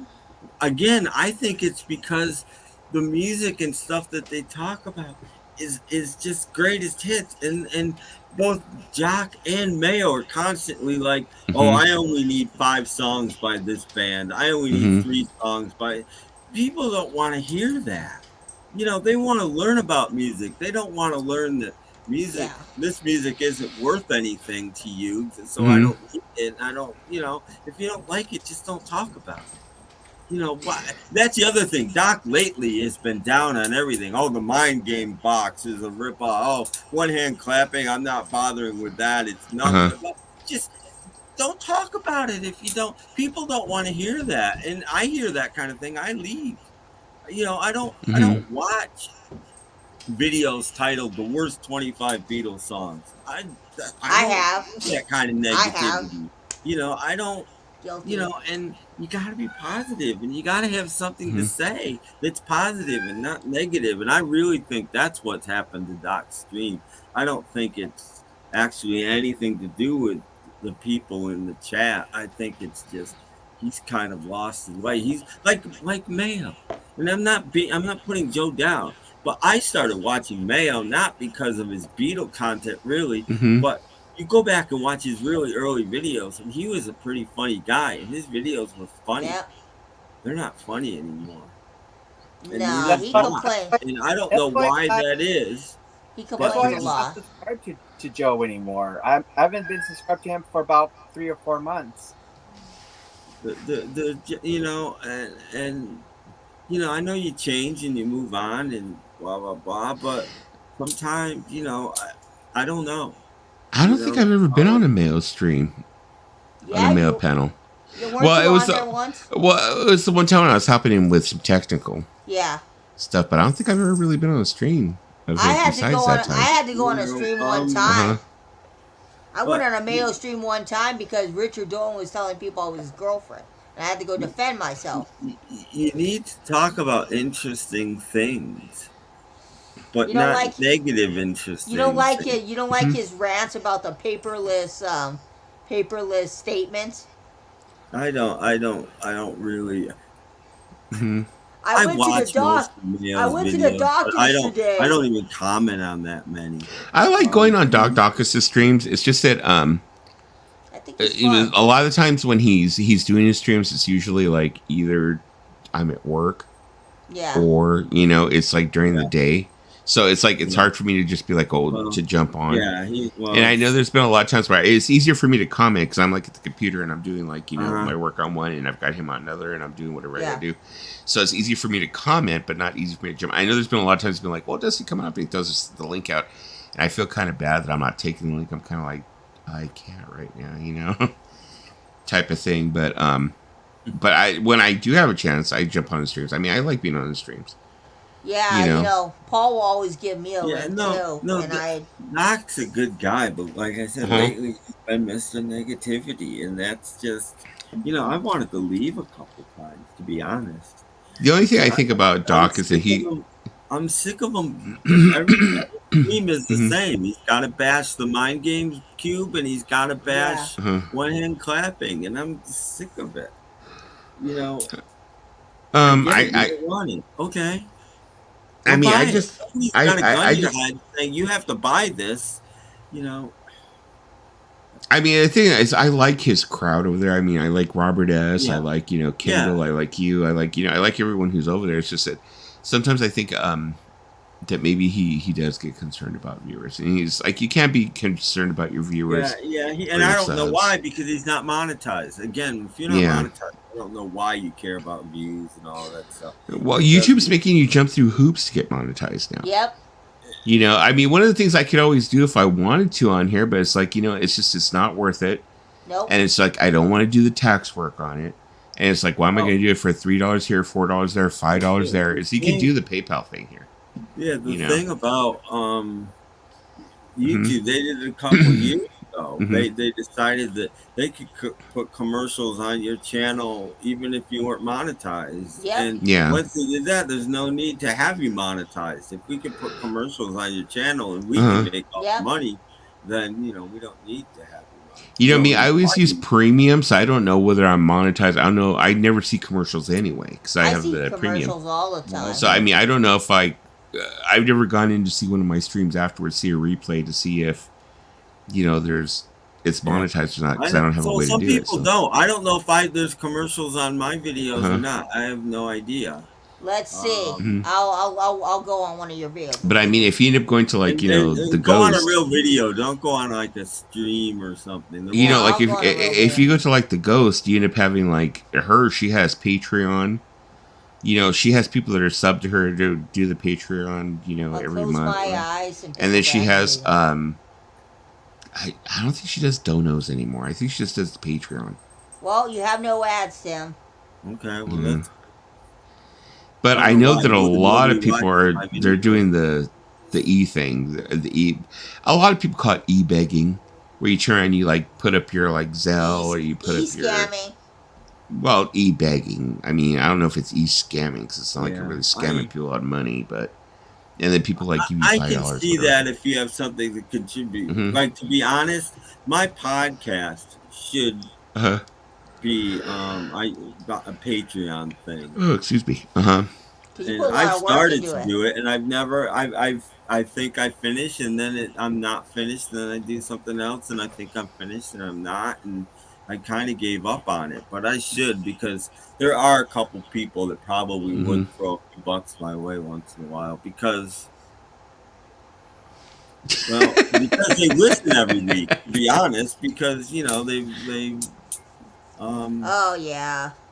I kind of wish Sean Lennon would send me one. But Vinyl Richie should change his name to Unpopular Opinion Richie. I don't think. I'm just kidding. Vinyl Turd. I don't think Mind Games is a bad album. I think Mind Games is a pop album, and that's why a lot of people don't like it. If John Lennon ever made a pop album, it's Mind Games. It's his pop album. After New York City, the disaster that was New York City, he made Mind Games. He went completely the opposite way. Martin McGrath said Wax loved William's attention. I mean, that whole situation. I mean, I don't get in the middle of it. You know, I mean, I'll be perfectly honest. I like William. I do like William. You know, but in my opinion, you know, I think William's playing a character. I think this whole thing is just you know, I don't think it is what people think it is. You know, it is, but I don't. So, you know, I like it's a whole thing, Tim. But it's like I mean, personally, I like William. I think he's okay. You know, but I think he just likes stirring the pot. He likes stirring shit up. You know, he likes stirring shit up. And I know that I have other people who are viewers of mine who do not like him. You know, Vinyl Kicks, which I love you, Vinyl Kicks. So don't get me wrong. I know that they really do not like each other, but I really do like William. Yeah, but I just think it's a character. I think he's having fun with it. I think that William is the type of person, and I could be wrong. Maybe I'm wrong. I don't know. That when he turns off the computer, he leaves all this shit behind.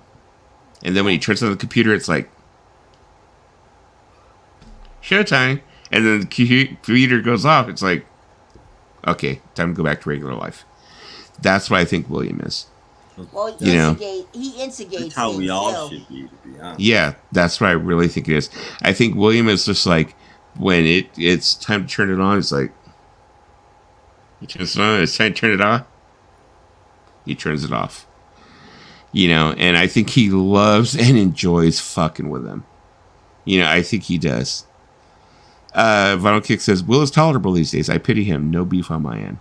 Yeah, like I was saying, I love you both. But it's just, I think I kind of understand where he's coming from. And the main clue had to have been when he was talking so much about wrestling. You know, because in wrestling, you have the heel and you have the babyface. You know, and I think he gets that concept of the heel and the babyface. You know, and he likes being the heel. You know, he likes it. You know, it stirs shit up. People get all fucking riled up, and he loves it because he gets waxed riled up. Don't tell me he don't. He does. I was so happy when he put me on the troll list because I was like, yeah, I told him, put me on there. And there's been a couple of times where I've seen William where he's like talking, and I've seen him like actually like he had to stop himself. He's like he was cracking up, like he's like this was even too much for him to bear. You know, like he was cracking himself up. He's like back in a character, you know, type thing. But yeah, it's just it's little, like you said, William is an enigma, but I enjoy his little games. Yeah, it's interesting. He's you know the catfish, and it's like, you know, not the catfish as far as like, you know, bullshitting someone to say there's someone they're not. If you remember the movie Catfish, the original movie, the guy in the movie said that what they would do is they would end up having I forgot what it was, like a vat of certain types of fish, and they would put a catfish in there to stir them all up, to keep them active. So when they reached the other end of where they were being sent to, they would be alive and active. That's what I think William is. I think he's the catfish that they throw in the pond, and he shakes shit up, and he gets everybody out. I mean, the greatest troll comment I ever got of all time is someone said I sound like Roseanne. That's the greatest troll comment I ever got. Mm-hmm. Oh, you, Lisa? Yeah, they said I sound like Roseanne because when I laugh, it sounds exactly like Roseanne. Mm-hmm. Well, we're not going to show that right now. So, yeah. So, I think William just has a whole lot of fun with this. You know, but if you really think about it, I think it was like... William, if you're listening, correct me if I'm wrong. If you see this in a replay, correct me if I'm wrong. But I kind of feel like it was us that brought him into the vinyl community. No, who was the one that discovered his video? Was it me or was it Paulina? No, I think it was Paulina who discovered his video. She discovered the videos of him buying the records, and then I think we turned around on your stream. We went ahead and pulled his video up. Yeah, and then of course of him, the resale records. Name recorded, and then Davey recorded it. Yeah, and then Davey put it up. So I think that was his introduction. And then after he saw that was when he made he made his video where he was like, he made his introduction. He came in like gangbusters. Davey records every single thing. He's everywhere. I start to wonder if Davey has an actual job because he's always recording my stream. Yeah, it might have been me. I think because I think this goes back to December of last year, but then we didn't hear anything about it until it might have been March. But by that time I'd already forgotten everything, and so and then all of a sudden I just remember just being tagged by William on something, and then I was like, why is this person tagging me? Like, what video did I do? Oh, that video. Oh, I forgot about that video. And then it became a thing. So, yeah. Yeah, some people take William too seriously, man. Yeah, with William, I don't think you can take him seriously. No, people are like, oh, I don't want William on my stream. Yeah. I'm like, what's the big deal about having William on streams? Is because you're afraid that he might expose something of you that you don't like? No, I don't think it's that he exposes things that you don't like. I think it's just that he has a way of like bringing those things out of you. Yeah, but that you don't want people to see. He's honest. I mean, he's actually very talented. Yeah. But what I mean is he's honest. He's honest. He doesn't, he doesn't sugarcoat things. Dave, if it wasn't for him, we wouldn't have learned that the wax lives in the coffin and sucks dead farts out of old sulfus. Well, I don't know about that. I don't know. Okay. I don't know. Yeah, actually, I have seen Vinyl Richie. He has gone on a couple of like live streams with William. Yeah. Yeah. Maru said, it's like me getting offended by a Polish joke. I would laugh and then punch your face. It's like, I've gotten Fair enough. I've gotten some short jokes made to me, and I don't get offended by it because I'm 4 feet 5. Well, we make all kinds of short jokes towards Lisa. Yeah, I got the short end of the stick. When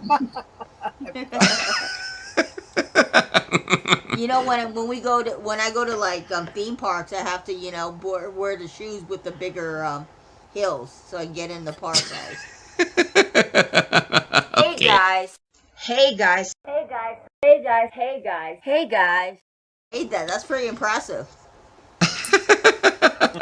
That's pretty impressive. You have videos from 2017. That was when I had the really short hair, I think. Yeah, really? Yeah, there was a period when I was rocking the Rosie O'Donnell haircut. You see, it says, Maruz, I found your last comment really funny. There you go. Maruz does some good content. I'm subscribed to Maruz. I like his content. Yeah, like a lot of people, when it comes to George Borden, it's like, a lot of people get all kinds of pissed off about him, too. It's just like, I think it's the same thing. It's like, he does have a narcissistic streak. Yeah. That he likes to talk a lot, and he does. He's having fun with it, though. It's the same thing. It's like, I don't think he really gives a shit about it. Yeah. It's just like, he goes on there, he does his thing. He gets his narcissistic fuel, and he gets the fuck off. Like, fuck you guys later. And everybody takes it so seriously, Yeah. People. And my chair is going down slowly. Oh my goodness. What I got here? It's almost time for a new gaming chair. I swear to God. I've had my chair for 10 years. I probably should buy a new chair. Did Tim say I don't think he actually really does know William, to tell you the truth. No, I have no idea. Yeah, I don't think Tim is really, I think the one thing most of you have to understand, Tim does not really fuck around in our part of the universe. No. It's like he comes and he like hangs out with us and stuff and we talk and we have fun. But yeah. I'm part of it, but I don't I don't watch any vinyl live streams. I literally watch none. Material Issues isn't really a vinyl live stream. Oh, excuse me. Part of the VC. I've said for a long time I'm on way more live streams than I watch. I'd rather be partake. You know, I don't. So no, I don't do drama. I stay in my own lane. I keep my eyes straight ahead, and I don't. Yeah. And if you want to come after me, go ahead. I'll never know about it. It's a better way to live. It's a happy way to people live. Will tell me. I don't have to worry about. I don't have to look around and worry about my back. I don't know. I mean, people will tell me sometimes. They'll let me know, and I'm like, oh, cool. Damn, I'm doing like 20 people at 1 o'clock in the morning. I'm like, oh, 20. What am I doing right this evening? For me, that's like pretty kick-ass. Your dust bunnies are here. Yeah, I'm like that. For me, that's pretty kick-ass. 20 people at 1 a.m., that's a lot of people. I don't think Tim wants to get to know Will. Richie, I hardly watch anybody's vinyl videos anymore, to be honest. And I watch yours once in a while, but I rarely comment on videos anymore either. I'll give people a like and watch it. It's too much. Because if I feel like if I watch yours, I gotta watch yours, I gotta watch yours, I gotta watch. Next thing I know, 24 hours have gone by and I'm still watching people's videos. I mean, and, it's too much. Yeah. So unless a video really interests me, I don't watch, and that goes for everybody. That goes for my best friends in the VC. I don't watch their videos. I don't watch Lisa's videos. To be fair, Paulina's, I don't watch. I don't. Well, to be fair, I haven't filmed a video in a month, so I do live stream. I filmed a video in a year. Damn, why? You know what? I watch videos that are interesting to me, like oh look, they're reviewing the new Weaklings album. Okay, I'll watch that video because I watch videos because of the topic, not the person anymore. Pretty much. Yeah, I'm just not in the mood to film videos. Martin said, "Are you saying wax is a baby?" I'm sorry. Go ahead, Pauline. I'm sorry. I didn't mean 2 days ago, and I was on Traveling Wilburys.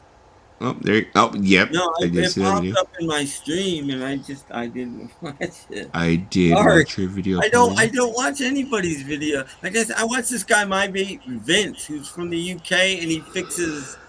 You watch Wood Girl video games. I don't even play video games. All watch Wood Girl. For some reason, I'm interested in this, and that's what I watch most of the time. I watch Ukrainian dog rescue channels, and I watch my mate Vince fix things, and that's he doesn't watch videos of his friends, but he watches other people's videos, and Wood Girl is not his friend, so he watches.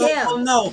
Here's the thing. Here's why I watch a lot of times when I'm watching like my mate Vince, I'll have the video on, but I'll be playing like solitaire or something, so I'm not even watching the video. I'm just listening to it. Vince, and his voice is soothing me, and I'm understanding what he's doing. And once in a while, I'll check in. That sounds interesting, and I'll check in and I'll see. And God! So it's not like I just give me a moment, please. Martin said, "Are you saying Wax is a baby face?" No, he is a heel. Definitely a heel. Let me see.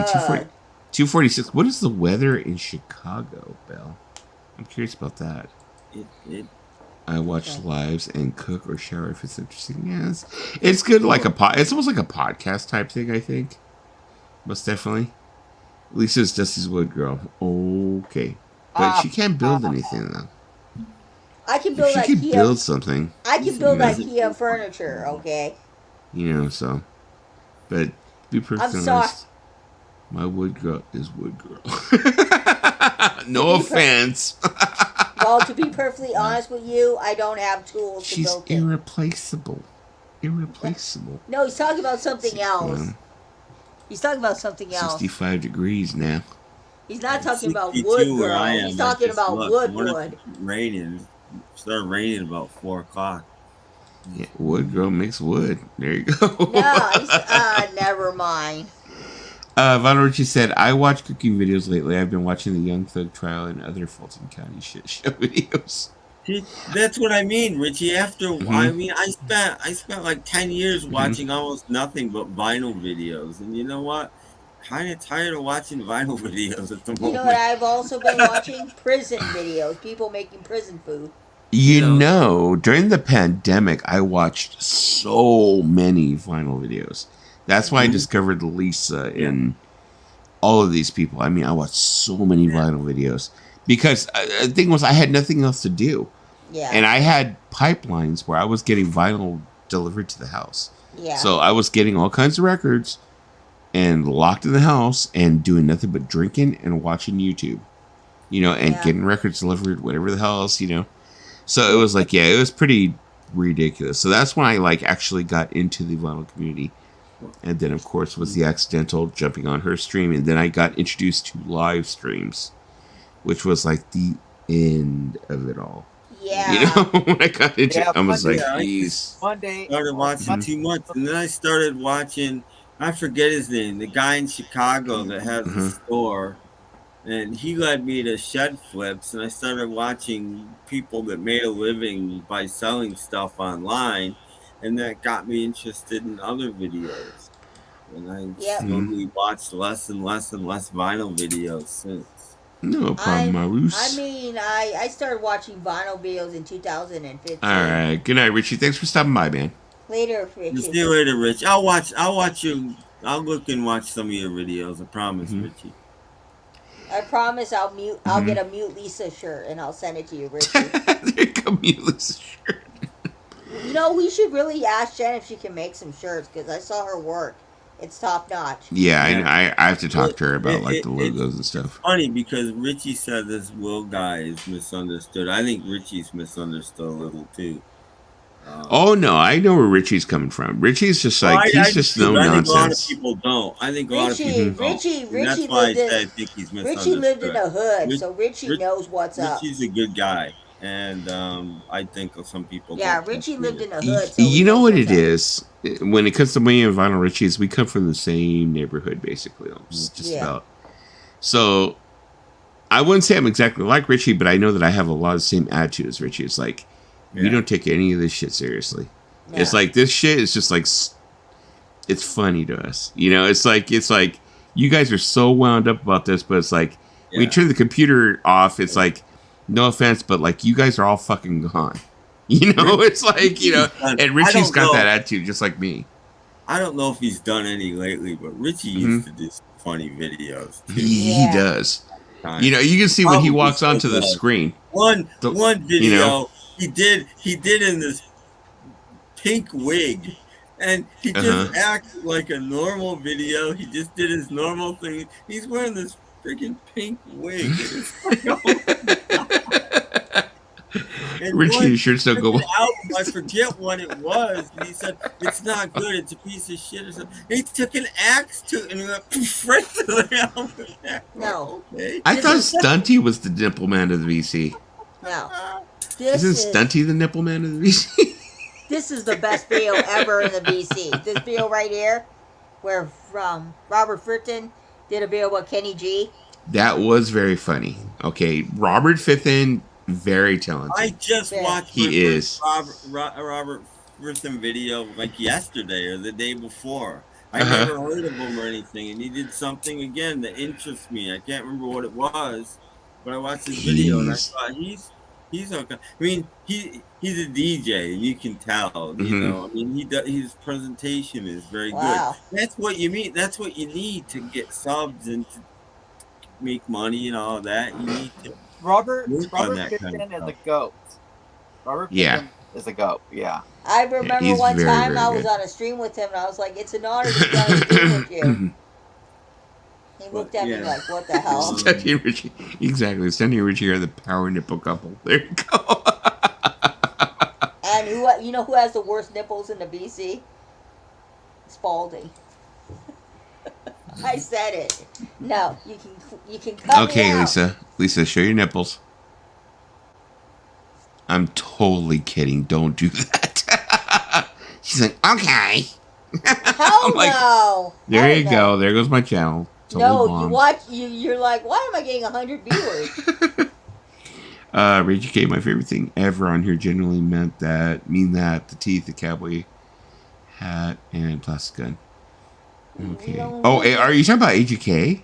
Rage K? I don't know who that was, but that came into my stream one time.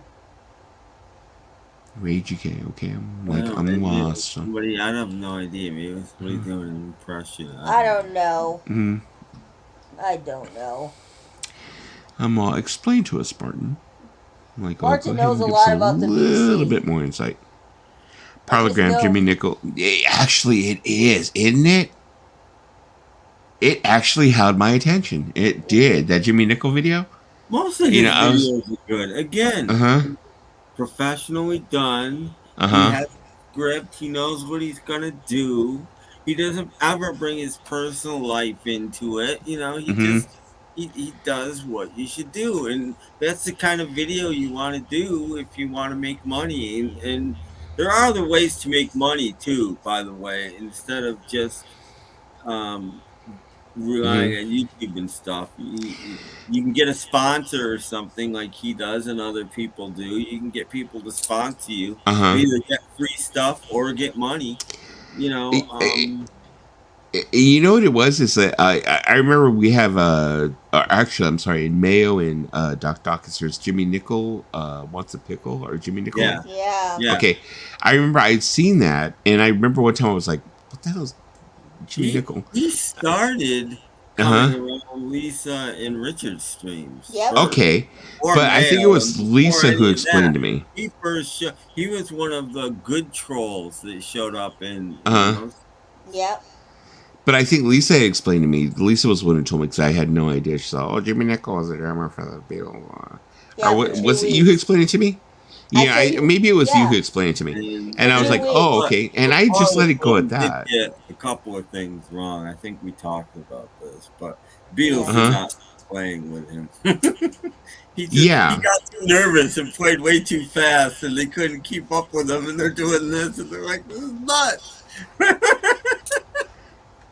So despite what he said, they didn't enjoy playing with him. That's how you get GoDaddy sponsors. There you go.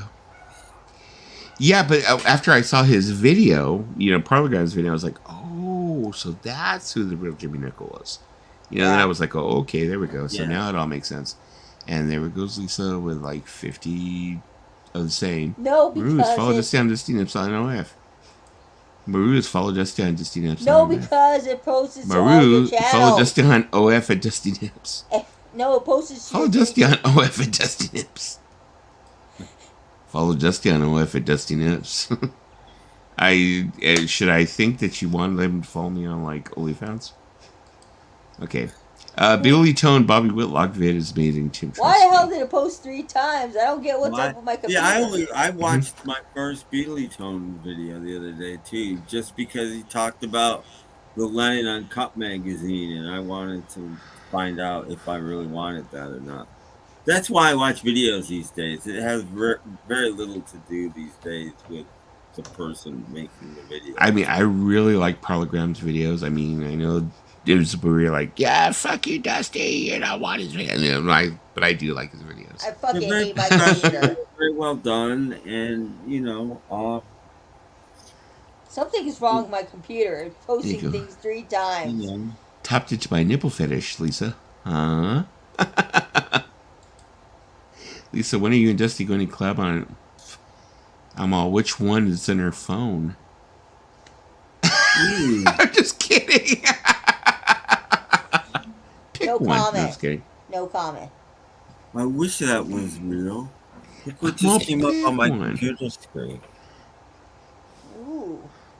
Ooh, that's a party. I wish that was the view outside my window. I'd be much happier. Dusty got top-notch nips. Dusty got top-notch nips. Dusty got top-notch nips. And Vinyl Kick's like, I agree. But you have to tell you, Lisa, no nipple's gonna outdo Richie's top ass. Richie does have some scrumptious boobs. Moobs. I'm gonna go, guys. It's 4:00. Okay. I'm probably gonna shut down pretty soon. Yeah. All right, Tim. Well, thanks for stopping by, man. You all. Yeah, it was great seeing you. Nice seeing everybody in the chat. All right. Thanks for being you and not somebody else. Tim, sometime tomorrow, do not be my friend, and then watch my video, and then be my friend again. It's not because you're my. I pretty much know the story of the traveling Wilburys, which is why I didn't watch your video. Like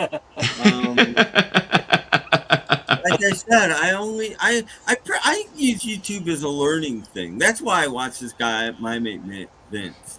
I mean, I don't really care about this stuff, but I am slowly absorbing electronic knowledge, which has to be useful somewhere down the line. So it's got to be good for something. I watch YouTube to learn. Anyway, I'm damn it. All right, good night, Tim. Actually, to tell you the truth, with Tim heading out, I think I will head out also. Okay. Because I have been here for almost 5 hours. Damn. So, good night, Maroons. Thank you for stopping by. Thank you for stopping by, Violent Richie. Thank you for stopping by, Violent Kicks. Everybody else, thank you for Lisa. Thank you for Tim. I'm like, I'll do the romper room. I see Lisa. I see Tim. I see Paulina. Later, everyone. It's been fun. Peace. I'm not going to tell you when this time I'm going to do a live stream. I'm going to surprise you. I'll surprise you. You know. Good. So I will talk to everybody later. Thank you so much. Bye. Bye. See everybody.